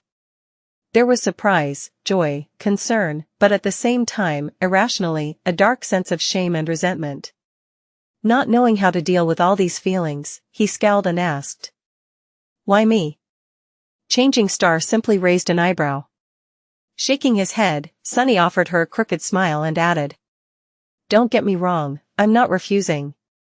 I'm just curious, why are you so kind all of a sudden? Is it out of some misguided sense of nobility? Nephice looked at him for a while, and then said with indifference. I have never been noble. I have never been kind. He blinked, struggling with the desire to pinch Neff and make sure that she was awake. Had she met herself? If she wasn't noble, then who was? Meanwhile, Changing Star shrugged and looked away. It is simply the best choice. Right now, we need information the most. With the help of the shadow, you will be able to learn much more about what is going on in the castle than I ever would. While you are gathering information inside, I will do the same here. We will meet in a week, share our findings, and decide what to do next. Sunny just stared at her. Did Neff just reveal herself to be as cynically pragmatical as he was? Once again, he felt a weird mix of emotions. He was simultaneously elated and hurt by her lack of sentiment. However, the fact that she simply assumed that they were going to continue working together, as though it was a given, had not avoided his attention. For some reason, this small detail gave Sunny a warm feeling. Nephice looked at him and added. Besides, the terms of our trade have come to an end. Your promise was to give up on your share of spoils on the way to the castle. Well, here we are. That stone creature was your kill, so these shards are yours by right. Trade? What trade? Oh, yeah, the trade he had made with Changing Star to get her to teach him swordsmanship and hide the fact that he had no way to absorb soul shards. He has almost forgotten about it. But she didn't. Now that Sunny had been reminded of its existence and realized that it was over, he felt a sudden pang of regret. It was as though one of the few strings that connected them together had been suddenly severed. With a sigh, he took the soul shards from her hand and gripped them tightly. All right. Then. I'll meet you in a week, I guess. Sunny opened his mouth, wishing to say something else, but then just turned away. Stepping aside, he gave the girls some privacy to say their goodbyes. Soon, Cassie's delicate hand found his shoulder. Sunny glanced at the blind girl, remained silent for a bit, and then asked. Are you ready? She hesitated before answering. When she did, there was a hint of sadness in her voice. Yes. With that, they walked away and left Nephice behind, standing alone in the surging darkness of the descending night. Guiding the blind girl, Sunny approached the grand stairs that led to the ornate gates of the magnificent marble castle. Out here, there was nothing but the howling of the wind and the encroaching veil of darkness. It seemed as though the dwellers of the slum were not allowed to build their hovels on the wide stretch of stone that separated the marble steps from the outer settlement. "Be careful, there are steps ahead." After warning Cassie, he sensed a cold feeling grasp his heart. For some reason, it felt as though once he stepped on these stairs, there would be no way back. Gritting his teeth, Sunny took a step forward and began his ascent to the castle. Soon, they approached the apex and stopped in front of a couple of unfriendly guards. Both of the young men barring their way wore armor-type memories and wielded their weapons in the open, as though trying to warn anyone approaching to not test their patience. They looked at Sunny without even trying to hide their disdain. "What do you want, rat?" Sunny hesitated, then held out the soul shards. One of the guards glanced at them and grinned. "Well, would you look at that? The rat has brought us a present." Chuckling, he took the glimmering crystals and waved a hand. "Come on in. Someone will meet you inside." Struggling to not glare at the armed sleepers with murder in his eyes, Sunny forced out a pale smile and cautiously walked past them. Then, looking up at the dozens of human skulls swinging above them on rusty chains, he sighed darkly and led Cassie through the gates of the castle. Chapter 134 Bright Castle. As they passed through the ornate gates, a large hall opened up before them.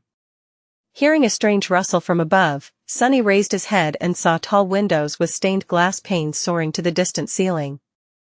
During the day, the hall must have been filled with cascading rays of beautiful light. Currently, though, several young women were nimbly moving from one window to another, draping them with thick sheets of crude fabric. The makeshift wooden ladders they used creaked and cracked, creating a strange and almost melodic sound. It seemed as though the sheets of fabric were being fastened in a way that prevented even the smallest glint of light from escaping the castle during the night. Sunny suspected that every window in the marble fortress was currently being covered in the same way. Just as this thought appeared in his mind, a loud noise thundered behind their backs. Turning around, he saw the ornate gates closing. The two guards who had met them outside were already sliding a heavy iron bolt into the sockets, their faces red from strain. The massive bar must have weighed more than the two of them combined. The castle was now sealed from the outside world, ready to face the onslaught of cursed darkness. Suddenly, Sunny felt like an animal caught in a cage. Trying to calm himself down, he looked around and noticed an opulent wooden desk that looked completely out of place in the grand hall. It must have been dragged here from some other part of the marble citadel. Behind the desk, a gaunt young man with nervous eyes was writing something down on a piece of parchment. The whole thing looked strangely similar to a reception desk in a luxurious hotel, or, rather, to what Sunny imagined such a thing would look like. He had never actually been to a hotel, of course. Hesitating for a few moments, he walked over to the desk and addressed the young man. "Hey. We've been told that someone will meet us inside." The castle receptionist flinched and looked up from his paper, a fearful expression appearing on his face. When he realized who was speaking to him, though, the fear disappeared, replaced by a tentative smile. The young man had a thin face and a pale, unhealthy complexion. He looked hungry and weak, much more like those poor souls in the outer settlement than someone who lived in the castle. His clothes, however, were clean and tidy, without any signs of wear and tear like that of the people outside. "Ah, guests. Sorry, you gave me a fright there. Welcome to the Bright Castle." "Whoa, you were just in time." A couple of minutes later, and the gates would have been closed. Saying that, he threw a tense glance at the two guards and then quickly looked away. "Anyway, my name is Harper. I'm responsible for guest accommodations today. Let's get you." "Oh. I don't seem to recognize you guys. Is this your first time paying the tribute?" Sunny stared at him for a couple of seconds, feeling Cassie squeeze his shoulder a little tighter, then said, "Yes." Harper smiled. "Congratulations. You might not even suspect it, but I was once in your shoes myself. In fact, it was just a few months ago." But ever since Lord Gunlaug graced me with his kindness, I've been living in the safety of the castle. You'll love it here too, I'm sure. Right. Sunny didn't know if the young man was sincere in his gratitude to the local tyrant or was simply saying these things for the guards to hear, and honestly, he didn't care. What piqued his interest, though, was that Harper did not seem as surprised by the timing of their arrival into the dark city as Effie had been. But then he realized that people living in the castle might not have known who came to the outer settlement and when. They would probably assume that he and Cassie had entered the dream realm close to the ruins and then spent the last 2 months scrounging for soul shards to pay their way into the castle. This was a good detail to know, since Sunny didn't want to announce the true extent of their competence just yet. Judging by how impressed Effie was by the fact that they had managed to carve their way through the labyrinth, this would attract a lot of unnecessary attention. He smiled with the corner of his mouth. So, what do we need to do now? Harper picked up his quill and opened a large ledger. That's very simple, really. I'll just need your names to mark when the two of you paid the tribute, and that's pretty much it. We have a lot of spare rooms here, especially in the Tower of Dusk. It is very quiet, so how about I settle you there? There was a nervous glint in his eyes. Tower of Dusk probably means that it's in the western part of the castle, facing the Crimson Spire. No wonder people don't want to live there. But to Sunny, fewer people meant less danger. He gave the gaunt young man a nod. Sure. No problem. Harper smiled. Great. That's great. So your names? Sunny interrupted him, trying to avoid dangerous questions. I'm Sunless, and this is Xianxia. The young man wrote their names down and marked the date of their arrival. Sunny stared at his neat handwriting, his eyes locked on the short strings of numbers. So, it had actually been exactly 77 days since the night they had arrived on the forgotten shore. The three of them had scrupulously kept track of time for a while, but after their harrowing experience with the Soul Devourer, Sunny had lost the grasp on the actual count. Out there in the real world, the spring was already starting. A whole season had passed. It felt like a lifetime. Not paying any attention to the storm raging inside Sunny's heart, Harper closed the ledger and offered them a polite smile. All done. Now, leave your worries behind and follow me. Between these walls, you are completely safe. Nothing is going to hurt you. His tone was jovial, but Sunny didn't miss the quick glance Harper threw at the menacing guards standing silently by the sealed gate. Chapter 135 Cohabitation. Harper led them through the castle, explaining small details about the rules and customs one had to follow once inside. He was a talkative and friendly guy, so Sunny quickly got the gist of it. In general, it was very simple. They were free to do whatever they wanted unless it broke the basic rules of cohabitation, with a few small caveats. There were areas in the marble fortress open to everyone, and areas that only members of Gunlaug's host could enter. Those were marked by the symbol of a serpent coiled around a tall tower. As they walked, Sunny noticed several crude tapestries with that symbol woven on them. The cloth of the tapestries was black, with a stylized white tower and a golden serpent embroidered in their center. He guessed that this represented the Dark City, the Bright Castle, and its lord respectively. Apart from that, there wasn't much to know except for when and where to find food, water, and other necessities. The last thing Harper said was about how they should behave around other inhabitants of the fortress. People here are very nice, but you still must remember to have manners. Especially when you are interacting with the guards and the hunters. These guys protect us and risk their lives to provide for us, so they deserve our respect. If one of them, if there's a misunderstanding, be mindful of their burdens. Yes. Sunny threw a dark glance at the gaunt young man and translated that statement to "Don't mess with Gunlaug's people, and if they are messing with you, just swallow it." How wonderful. Meanwhile, he was able to catch a few glimpses of how people actually lived inside the castle. To Sunny's surprise, they didn't seem nearly as put down and miserable as he had expected. In fact, everyone seemed to be more or less fine, going about their business with mundane casualness.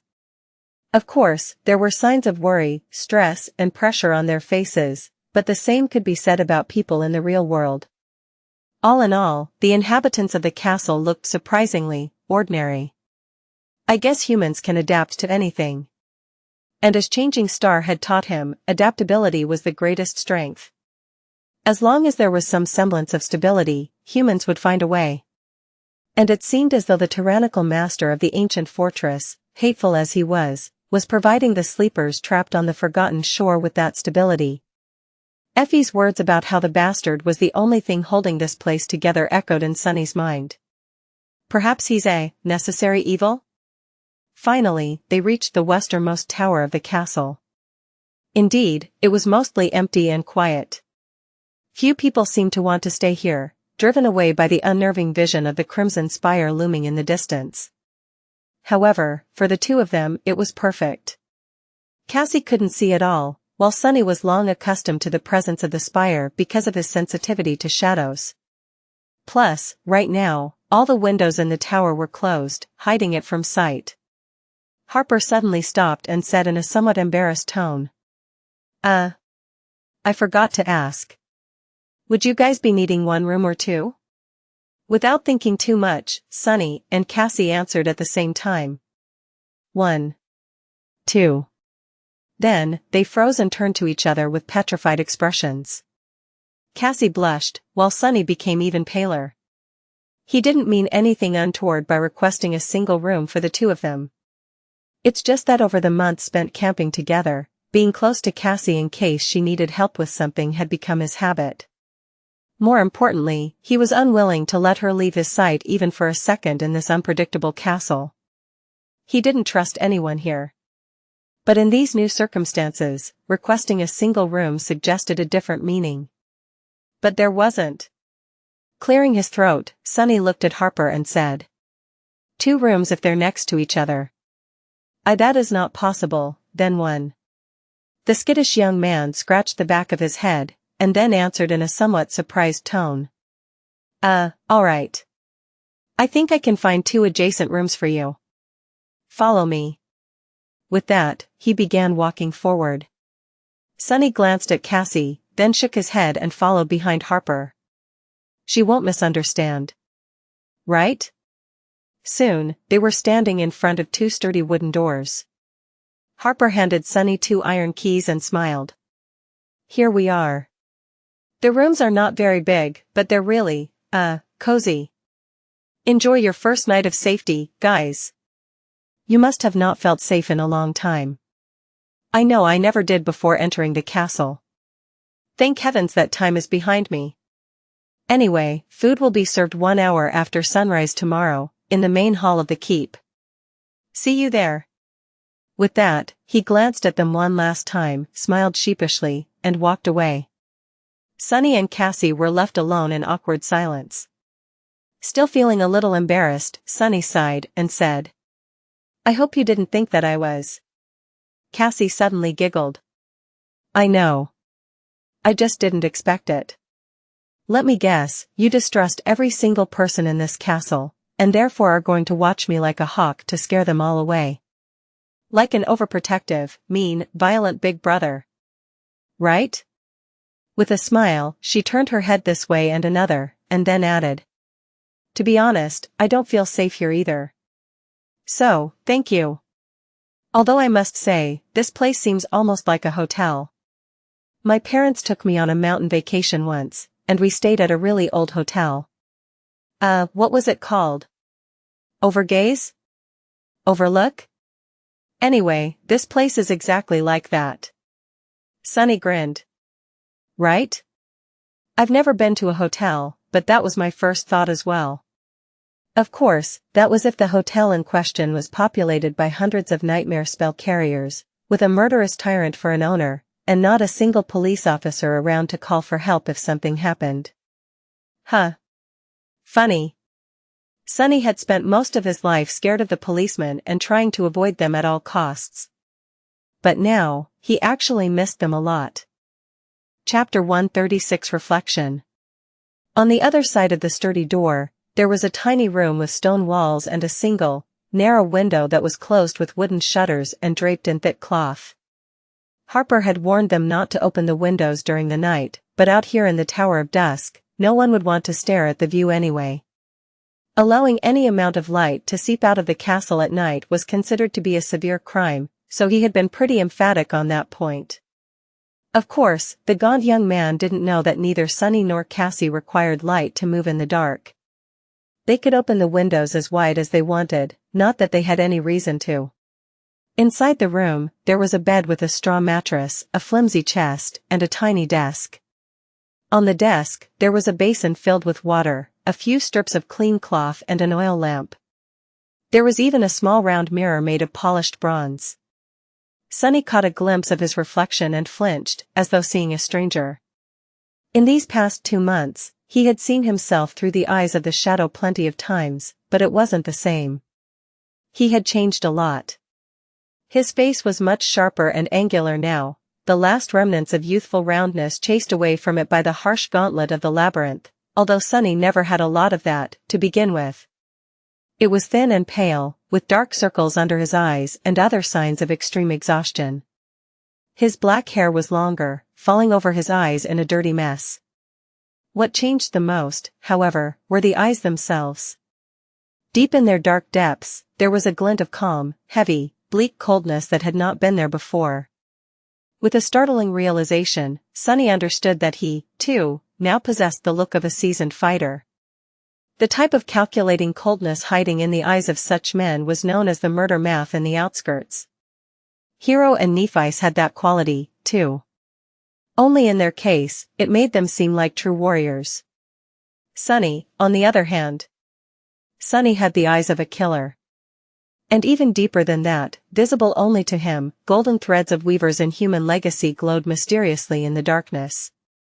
Staring at his reflection, Sunny grinned darkly and said in a strange, hoarse voice. "Looking good, Sunless." Leaving his shadow to guard the door to Cassie's room, Sunny fell on the soft mattress, wrapped himself in a blanket, and tried to get himself to sleep.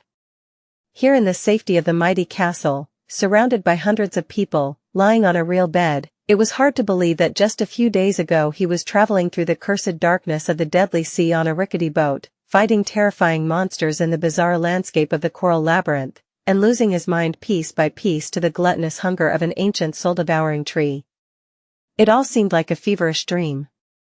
This isn't bad. With that thought, he fell asleep.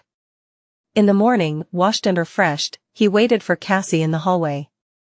Even the puppeteer's shroud, which finally got a chance to return to the Soul Sea for a decently long period of time and restore itself, looked clean and tidy once again. That poor armor had gone through enough abuse to kill a dozen sleepers, yet it still held fast, saving his life on numerous occasions. Sunny was reminded of how lucky he had been to receive it. The blind girl did not make him wait for long. Soon, she came out of her room, practically glowing with loveliness and freshness. It seemed as though Cassie had done the same things as Sunny. After months spent crawling through blood and dirt in the wilderness, they finally looked and felt like humans again. "Good morning." Sunny blinked. He had almost forgotten how stunning Cassie was. With her delicate features, bright blue eyes and pale blonde hair, she looked like a beautiful porcelain doll. The blind girl had dismissed the enchanted cloak, leaving her dressed only in a light tunic, with leather sandals on her feet. She was nothing short of breathtaking. He closed his eyes and sighed. "This smells like trouble." "Good morning, Cassie." She turned her head to him and wrinkled her nose. Sunny frowned. What?" The blind girl knitted her brow. "I don't know. You smell different." He stared at her for a few moments, and then laughed. "If this is your way of saying that I used to reek, then thank you, I guess." Giggling, Cassie came closer and put her hand on his shoulder. "That's not what I meant. Anyway, let's go eat." The two of them were in a strangely good mood. Sunny guided Cassie to the main keep of the castle, following the route that Harper had explained to them the previous evening. On the way, he was careful to avoid any doors and corridors marked with the symbol of the golden serpent coiled around a white tower. His shadow was going to take a look at the forbidden areas of the fortress later, most likely. But for now, they had to keep a low profile and avoid trouble. Finding the keep was not hard, as many other sleepers were going there to partake in the breakfast too. Meals were served twice a day in the castle, once in the morning and once right before sunset. If you missed one and had no other way to procure food, you would have to remain hungry for the rest of the day. Sunny observed the sleepers with curiosity, sometimes describing them to Cassie in a low voice. The inhabitants of the castle were very different from the desperate dwellers of the outer settlement. They generally seemed healthy, or at least well-fed. The amount of armor-type memories here was also much higher, although many still wore clothes made of mundane fabrics. Almost all of them were young and beautiful, with only a couple of the people he had seen looking like they were past their early 20s. Despite that, few could compare to Cassie in terms of looks. Finally, they entered the main hall of the keep, where long wooden tables were placed to accommodate the morning crowd of hungry sleepers. Suddenly, hundreds of eyes turned to stare at Cassie and Sunny. Feeling cold shivers running down his spine, he gulped. Crap. Chapter 137 All Eyes on Me Plus, Turn Off Reset. Chapter 137 All Eyes on Me. The main hall of the mighty castle was grandiose and majestic in appearance. The gentle light of the morning sun was cascading through the tall windows and reflecting from the white marble walls, filling it with a bright radiance. The walls were decorated with intricate carvings that spanned dozens of meters, creating a regal tapestry. At the far end of the hall, a set of stairs led to a dark alcove. The back wall of the alcove had numerous small holes cut through it, and with sunlight shining through them into the deep darkness, it seemed as though a fragment of the starlit night sky was somehow locked within the castle. Beneath that light stood an empty white throne. Sunny stared at the throne for a few moments, then lowered his gaze and glanced at the several hundred people that were looking at them. Long wooden tables were placed along the length of the grand hall, with a motley crowd of sleepers sitting on crude benches behind them, busy consuming their food. There was some sort of hierarchy in how they were grouped, but Sunny couldn't understand it yet. Currently, most of them were staring in his direction. Sunny gulped. It took him a couple of seconds to realize that all these people were not, in fact, looking at him. They were all looking at Cassie, clearly startled by her loveliness. Crap. Just as he had thought, this smelled like trouble. The blind girl, meanwhile, was oblivious to the commotion her appearance had caused. Sensing the sudden tension in his muscles, she asked. Sunny? Why did you stop? He narrowed his eyes, gave the crowd of sleepers his most menacing scowl, and answered in a flat tone. Just taking in the view. Then, Sunny walked over to the young women rationing the food, received 2 plates of steaming monster meat stew, and guided Cassie to a relatively empty spot at the end of one of the tables. He even got 2 cups of something that closely resembled tea. Sitting down, he put the crudely made utensils into Cassie's hand and stared at his plate. He didn't like all this attention one bit. Look at that, Cass. They even got vegetables. I swear there's at least 2 pieces of a tomato in my stew. Or is it a carrot? What's that thing that looks like a red potato? Sunny had only seen vegetables in the academy's cafeteria, so he was not well versed in differentiating them. Teacher Julius had also only mentioned them in passing, since the chances of encountering a vegetable from the real world in the dream realm were not very high. To be precise, he had briefly showed Sunny pictures of the most common earth vegetables and said that if he ever was to find something that makes him think, that thing looks familiar, he should turn around and run. Cassie smelled her stew and said with a smile. I think it's a beetroot. Sunny blinked. Never heard of it. While they were innocently chatting, he was observing the sleepers through his shadow, waiting tensely for things to go wrong.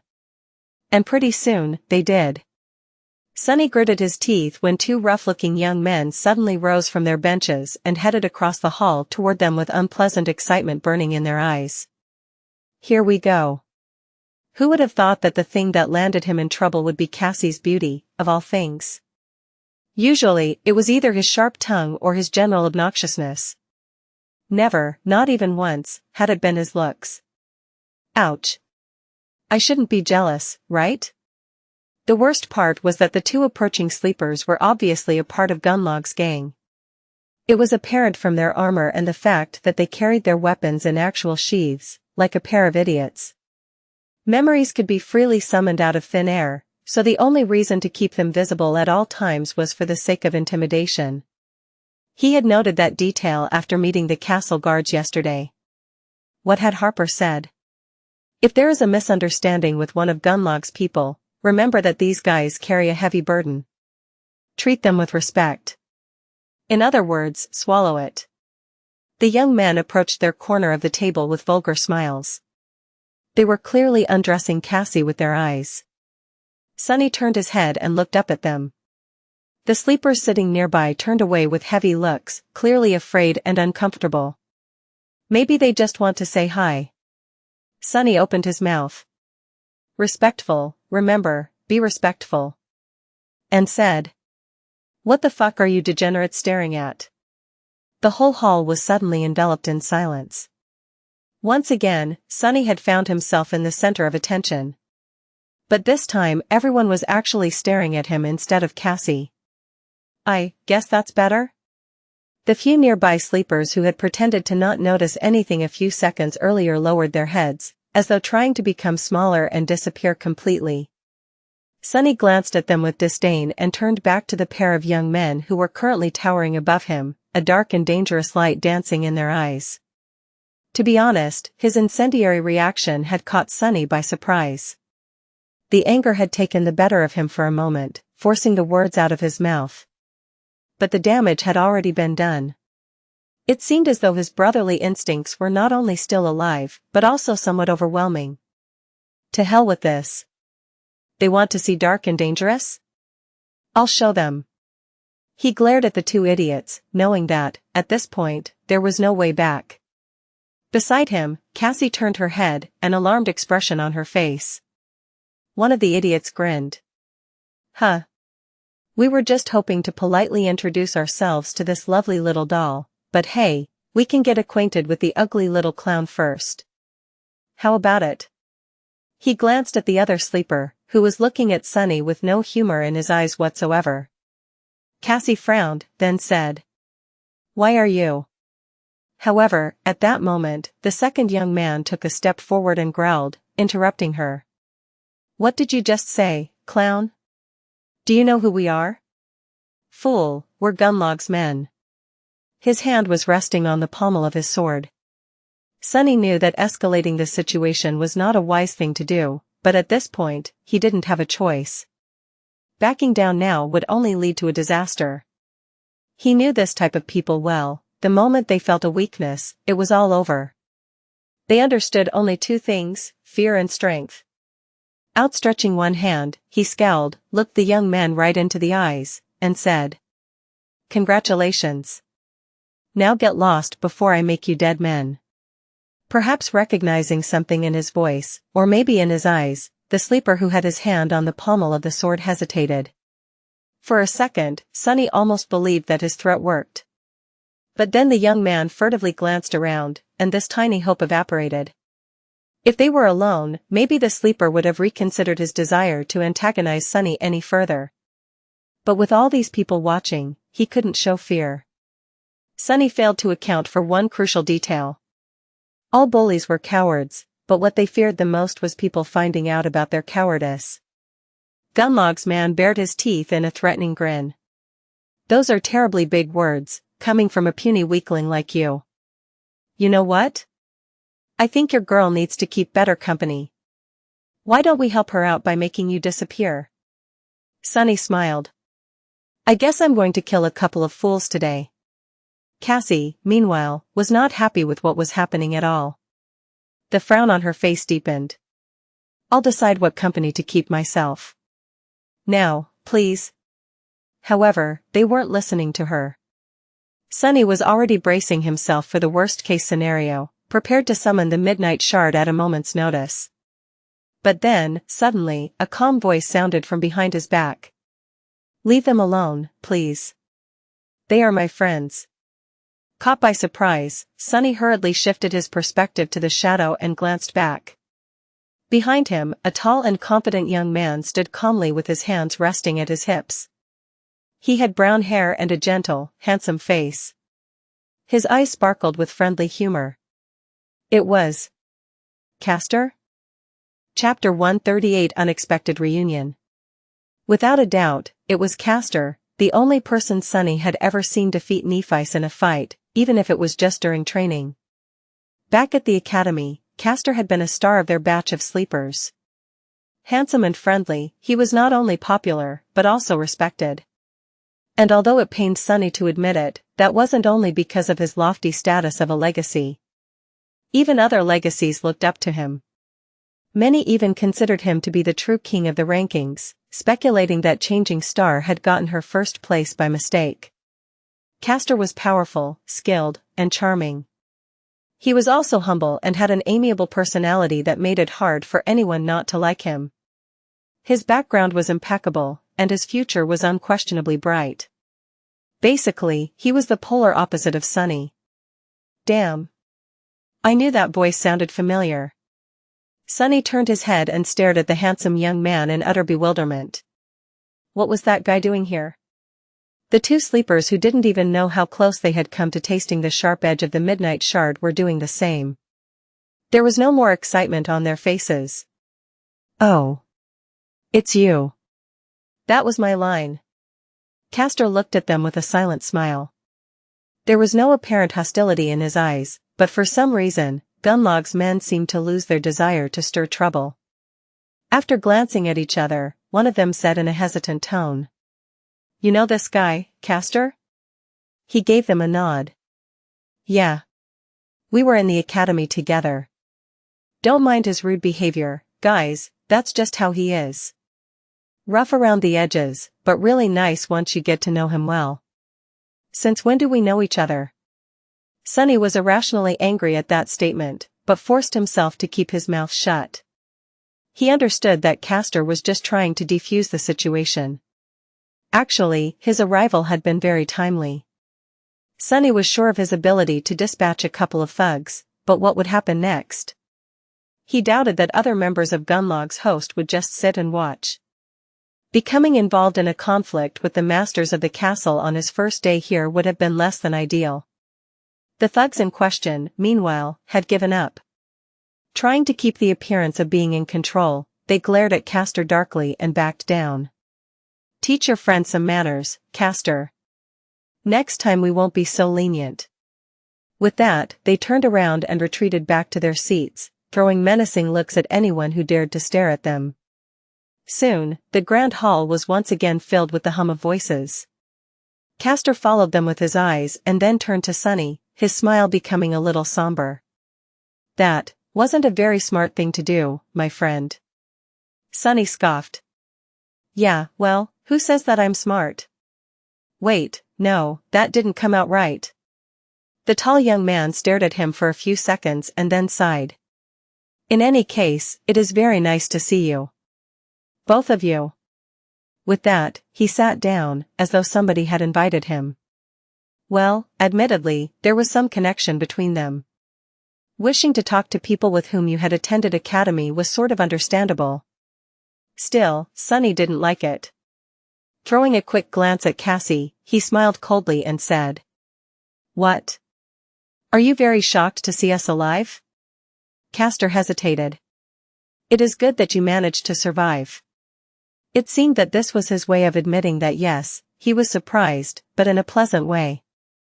It wasn't a secret that Sunny and Cassie had been seen as two walking corpses by all the other sleepers in the academy. Just like Nephi and Castor occupied the top two positions in the rankings, they were dead last. Because of that, the two of them had been shunned and ostracized. Of course, when it came to Sunny, he not only welcomed the cold treatment of his peers, but had actually been the one to engineer it. In any case, no one had wanted to be around them, as though afraid of becoming infected by the invisible aura of death that followed them wherever they went. Sunny himself had been guilty of avoiding Cassie as much as he could in the past. It must have been very strange to see the two of them alive and well after months spent among the horrors of the Forgotten Shore. Cassie smiled. Thank you. Castor reciprocated her smile and asked, his tone strangely warm. You are Kasha, right? And you are, Sunless? Sunny gave him a curt nod. Right. Although I'm surprised that you remember our names. Don't think that we've forgotten how you guys used to treat us. Cassie squeezed his hand and said in a disapproving tone. Sunny. Castor chuckled. No. He's right. We behaved like a bunch of jerks. Looking back, there were a lot of things we did wrong. If only we had known better. His voice trailed off, and after being silent for some time, the handsome young man suddenly smiled with nostalgia. But still, those days in the academy were not all bad, right?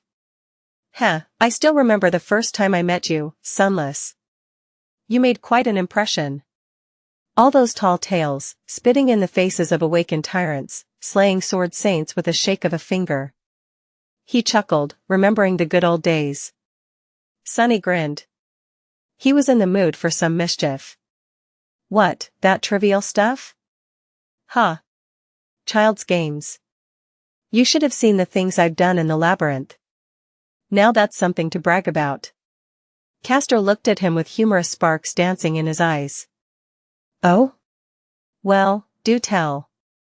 What else have you done? Sunny shrugged with profuse indifference. This and that. Let's see. He pretended to think for a few moments, and then said in a bored tone. I guess the most incredible thing I've done was killing a great devil with just one strike of my sword. Finished him right off, no problem at all. I even got a memory from that kill. But before you ask, no, I can't show it to you. Because, oh, right. I ate it. Chapter 139. Castor stared at him for a long time, then suddenly laughed. Even Cassie giggled, entertained by Sunny's earnest delivery. Shaking his head, the handsome young man smiled and said, I see your sense of humor did not change. Good, that is good. Few people manage to preserve it here. Sunny blinked a couple of times and said, pretending to be offended. What do you mean, sense of humor? It's the honest truth. He received another bout of laughter instead of an answer. There was food, safety, and laughter, he thought suddenly, remembering how Cassie had described the bright castle after dreaming of it for the first time. She had also seen Sunny leading her through its gates. Her prophetic visions were turning out to be frighteningly accurate. Makes you wonder about that other vision she saw. Not allowing himself to become distracted, Sunny chased away the ominous feeling and hid a smile. Then, with a shrug, he scoffed. Well, don't believe me if you don't want to. That was just one of my many adventures, anyway. Although the other ones were, admittedly, less remarkable, you know, the usual stuff, slaying dozens of awakened creatures, being resurrected from the doors of death by a beautiful princess, summoning ancient horrors from the depths of the cursed sea, outsmarting ancient fiends to escape from their clutches, sailing through the abyss on a boat made of demon bones, fighting gargantuan leviathans underwater, and so forth. Mundane crap like that. As he was talking, Cassie gradually stopped laughing and turned to him with a somewhat startled expression on her face. It seemed as though it was only now, with the harrowing journey already behind them, that she had finally realized how outlandish it all actually was. Put together, the facts of their bloody struggle to survive sounded like something out of a fairy tale. But they both knew that all of that had actually happened. It had happened to them. Castor chuckled. Wow. Compared to you, Sunny, my own story sounds kind of lame. I just entered the dream realm near the city wall and spent a few days running away from a bunch of terrifying monsters, then stumbled on a hunting party from the castle, and that's pretty much it. He sighed. By the way, when did you guys arrive? I'm sure I haven't seen you around before. There was no reason to lie, and Sunny couldn't anyway. Looking longingly at his monster stew, which was slowly growing cold, he sighed and said. We reached the Dark City 2 days ago, and entered the castle yesterday at dusk. The handsome legacy stared at him, then blinked a couple of times. Wait, what do you mean?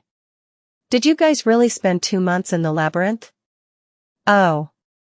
Finally, the moment he had been wary of came. Sunny really didn't want for anyone to think that he was some kind of a powerful figure. First of all, there was no better advantage than being underestimated by the enemy. Secondly, he still had to hide the fact that Changing Star had not been the only one to receive a true name in the first nightmare. Luckily, he had long thought of an exceptionally convincing excuse. When in trouble, blame everything on Nephi's. Laughing inwardly, Sunny pretended to shiver and sighed. Yeah. I don't even want to think about it. That place, it's pure hell. Honestly, if it wasn't for Changing Star, both of us would have been long dead. She wouldn't have survived without his help, too, but Castor didn't need to know that. Sunny was pretty sure that mentioning Neff's name anywhere near the names of two losers like Cassie and him were believed to be would make anyone think that she had single-handedly carried the both of them to safety on her back. As it turns out, he was right. As soon as he mentioned Nephi's, something changed on Castor's face. With a strange look in his eyes, the handsome man leaned forward a little and asked in a deceptively calm tone. Changing. Lady Nephi's is alive? She is here? He had already forgotten all about how unlikely it was for someone like Sunny to survive a long journey through the deadly nightmare of the labyrinth. Sunny narrowed his eyes slightly. Castor's reaction was a little bit more intense than he had anticipated. It was on the border of being weird. But then again, the tall and handsome legacy had seemed to be strangely enamored with Nephi's even back at the academy. You bastard. Enraged for some unknown reason, Sunny gritted his teeth and said. Yeah. She's around. Turning her head slightly in his direction, Cassie hesitated for a moment, and then added. We only had 2 soul shards when we came to the castle. So she is staying in the outer settlement. For now. Castor leaned back, a hint of disappointment appearing on his face for a fraction of a second. Then, he inhaled deeply and said. I see. I see. Sunny took a sip of his tea and asked. Why are you so interested in Nephi's all of a sudden? The handsome young man looked at him with surprise. What? Oh. I'm just glad to know that more of us survived. Then, he sighed and shook his head. From what I was able to learn, there were no more than 7 sleepers sent to the Forgotten Shore by the spell this year. Up until today, I thought that I was the only one to survive. It's good to know that I was wrong. Castor's face grew solemn. If Lady Nephi's was with you, that explains how you have managed to reach the bright castle alive. But the other 3? I'm afraid that they are long dead. May their souls rest in peace. Sunny and Cassie lowered their heads, coming to terms with this new information. It was true that they had not been treated well by the rest of the sleepers in the academy. Still, it was also somewhat heartbreaking to know that several of the kids they had known, even if it was just for a short amount of time, were now gone, killed by the vicious crucible of the dream realm. The cruel and ruthless nightmare spell had taken its first victims. Who would be next? Without having to look at each other, they quietly repeated Castor's words. May their souls rest in peace. Chapter 140 True Legacy. Some time passed in silence, with each of them thinking about what their own fates would be in this cursed place. Finally, Sunny extricated himself from this dark reverie and asked. So you've been here all this time? How are you able to afford to live in the castle? Don't tell me that you have joined this Golden Serpent's army. Castor sighed. No, I didn't. Although I'm going to lie if I say that I haven't been tempted to. One way or the other, all roads here lead to Gunlaug and his men. I don't think there's more than a handful of powerful sleepers who have managed to remain independent. Currently, I'm one of them. Sunny stared at him and repeated his question. How so? The handsome young man shrugged. My aspect ability gives me a certain advantage when it comes to escaping the clutches of the nightmare creatures. Not so much with killing them, though. I went on a few hunting expeditions with other independent hunters, but that was a mistake. We barely escaped alive. Still, it landed me a few soul shards. The rest I got from selling a couple of memories. Right, unlike them normal people, the proud legacy had entered the dream realm with an entire arsenal of memories that his clan had prepared for him. He had also started with a somewhat considerable amount of soul essence already absorbed, although it wouldn't have been too much. Unlike memories, which could be brought back to the real world by anyone, actual soul shards were physical objects, and as such, only masters and saints were able to transport them, because they traveled between realms physically, and not just in spirit like sleepers and awakened. That meant that even rich legacy clans couldn't afford to feed too much soul essence to their scions in advance. Masters were a rare breed, after all, let alone saints. In any case, Castor had it better than anyone else on the Forgotten Shore. His ancestral memories were enough to buy him months, perhaps even years of a tranquil life in the castle. He could use this time to learn the ins and outs of the Dark City, to become an independent hunter or reconsider his position and join Gunlaug's host eventually.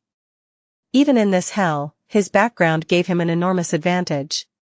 Lucky bastard. But that still didn't explain why those thugs were so unwilling to get on his bad side. Sunny frowned.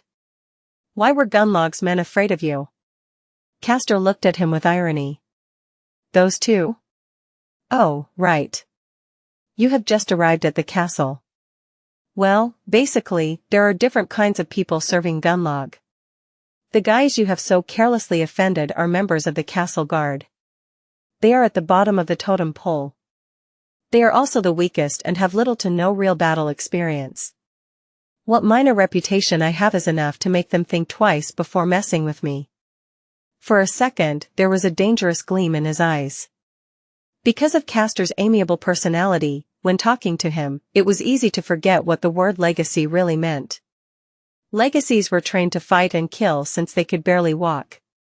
Every one of them was a true powerhouse.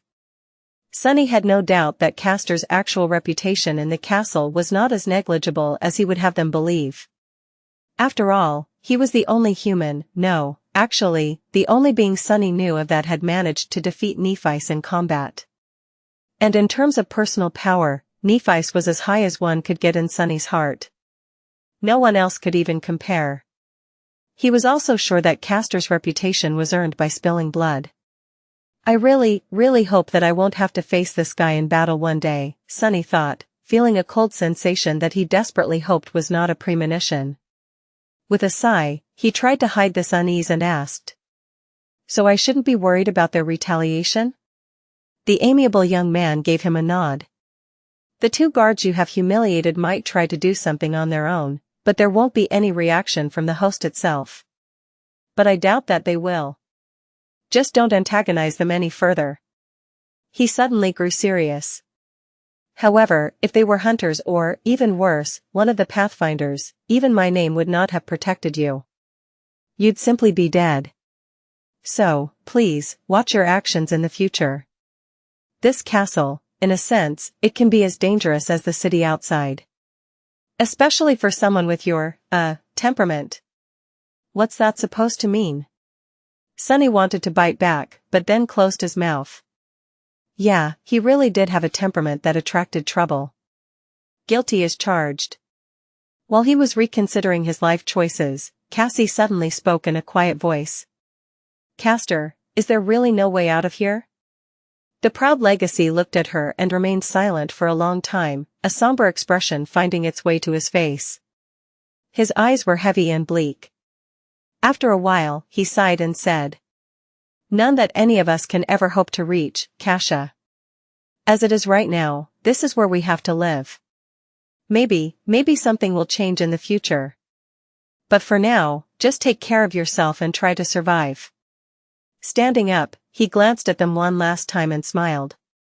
It was so nice to see you, guys. Really. I'll leave you to your food now, if that's okay. If you need anything in the future, don't hesitate to come find me. My quarters are in the Tower of Dawn. Quarters, of course that miscreant has quarters. With that, Castor left, letting Sunny finally get to his stew, which was barely warm by that point.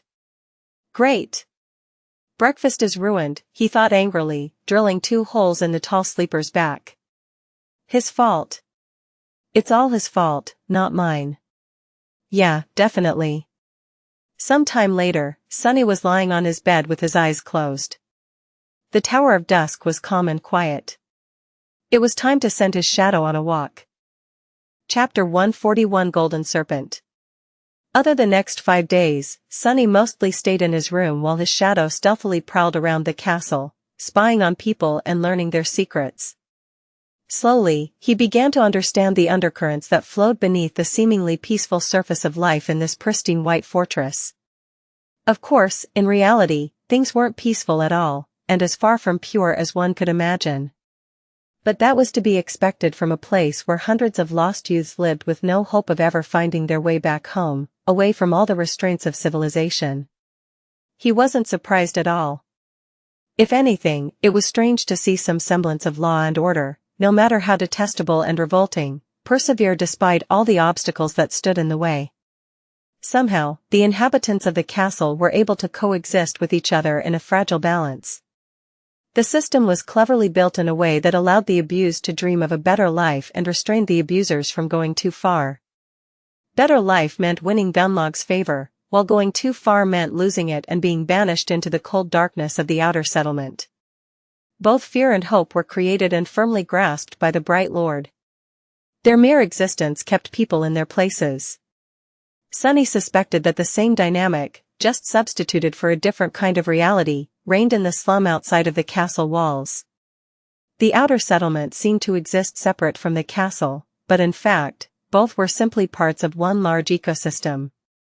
People on the outside longed to be allowed inside, while people on the inside dreaded being exiled to the outside.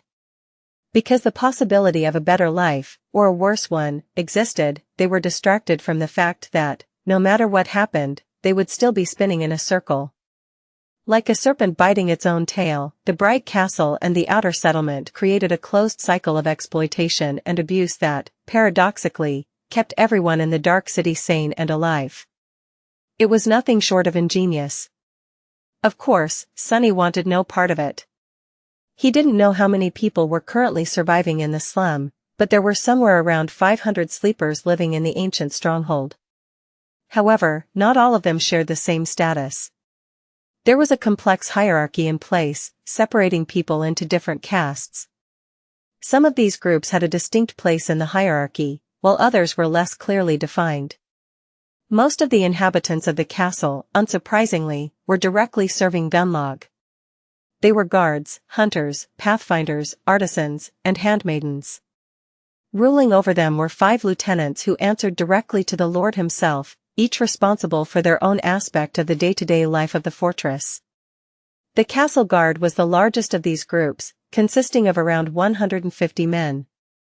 They were in charge of guarding the stronghold and enforcing Gunlaug's laws.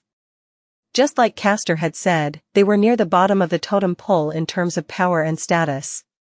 Anyone with a remotely useful aspect ability could join the guard, and although their training was rather rigorous, actual opportunities to experience combat were few and far between. That was not to say that their job was not dangerous. Every time a stray nightmare creature climbed the hill or attacked from above, it was their duty to either kill or chase the monster away. And out here in the Dark City, no monster was anything less than terrifying and absolutely deadly. The castle guard was led by a morose giant of a man named Sai, who was one of Gunlaug's most trusted lieutenants and perhaps the oldest sleeper on the Forgotten Shore. He was just 2 years short of 30. Sai was a ferocious fighter and ruthless commander, holding his subordinates in an iron grip. Above the castle guard, there were hunters. These were the elites of Gunlaug's forces, each possessing a powerful combat aspect, rich battle experience, and sharp wit to make use of both. There were around 50 of them, divided into 7 hunting parties. Each morning, as soon as the gates of the castle opened, one of the parties left the safety of the impregnable marble walls and ventured into the harrowing maze of the Dark City to hunt and kill awakened creatures. It was thanks to their efforts that people in the ancient stronghold had food on their plates. Without them, none of this would have been possible. Hunters were recruited from the ranks of guards, and becoming a hunter was a dream come true.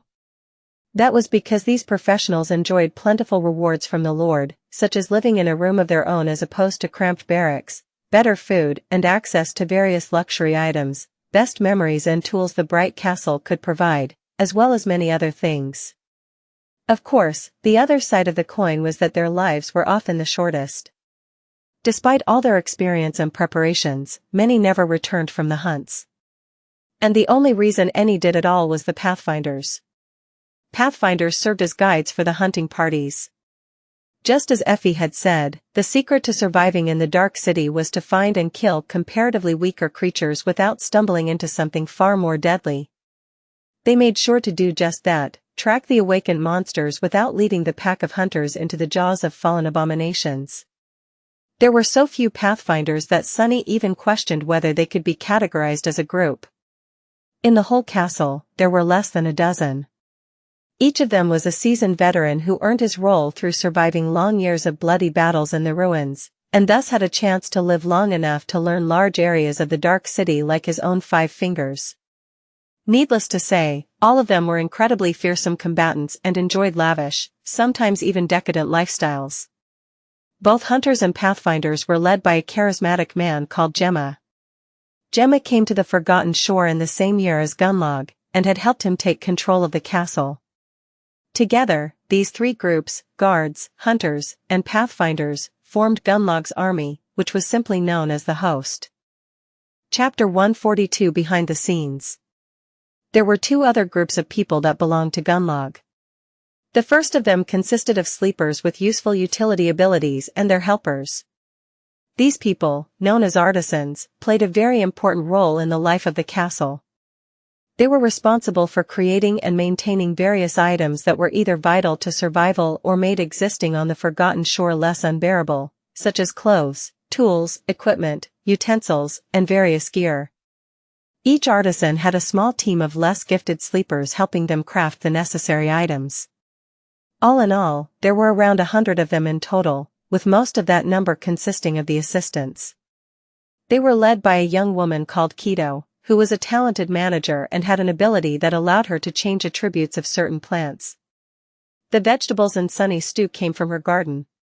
Since such an ability was nothing short of priceless on the Forgotten Shore, where food was scarce and mostly homogeneous, it wasn't surprising that she had become one of the lieutenants despite being much younger than the rest of them. The status of artisans was somewhat of a tense subject in the Bright Castle.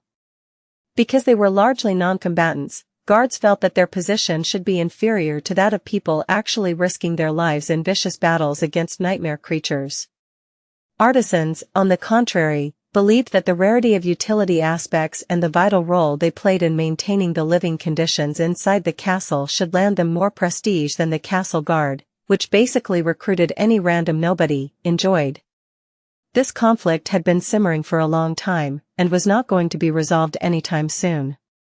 Funnily enough, hunters, who risked their lives the most, did not care about the issue one way or another. Their leader Gemma, however, was silently supporting the artisans and their chief, Keto, which prevented the guards from being too forceful in their argument. The last group of people who belonged to Gunlaug was the handmaidens. These were the young women Sunny had seen quietly performing various chores around the castle, like making sure that windows were properly closed before the onset of the night or preparing and handing out food during mealtime. They were responsible for maintaining the castle itself, as well as serving the high-ranking members of the host. There were also around 100 of them. From what Sunny knew about the world, these poor girls should have been the prime victims of abuse within the walls of the ancient stronghold, but to his surprise, they were actually strangely revered, and even a little feared. The main reason for this was their leader, a mysterious and strikingly beautiful woman known as Xianxia. Xianxia not only took care of her handmaidens, but also secretly taught them how to defend themselves. The exact extent of their training was unknown, but Sunny clearly saw that members of the castle guard were very careful to behave themselves around handmaidens, most of the time. The other reason was that, like everything else in the castle, the young women technically belonged to Gunlaug, and Gunlaug was very particular about people laying hands on his belongings without permission. Even if some foolish guard was brave enough to anger Xianxia, no one with a desire to live was willing to get on the bad side of the Bright Lord. Sunny, however, was already scared enough by Xianxia herself. The first time he had sent his shadow to take a look at what the handmaidens were up to when no one was watching, it had almost gotten caught. That was the first time someone managed to sense his shadow. One moment, beautiful Xianxia was calmly standing with her back to the shaded corner where it was concealed, giving instructions to one of her subordinates, and in the next, she suddenly turned around and looked directly at the hiding shadow. Not knowing what else to do, Sunny shut his eyes and shifted all of his perception back. He was fairly sure that no one would be able to directly see the shadow. After all, his innate stealth enhancement was even more pronounced when it came to his silent companion. However, there were a lot of different aspects. Many awakened, for example, were able to feel when someone was looking at them. Praying that this was the case here, Sunny waited for a while before cautiously opening one eye. Luckily, this time, he didn't cause too much of a commotion. Confirming that Xianxia had returned to her conversation, he hurriedly sent the shadow away and made sure to stay away from the mysterious beauty, and her handmaidens in general, ever since. The last 100 people in the castle were those who paid tribute, but didn't serve Gunlaug directly. There was no real name for this group, so Sunny simply called them tenants in his mind. There were two types of tenants. A smaller number of them were those who were able to make a decent living by providing Gunlaug's men with various services, mostly having to do with craftsmanship and entertainment. For example, there was a man who created something akin to a music lounge, another one who operated a small theater troupe, and even an entrepreneurial girl who owned a gambling den. A larger number of tenants were people like Harper, those who had entered the castle through luck and remained there by the skin of their teeth, desperately trying to earn soul shards for tribute by acting as servants and doing various menial jobs. These poor folks were at the very bottom of the social hierarchy of the castle. And on the opposite side of that hierarchy, there was the Golden Serpent, the master of the castle, Bright Lord Gunlaug himself. The man who, by Effie's description, was nearly immortal. On his 5th day in the ancient stronghold, Sunny had finally laid eyes on this loathsome tyrant. He didn't like what he saw at all. Chapter 143 Gunlaug. Despite the fact that Gunlaug's heavy presence permeated every centimeter of the castle, the Bright Lord himself was strangely elusive. He didn't show himself often, preferring to rule through his 5 proxies. Whether it was out of arrogance, paranoia, or some other reason, Sunny did not know. After the incident with Xianxia, he was afraid to let his shadow walk too freely and tried to avoid going anywhere near the fearsome master of the ancient stronghold. Because of these precautions, he had not seen Gunlaug until their 5th day in the castle. As it turned out, when Golden Serpent did show up, he liked to leave an impression. Sunny and Cassie were about to receive their usual breakfast when the whole grand hall suddenly grew deathly silent. Feeling that something was wrong, they turned to the entrance, just in time to see a torrent of guards pouring inside. Sunny's heart skipped a beat. What's this? Fearing for the worst, he tried to think of the best way to escape, but luckily, the menacing soldiers of the host paid them no attention. Instead, they quickly dispersed around the hall and moved the long tables to the walls, creating a large open space in the middle. Cassie grasped Sunny's shoulder and whispered, "What is going on?" He hesitated, then answered uncertainly, "I'm not sure." Suddenly, he caught sight of Castor standing among the crowd. The handsome young man had a solemn look on his face. His gaze was turned to the dark alcove at the far end of the hall. One by one, all the sleepers turned to face the same direction. Sunny followed their example. Slowly, 5 figures stepped out of the darkness of the alcove and stood at the steps leading up to the throne. They were Gemma, Tessai, Xianxia, Keto, and the last of the 5 lieutenants. When Sunny noticed him, an involuntary shudder ran through his body. The 5th lieutenant had no official duties in the Bright Castle, but everyone here feared him the most. It was a strange, pale man with a bony face and glassy, emotionless eyes. His spine was twisted, making him appear deceptively short. The hunchback was wearing simple black clothes with no adornments and holding himself with a bit of awkwardness, as though uncomfortable with all the attention. His name was Haruz, and he was Bright Lord's hidden blade and executioner. When someone needed to be disposed of, he was sent to carry out the punishment. If Gunlaug wanted everyone to know about his displeasure, there would be rivers of blood left in his wake. If not, there wouldn't be even a single drop. People would just disappear, as though they had never existed. Haru's was Gunlaug's murderous shadow. Many of the inhabitants of the castle had seen nightmares in which they awoke only to see his glassy, cold eyes staring at them from the darkness. For some, those nightmares became a reality. Haru's was willing and eager to follow any command of his master, no matter how vile. What disturbed Sunny the most, however, was that looking at Haru's was like looking at a dark mirror. Despite the fact that they were almost nothing alike, for some reason, he couldn't help but recognize traces of himself in the sadistic butcher. Or, to be precise, of a possible future version of himself.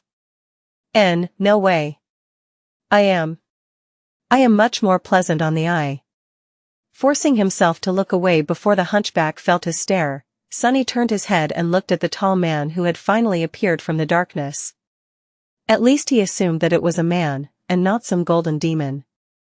Bright Lord Gunlaug was clad in a strange, gilded armor that covered his tall figure from head to toe, not leaving even his eyes exposed. It seemed simultaneously solid and liquid, almost flowing over his mighty muscles and broad, powerful shoulders. In the place where his face should have been, a smooth and empty expanse of polished gold reflected the frightened faces of hundreds of sleepers back at them. Sunny saw his own reflection staring at him and suddenly realized how small and weak he was in front of this brilliant giant.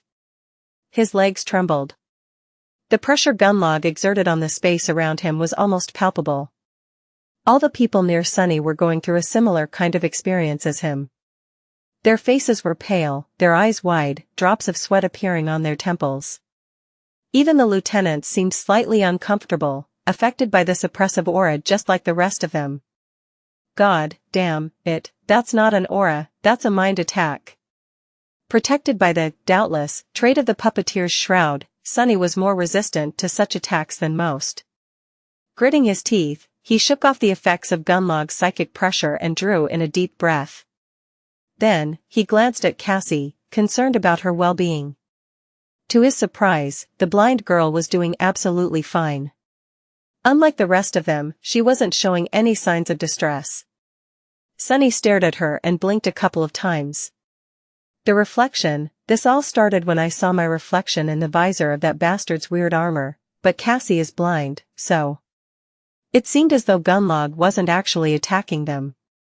It was just an enchantment of that strange golden armor of his. Whoever looked at its mirror-like face was immediately assaulted by a crippling feeling of awe, dread, and the crushing desire to submit. What kind of a memory can practically paralyze several hundred people just from its passive effect? Sunny thought, astonished. How was this possible? Meanwhile, Gunlaug approached the empty white throne and gracefully sat down. The light falling from the numerous holes in the back wall of the alcove reflected from his armor, making it appear as though he was enveloped by a bright radiance. The golden mirror that served him as a face turned to gaze at the rows of sleepers trembling at his feet. A few moments later, a deep and insidious voice resounded from all around them, as though the castle itself was whispering into their ears. Ah, what a nice day it is today. A perfect day for justice, don't you think, my precious wards? I've heard that there's a criminal hiding among us today. Well, am I not fair? Am I not just? Let me show you how just I am. Chapter 144 Rite of Challenge. Sunny felt cold sweat running down his back. Shaken by Gunlaug's serpentine voice, he was tempted to fall to his knees and beg for forgiveness. However, he also understood that every person in the Grand Hall currently felt the same urge. Everyone here had done something that might be considered a crime by the tyrant. He almost expected to hear people begin confessing their sins, but at that moment, a strange commotion at the doors attracted his attention. Moving with menacing determination, two guards dragged a man to the center of the hall and threw him on the floor. The man was dressed in rags and painfully lean, which betrayed his nature as a dweller of the outer settlement. However, there were ropes of powerful muscles rolling under his thin skin, and an angry, fearless look in his eyes that made the man appear proud and defiant. Throwing a contemptuous stare at the guards, he picked himself up from the floor and stood up, his back straight and his head held high. There was no ounce of fear on his face. Instead, there was dark, furious resentment. Gunlaug looked down on the brave man from his throne and slightly tilted his head. The outsider grimaced after seeing his reflection in the golden mask, but still didn't lower his head. That's pure willpower, Sunny thought, impressed by the stranger. Meanwhile, Bright Lord's voice resounded in the grand hall once again. My wards. We have a guest today. This man, called Jubii, is visiting us from the outer settlement. Recently, he had been heard leveraging an accusation against one of my men. As a just and benevolent lord, I have invited Jubii here to plead his case and expose the criminal. We must get to the bottom of this matter. After all, the law is our only guiding star in this dark world. Despite being free from the psychic pressure emanated by Gunlaug's armor, Sunny still felt strangely affected by his deep, soft voice. He even got goosebumps. With or without the golden memory, Bright Lord possessed a powerful and ingratiating charisma. It was hard not to listen to him. But the man called Jubii just smirked. That's right. I'm here to accuse one of your thugs, Gunlaug. Let's see how you'll get out of this one, bastard. With that, he raised one hand and pointed a finger at the group of hunters watching the proceeding from their usual corner of the grand hall. That man right there, one of your so-called pathfinders, is guilty of murder. He had killed an innocent kid in the most repugnant of ways. I've been watching you and your minions commit all sorts of vile crimes over these years, but enough is enough. Today, I'll see him answer with his life for what he did. A wave of shocked whispers ran through the crowd. Accusing a pathfinder was not something a sane person would ever do. Due to their venerated status, these men were nearly untouchable. And yet, Jubii seemed unrelenting. Gunlaug spoke. Is that so? That is a heavy accusation, Jubii. Please, tell us more. The man from the outer settlement gritted his teeth. That scum and his people lured a naive kid into their party by promising him all kinds of rewards and riches. They told him that he is going to become one of them and come to live in your damn castle. But in reality, they just fed him to the monsters as bait. He spat on the floor. You dare to call yourself hunters, you damn cowards? Don't you have any shame? A heavy silence settled in the grand hall. People were now staring at the group of hunters with dark expressions on their faces. The inhabitants of the castle were used to pretending to be blind to all kinds of wicked deeds, but all those deeds were committed by humans against other humans. What they couldn't forgive was a human being betraying another of their kind to the nightmare creatures. In the dark city, this was tantamount to sacrilege. Gunlaug turned his head to face the hunters, who shivered under his gaze. Is this true? The oldest of the group, the Pathfinder, glanced darkly at Jubii and scowled. There must be some kind of a misunderstanding, my lord. The boy in question was a highly valued member of my party. We all had high hopes for his future. His death saddened all of us a great deal. His voice was steady and calm. Perhaps even a little too calm. Jubii snarled. Lies. I happened to be hunting on that day myself and saw everything with my own two eyes. I know what you did, bastard. Gunlaug turned to face the crows and sighed. After some time had passed, he solemnly said. What an unfortunate situation. It seems that it is your word against his, Jubii. What to do, what to do? I trust my brave men wholeheartedly, of course. Who would be so ungrateful as to distrust these heroes when they are the ones keeping you all alive? Surely, there's no one that vile and wicked among you, my precious wards. Sunny held his breath, feeling singled out by the insidious voice. The chilling threat hidden behind these words was not very subtle. Gunlaug was silent for a few moments, battering the crowd with his oppressive psychic aura. Then, he turned away, letting the people breathe, and said. But it would be unbecoming of me to play favorites in such a grave matter. And this matter, oh, it is grave indeed. What a dilemma. How do we uphold justice, my wards?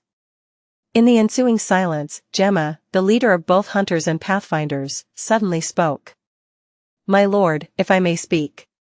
Isn't there a law that suits this situation perfectly?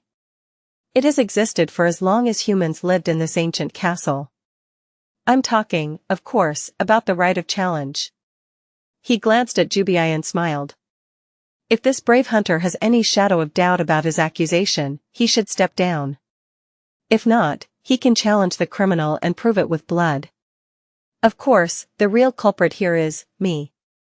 As the person responsible for these men, any crime they commit in their roles as hunters is my fault. Gemma's charismatic smile was wide and friendly. So how about, Jubii? Will you step down? Or do you want to challenge me? The hunter from the outer settlement glared at him for a while, his eyes burning with fury and contempt. Finally, he spat. Do you think I'm afraid of you, lapdog? Sure, why not? I challenge you. Chapter 145 Justice.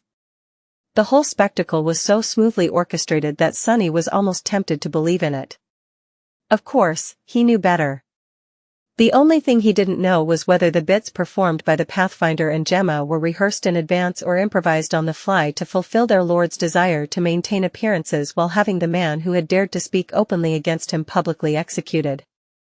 And that was what this was, an execution. Sunny didn't believe for a second that Gunlaug was going to give the brave hunter a chance to leave the Grand Hall alive. No, he wanted him dead, and he wanted everyone to see him die. Lest they get the idea that it was possible to run their mouths against him and escape unscathed. And yet, a tiny ember of hope still burned in Sunny's heart. From the looks of it, Jubii was an experienced hunter. A capable, seasoned warrior who faced numerous monsters and ended up on top every time. He was very strong, with enough willpower and resolve to crush rocks into dust. Perhaps a miracle would happen. No matter how small, there was a possibility. That's why Sunny couldn't understand why Gunlaug would be willing to risk his right-hand man's life in this farce. As though reading his thoughts, the Bright Lord spoke. A challenge? Ah, so be it. This is a sacred tradition, indeed. As long as good men are willing to put their lives on the line for the sake of righteousness, depravity can't win. The crowd of sleepers exploded into whispers. Some of them were tense and somber, others filled with dark anticipation. The corner of Sunny's mouth turned downwards. From what he could see, depravity had already won, or at least gotten the upper hand. But Gunlaug wasn't done speaking. However, it would not be suitable for you to represent the accused personally, Gemma. The Bright Castle can't afford to lose you, my friend. Jubii, would you mind if the accused chose another champion? The hunter from the outer settlement simply shrugged and said. Bring your worst, cowards. Bright Lord turned to the Pathfinder and tilted his head. With his suddenly pale face reflected in the eerie mask of the strange golden armor, the murderer remained silent for a few moments, and then said in a quiet voice. I choose Haru's, my lord. Everyone suddenly grew silent. Sunny himself felt cold shivers running down his spine. Why did it have to be that creepy wicked cripple? In the deathly silence, Jubii smirked and spat with grim satisfaction. Even better. It seemed that he had a score to settle with the silent hunchback, too. Haru's, who had looked a little bored and uncomfortable through the whole procedure, stared at the Pathfinder who had named him with no particular expression on his bony face, and then slowly walked down the steps. The other lieutenants reacted to this unexpected turn of events differently. Gemma frowned and threw a quick glance at Gunlaug before stepping back with a dark expression. Tessai grinned, as though expecting a good spectacle. Kido grew a little pale and took a little step sideways, trying to distance herself from the descending hunchback as much as possible. Only Saishin remained silent and indifferent, not allowing any emotion to appear on her cold, beautiful face. Realizing what was about to happen, Cassie squeezed Sunny's arm and whispered. Sunny, I want to leave. After a short pause, he answered in a raspy voice. I'm sorry. We can't leave now. Despite the fact that he didn't want to be anywhere near Gunlaug's scarecrow, he knew that leaving now would draw too much attention. They couldn't risk that in the presence of all 5 lieutenants, not to mention Golden Serpent himself. What's more, his mission in the castle was to gather as much information as possible. He couldn't miss the chance to see one of the most dangerous creatures in this deceptively peaceful stronghold in action. And there was this dark feeling deep within his heart that one day, somehow, he and Haru's were going to end up bloodied, with only one of them walking away alive from the fight. It was as though an invisible thread connected them together. Perhaps it was a string of fate. Meanwhile, the hunchback descended from the steps and stopped opposite Jubii in the empty space that had been cleared in the center of the grand hall. His face was still motionless and a little bored. Sunny held his breath. As Gunlaug sat silently on the white throne, Jubii summoned his memories. A flexible armor made out of red scales appeared on his body, complete with a winged helmet and a kite shield. In his hand, a curved scimitar weaved itself from the sparks of light. Its blade was as sharp as a razor. The hunter glanced at Haru's and said in a steady voice, "Let's see what you're capable of, Butcher." The hunchback just looked at him with his glassy eyes and silently allowed his thick cloak to fall on the floor. Then, he grimaced and straightened his spine as much as he could, suddenly losing the appearance of a small and fragile cripple. At his full height, Haru's towered above most of the sleepers in the grand hall, losing only to the giant Tessai. His monstrous, twisted shape radiated a sense of deep, bestial power. He didn't bother to summon any memories, staring at the hunter with the same cold indifference. Jubii scowled. So be it. Full of anxiety, Sunny held his breath. The proud hunter lunged forward, raising his shield and at the same time slashing with the scimitar. His movements were incredibly fast and nimble, his technique sharpened by years of bloody battles in the Dark City and guided by rich experience. Good, he's good. Did Jubii really have a chance? As Sunny's eyes widened, Haru seemed to miss the attack completely. As though forgetting that he wasn't armed, the hunchback simply raised a hand to meet the razor-sharp blade. And gripped it with his bare fist, stopping Jubii's strike in its tracks. For a fraction of a second, everyone in the grand hall froze in astonishment, except for the hunter, who immediately tried to wrestle his scimitar from the iron grip of the Gunlaug's killer. But it was of no use. It was as though the saber was stuck in stone. It wouldn't have mattered anyway. In the next moment, Haru's moved forward with a snake-like speed and put his large hand on Jubii's shoulder. Then, with a sickening sound, he effortlessly tore the entire arm off. Somebody screamed. As blood spilled on the marble floor, the proud hunter stared at the stump that had suddenly replaced his dominant arm in disbelief, not yet feeling the terrible pain that would soon follow. However, it never did. Before Jubii could even react, Haru's grasped his head with both hands and snapped his neck in one brutal, violent motion. Then, he hit the hunter in the chest, shattering his ribs and sending the body flying back a dozen meters. The broken corpse of the defiant challenger fell on the floor, rivers of blood flowing from its terrible wounds onto the pristine white stones. From start to finish, the whole fight took no more than 5 seconds. Haru's looked at his hands, shook a few crimson droplets off, and then silently returned to his place beside the master of the castle, his expression still cold. However, it wasn't bored anymore. Instead, it was full of subtle glee. After all, he had just helped his lord pass down judgment. This was law, this was tradition. This was justice. Chapter 146 Power. Several hundred sleepers stared at the disfigured body, horrified. Jubii's scale armor disappeared in a rain of light, leaving him dressed only in torn, bloodied rags. A surprised, dazed expression was still frozen on his face. Awash in blood and broken, the man who had been proud and defiant just a minute ago was now nothing but a pathetic corpse. He was sprawled on the floor in a glistening crimson puddle, reminding everyone of one simple truth. Never, ever dare to disobey Gunlaug, the Bright Lord. Or you'll end up just the same. Sunny was probably one of the only 2 people in the grand hall who wasn't looking at the corpse. Instead, he was looking at Haru's. Haru's himself was staring at the wall, absolutely disinterested in the gruesome fruit of his dark labor. What else was I hoping for? Stupid. Hope is a poison. It will only get you killed. Sunny knew all the facts, but only now had he finally understood how hopeless it was to even think about challenging the Golden Serpent. Everything in the Dark City was designed to make him and his army invincible.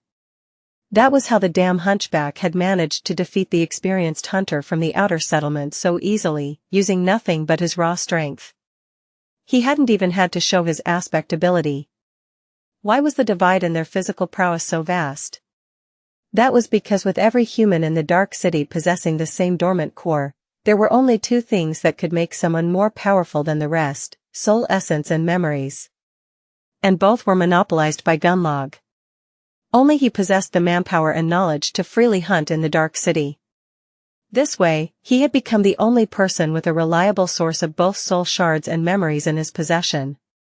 Whatever crumbs the independent hunters were able to acquire would inevitably end up in his hands, too, because Gunlaug also controlled the primitive economy in this cursed place. By providing food and safety in exchange for the so-called tribute, he made sure that all the resources would flow in only one direction: into his hands. With soul shards and a vast arsenal of memories, he could make his army stronger, which in turn would bring him more soul shards and memories, which in turn would make his army stronger, and so forth. It was a simple, perfect, and harrowing cycle that made his power more and more absolute with each revolution.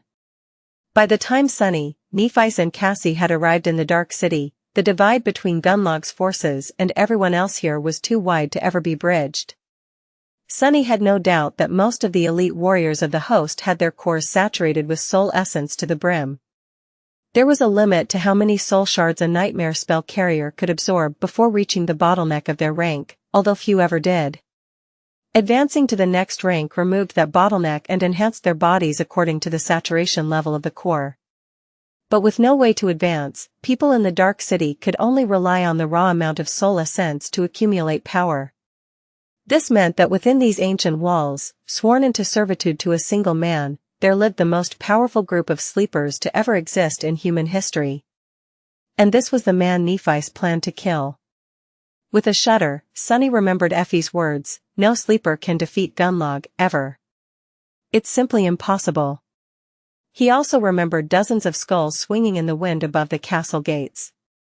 Curse it all, what is she going to pull me into this time? I really have to persuade her to give up for once. My life might depend on it.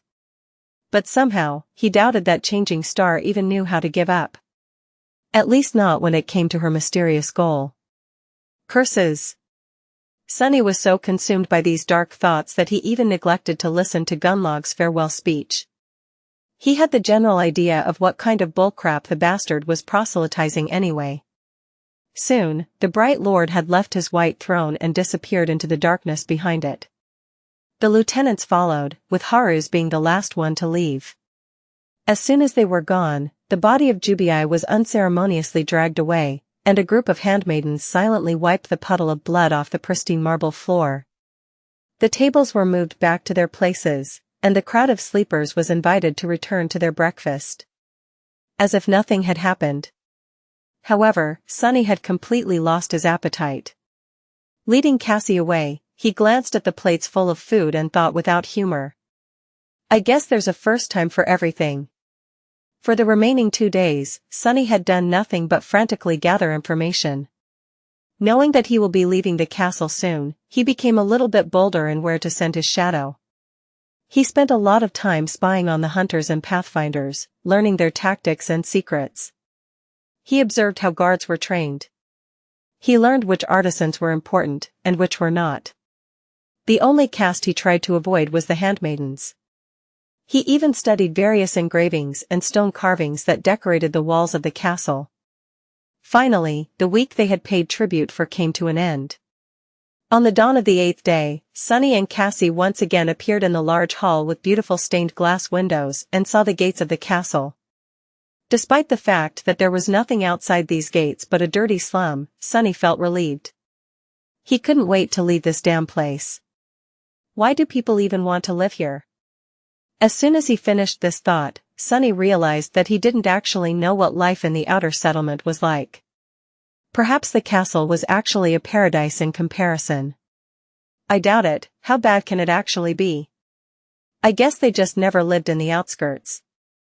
Shaking his head, he walked toward the gates, but then stopped when someone called his name. Turning his head, Sunny noticed the familiar young man with a thin face and nervous eyes. Today, Harper seemed to be especially distressed. His clothes were a bit less tidy, and there were a few ugly blotches of ink on his parchment. Ah. Son. Sunless and Xianxia, right? Goodness, it has already been a week. Where was I? Oh, yes. Are you guys here to pay tribute for the next one? Sunny stared at him for a few minutes, then forced out a smile and pretended to be sad. No. We haven't been able to, earn shards. So, we're leaving. Maybe we will see each other again, someday. Harper opened his eyes wide and stuttered. What? Why would I be, sorry. I'm very sorry that you couldn't stay longer. But don't despair. Lord Gunlaug is truly kind, and life is unpredictable. I'm sure you'll be able to come back soon. Sunny gave him a curt nod and turned away. I hope not. Not too soon, at least. With that, they passed through the gates and left the bright castle, the promised castle they had spent so much time seeking and dreaming of. What a disappointment it all had been. Standing under the gray skies of the forgotten shore once again, Sunny and Cassie breathed in the cold fresh air and both smiled. Cassie tugged on his sleeve. Sunny, what do we do now? He looked at the pitiful slum that lay beneath them and answered without having to think for too long. What else? We go find Nephi's. Chapter 147 Guildhall. Cassie smiled, but then suddenly frowned and asked. But, Sunny, how do we find her? He thought for a few seconds, then shrugged. I'm not sure. Follow the sounds of mayhem? This place is not that big. I'm sure we'll manage. They descended the stairs and entered the slum, with Sunny looking around in search of the distinct tall figure. There weren't that many sleepers in the outer settlement who possessed an armor-type memory, so he was sure of his ability to notice changing star in the crowd. Soon, they were surrounded by makeshift hovels and people that had empty, bleak eyes. Some of them stared at them with pity, realizing that the two had just been sent away from the castle, others openly gloated. Sunny paid them no attention. Once again, he was surprised by the sharp contrast between the castle and the outer settlement.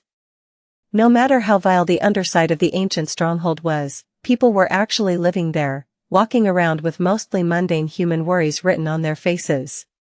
Here in the slum, people were merely existing, and barely at that. In their eyes, there was a more dire need and a more consummate fear, the need to find food for the day, the fear of being devoured by some unseen monster in the night. They were all gaunt, cold, and listless. The only time hope appeared on their faces was when their gazes accidentally fell on the bright castle. Hope will get you killed, fools. You have it better here than those poor souls in the fortress. All in all, it was not so different from the outskirts, with the added terror of nightmare creatures waiting somewhere in the shadows. But then, there were monsters in the real world as well. They just wore human skin. Sunny was once again reminded of how surprisingly well prepared he was for the trials of the nightmare spell, his lack of education not included. Surprisingly, there was no sign of Nephi's anywhere. They walked through the entire settlement before finally catching the glimpse of her. At the very edge of the slum, perched precariously above the vertical fall from the stone platform, stood an uncharacteristically spacious dwelling.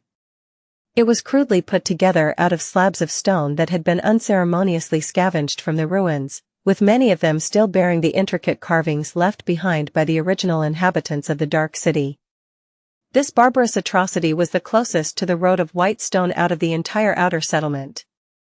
Perhaps that was why it seemed to be a bit sturdier than the rest of the hovels. The lodge even had a small addition built on top of it, somewhat resembling a second story.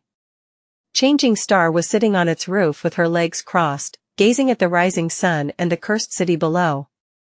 In the pale light of dawn, her ivory skin and silver hair looked beautiful and eerie. She had dismissed her armor and was wearing a crude tunic, with a piece of rope tied around her waist. Sensing their approach, Nephi turned her head and glanced in their direction. Then, she stood up and jumped down, landing lightly on the stone surface of the vast platform. Sunny grinned. "Hey, Neff. Long time no see." Nephi's led them inside the stone lodge, which had turned out to be her new residence. The interior was Spartan and austere, with pieces of broken furniture lying here and there and cold winds sweeping freely through the spacious hall of the first floor. Despite its larger size and superior craftsmanship, the lodge had been empty when she found it.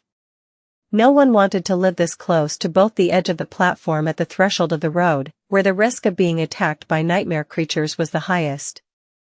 But Changing Star didn't mind. Looking around, Sunny scoffed.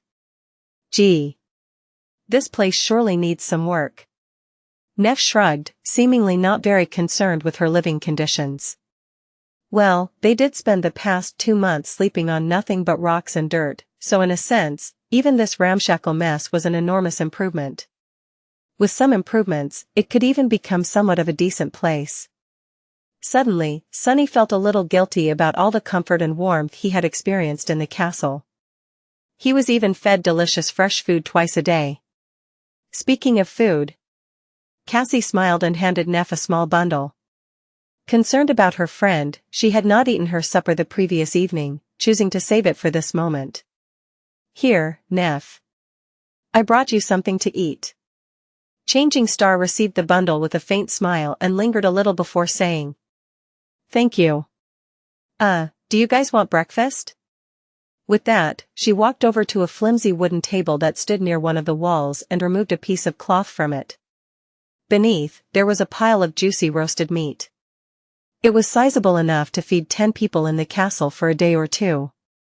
Sunny stared at the meat blankly, then moved his eyes to stare at Nephi's. "Where the hell did you get all this meat? We thought you would be starving here in the outer settlement." She touched her hair in embarrassment. "Oh, a few nights ago, a big monster came from the road. I and a few other people managed to kill it. This is my share of the spoils." Cassie opened her eyes wide. "But I thought that Gunlaug's men were supposed to fight off nightmare creatures." Changing Star remained silent for a few seconds. "They do if the castle is attacked, either from the slopes of the hill or from the sky. If the monsters come from the road, they usually don't bother to do anything. So that's why all the nearby hovels were empty. Who would want to live in the direct path of attacking nightmare creatures, especially since people who were supposed to fight them weren't going to move a finger to help?" Sunny smiled darkly. "That's the glorious castle guard for you." "Wait." He blinked, then glared at Nephi's. "If that is true, then why on earth, dream realm, would you choose to live in this pit, of all places?" She stared at him for a while, then said in a flat tone, "It's quiet here." Then, a small smile appeared on Neff's lips. Turning to a window, she added, "I like it." Chapter 148 Last Harvest. Behind the window, a striking vista of the cursed city sprawled far below.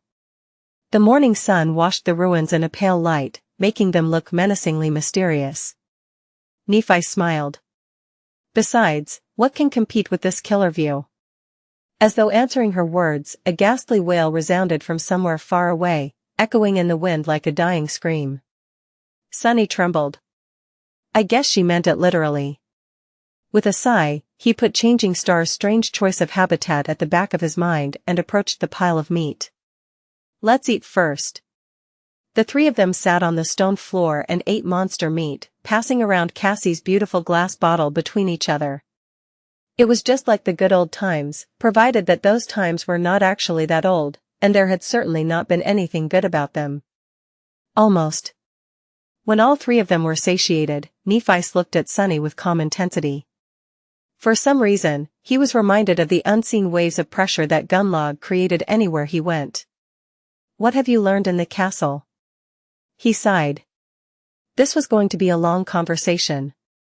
Sunny started by describing the general order of things in the ancient stronghold. He told Neff about the 6 different castes and the complex relationships that existed between them, as well as briefly explaining how the members of each caste lived their lives. Sometimes, Cassie would add a few details of her own. Changing Star frowned. "Wait, Did you say that there were 500 people living in the castle? Sunny gave her a nod. Yes, somewhere around that. Why? She thought for a bit, then said. That doesn't make sense. There are almost as many people here in the outer settlement, perhaps even more. That would put the human population of the Dark City at around 1,000. Most of them are fairly young, too, which would mean that each year, hundreds upon hundreds of us are sent to the Forgotten Shore, with most somehow managing to survive and reach the Bright Castle. She paused. But I haven't seen a single sleeper of our crop here in the slum. As far as I know, we three are the only ones to come to the Dark City after the recent solstice. Sunny scratched the back of his head and said with reluctance. Actually, it's 4. Castor is also here. He's living comfortably in the castle. Nephi suddenly grew strangely animated. Castor of the Hanley clan? He is here? No need to be so enthusiastic, damn it. Sunny tried not to grimace. Yeah. He had been here pretty much this entire time. Actually, Castor had told us that there were only 7 sleepers sent to the Forgotten Shore by the spell this year. Strange, I know. He paused for a few moments, and then added. Truth be told, I noticed this discrepancy as well. But there is an explanation. You see, there seems to be a pattern to how many people the spell sends here. 15 years ago, when a bunch of crazy humans first laid claim to the castle, there would be just a dozen or so newcomers each year. Then a few dozen. Then 100. In the past few years, it was several hundred each time. Sunny gestured at the 3 of them. Until this year, that is, when mere 7 sleepers arrived. Since the spell is obsessed with the number 7, some people believe that this marks the end of a 14-year-long cycle and the first year of a new one. I think it's plausible. Changing Star thought for a bit, then asked. How does Castor know the total number of new arrivals? That was a good question, naturally. One that Sunny had asked himself many times before finally convincing himself to go find the handsome legacy and ask him directly. There's an artisan in the castle with a weird type of revelation ability. She can trace the general location of everyone a person had ever met. Castor paid her a bunch of soul shards to check if any of his acquaintances made it to the Forgotten Shore. She told him there were 6. Nephi was silent for a few moments, then simply said. Continue. Sunny did. He briefly mentioned the main points of everything he had been able to learn, including all the vile crap he had to witness and his own thoughts on how things worked under the pristine white surface of the magnificent fortress. Inevitably, he had to describe how ingenious and unassailable Bright Lord's hold over the Dark City was. Cassie grew pale and quiet during his somber account. Changing Star's face grew darker and darker with each word. When he told her about the travesty of a trial that ended with Jubiai's harrowing death and shared his own thoughts on how powerful the host truly was, the corners of her mouth turned downward. Finally, he came to the conclusion. And that is why Gunlaug can never be defeated. He controls every facet of life here, both material and abstract. Food, shelter, hope, fear, everything comes under the purview of his authority, and his authority is absolute. Even power itself is his to give and take. Out here, Gunlaug might as well be considered a god. Nephi remained silent for a long time and then quietly said. He is not a god. He is just an impostor. Sunny chuckled. In this hell, is there a difference? She glanced at him sharply and gritted her teeth.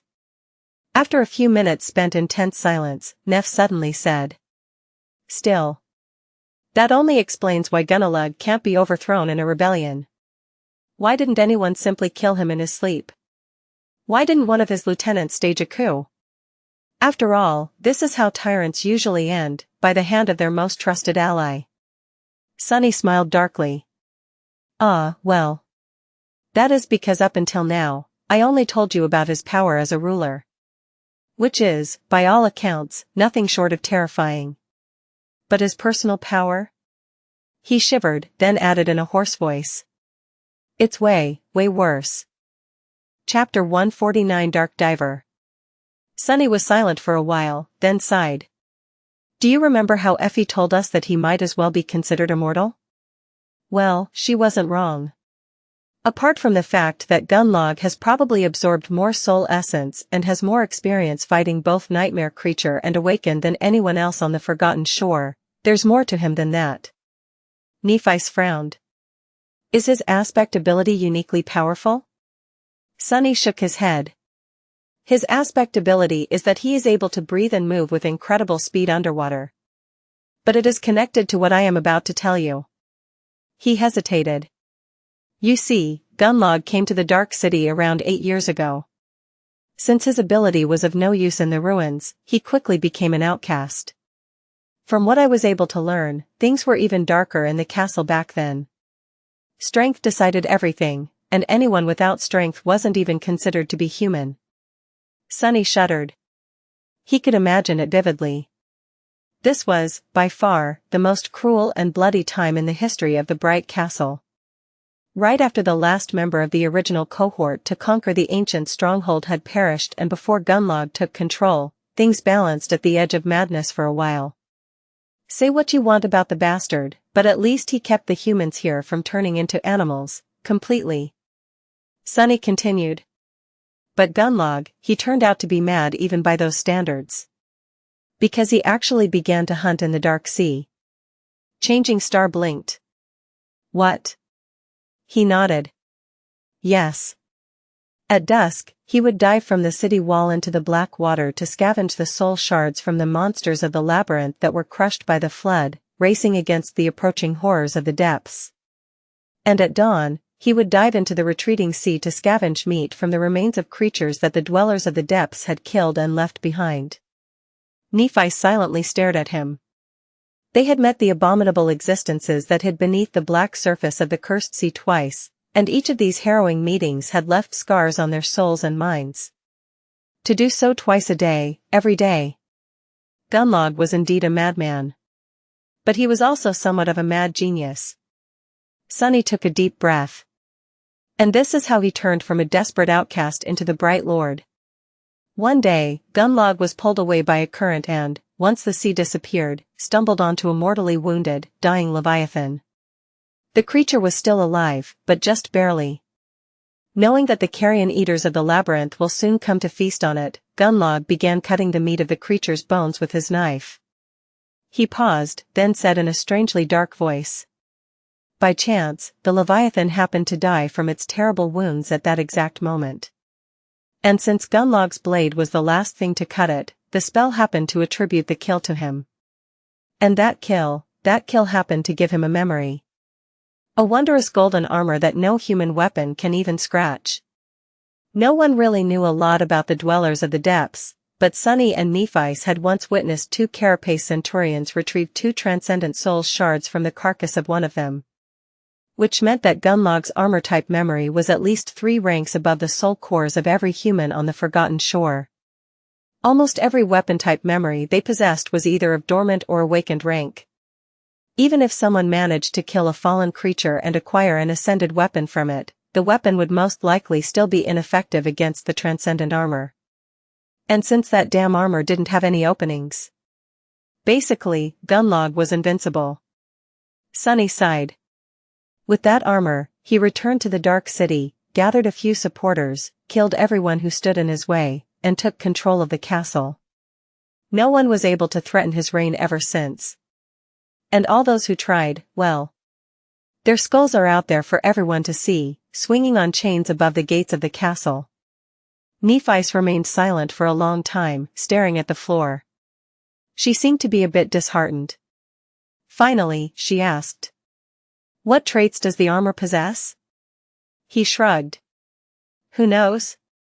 It's not like anyone who had the opportunity to learn that lived to tell the tale.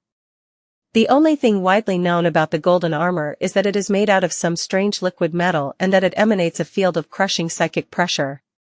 But even that is not entirely true. Actually, it only affects those who look at their reflection in the visor. Cassie wasn't affected at all.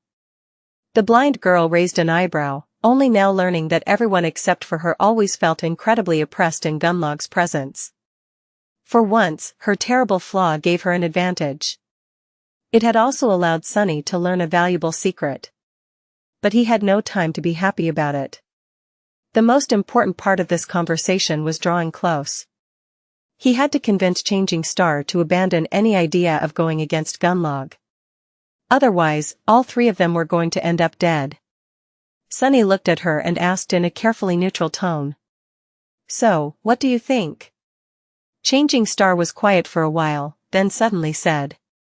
"I have also learned something while you were gone." Sunny frowned slightly. Was she trying to avoid this conversation? Feeling heavy and uncertain, he asked. "Really? What is it?" However, in the next second, he had forgotten all about his previous worries. Because Nephi looked him right in the eyes and said, "There is a gateway here, after all." Something exploded in Sunny's mind. "What, there is a gateway?" Stunned, he stared at Neff with wide eyes. How could this be? Why hadn't anyone ever mentioned it? No, it didn't make any sense. If there was a gateway, why would people just stay in the Dark City? Why were both Effie and Castor so adamant that there was no way out? A familiar dark feeling of unease settled in his heart. Trying to compose himself, Sunny slowly said. "Then why hasn't anyone left? Where is it?" Nephi looked at the window, remained silent for a few moments, and then answered in a flat tone. "Where do you think?" "It's in the Crimson Spire, of course." Chapter 150 Hunting Party. The Crimson Spire, that eerie and ever-present shadow that had hunted him all this time. The Cyclopean tower that stood at the center of the labyrinth, or maybe was the source of it, emanating a harrowing sense of foreboding. The background for the last part of Cassie's vision. Of course, the damn gateway just had to be in that damn spire. Sunny sighed. This was unwelcomed, but not unexpected news. After all, Inspector Rock did warn them that, should they ever find themselves in a region of the Dream Realm without an established human citadel, they should look for the gateway either around or inside the most prominent landmark there. The Crimson Spire loomed over the entire forgotten shore like an axis connecting heaven to earth. It was hard to imagine anything more prominent. Ever since Cassie had first told them about it, deep down, Sunny always suspected that they were going to end up having to enter that creepy tower at some point. After the revelation that there was no gateway in the human castle, that suspicion only grew stronger. But, wait. There was something else that Instructor Rock had told them. Work together to defeat the Gateway Guardians, wasn't these his words? So who is guarding the Crimson Spire? Glancing at Nephi, he asked darkly. So what is inside the spire? I gather that it's not something pleasant. Otherwise, there wouldn't be 1,000 sleepers choosing to live in a city full of vicious monsters instead of going there. Changing Star nodded. Without changing her expression, she looked away and answered. A fallen terror. Sunny's heart skipped a bit. A fallen terror, the nightmare creature one whole class above the dreaded tyrants, with 6 mighty soul cores providing it with profane power, would certainly do the trick. So, going there is suicide.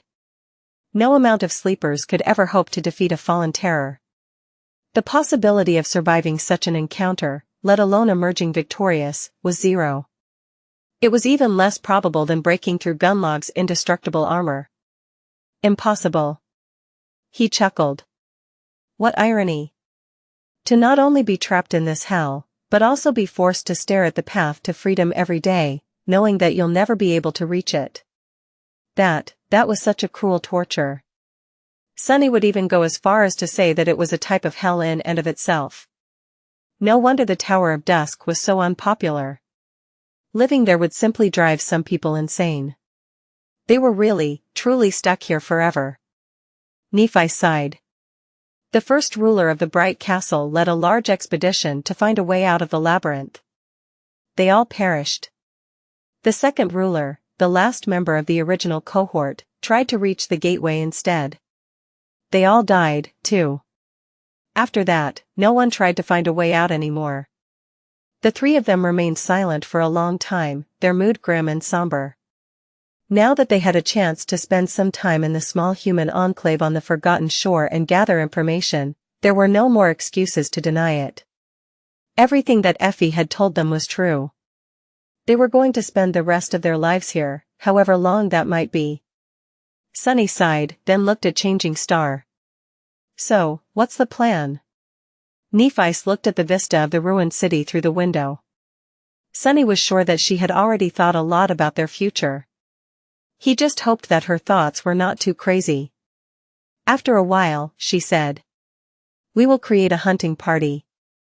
Not too bad. Despite the fact that becoming independent hunters was going to be a long and perilous journey, it was at least achievable. They just had to be smart and careful about it. He scratched the back of his head. Going into the dark city blind will be very dangerous. Nephi shrugged, then turned to face him. You are right. We will need to recruit a pathfinder. Someone who was already experienced and could teach them the ropes. That would certainly speed things along and make the whole process safer. Good thinking. Do you have someone in mind? She gave him a nod. As a matter of fact, I do. We will go see her later. But first. Her eyes gleamed with intensity. Tell me every detail of what you have learned in the castle. Every name, every aspect. Every ability and flaw you've been able to glean. Every grievance people have and every agenda they're hiding. I need to know it all. Sunny smiled. Sure, no problem. But be warned, this is going to take a while. I've been very busy snooping around, you know. For the first time since receiving his aspect, Sunny had been able to do what he had planned to do from the start, gather information without risking his hide, as a real spy should. After months of bloody battles and open confrontations, it was strangely rewarding. Changing Star gave him a nod. There's no hurry. Several hours later, Sunny was finishing his winding report, his voice hoarse from all the talking. Is actually the same pathfinder who the hunter from the outer settlement, Jubii, accused of using another human as monster bait. A real nasty fellow. He is an incredibly formidable fighter and is good at his job, but his personal habits, well. The man is a degenerate gambler. He spends all his shards in Iko's gambling den, then refuses to pay and hurts anyone who dares to object. He took a breath, then added angrily. Some people even say that this whole challenge happened because he wanted to hunt a powerful monster and pay off a part of his gambling debt. The bastard. Then, Sunny thought for a while, scratched his head, and said. I think that covers pretty much everything. Of course, there are a lot of things I wasn't able to learn at all. Nephice was in deep thought, digesting the mountain of information that Sunny had thrown at her. Her face was cold and distant. Feeling that her friend wasn't going to react, Cassie patted him on the shoulder, smiled, and said. You've done a very good job, Sunny. This is amazing. He blinked and looked aside, slightly embarrassed. Well, of course it is. That is what my aspect is actually for, remember? The whole monster slaying thing is nothing but an unfortunate misuse of my talents, honestly. Yeah. I would much prefer to stay hidden somewhere safe and let my shadow do all the work. The shadow slightly turned its head and threw a menacing look his way. It was not amused. Sunny smiled, then looked at Nephice. So, who is the pathfinder you want to recruit? There can't be a lot of experienced hunters in the outer settlement, right? And each of them must have their hunting party already. How are we going to persuade one to join us? Changing Star lingered, then said in a strangely tense voice. Yes. Everyone who is worth something has their own party, except for one person. But persuading her won't be easy. She sighed, then added. Actually, you already know her. It's Effie.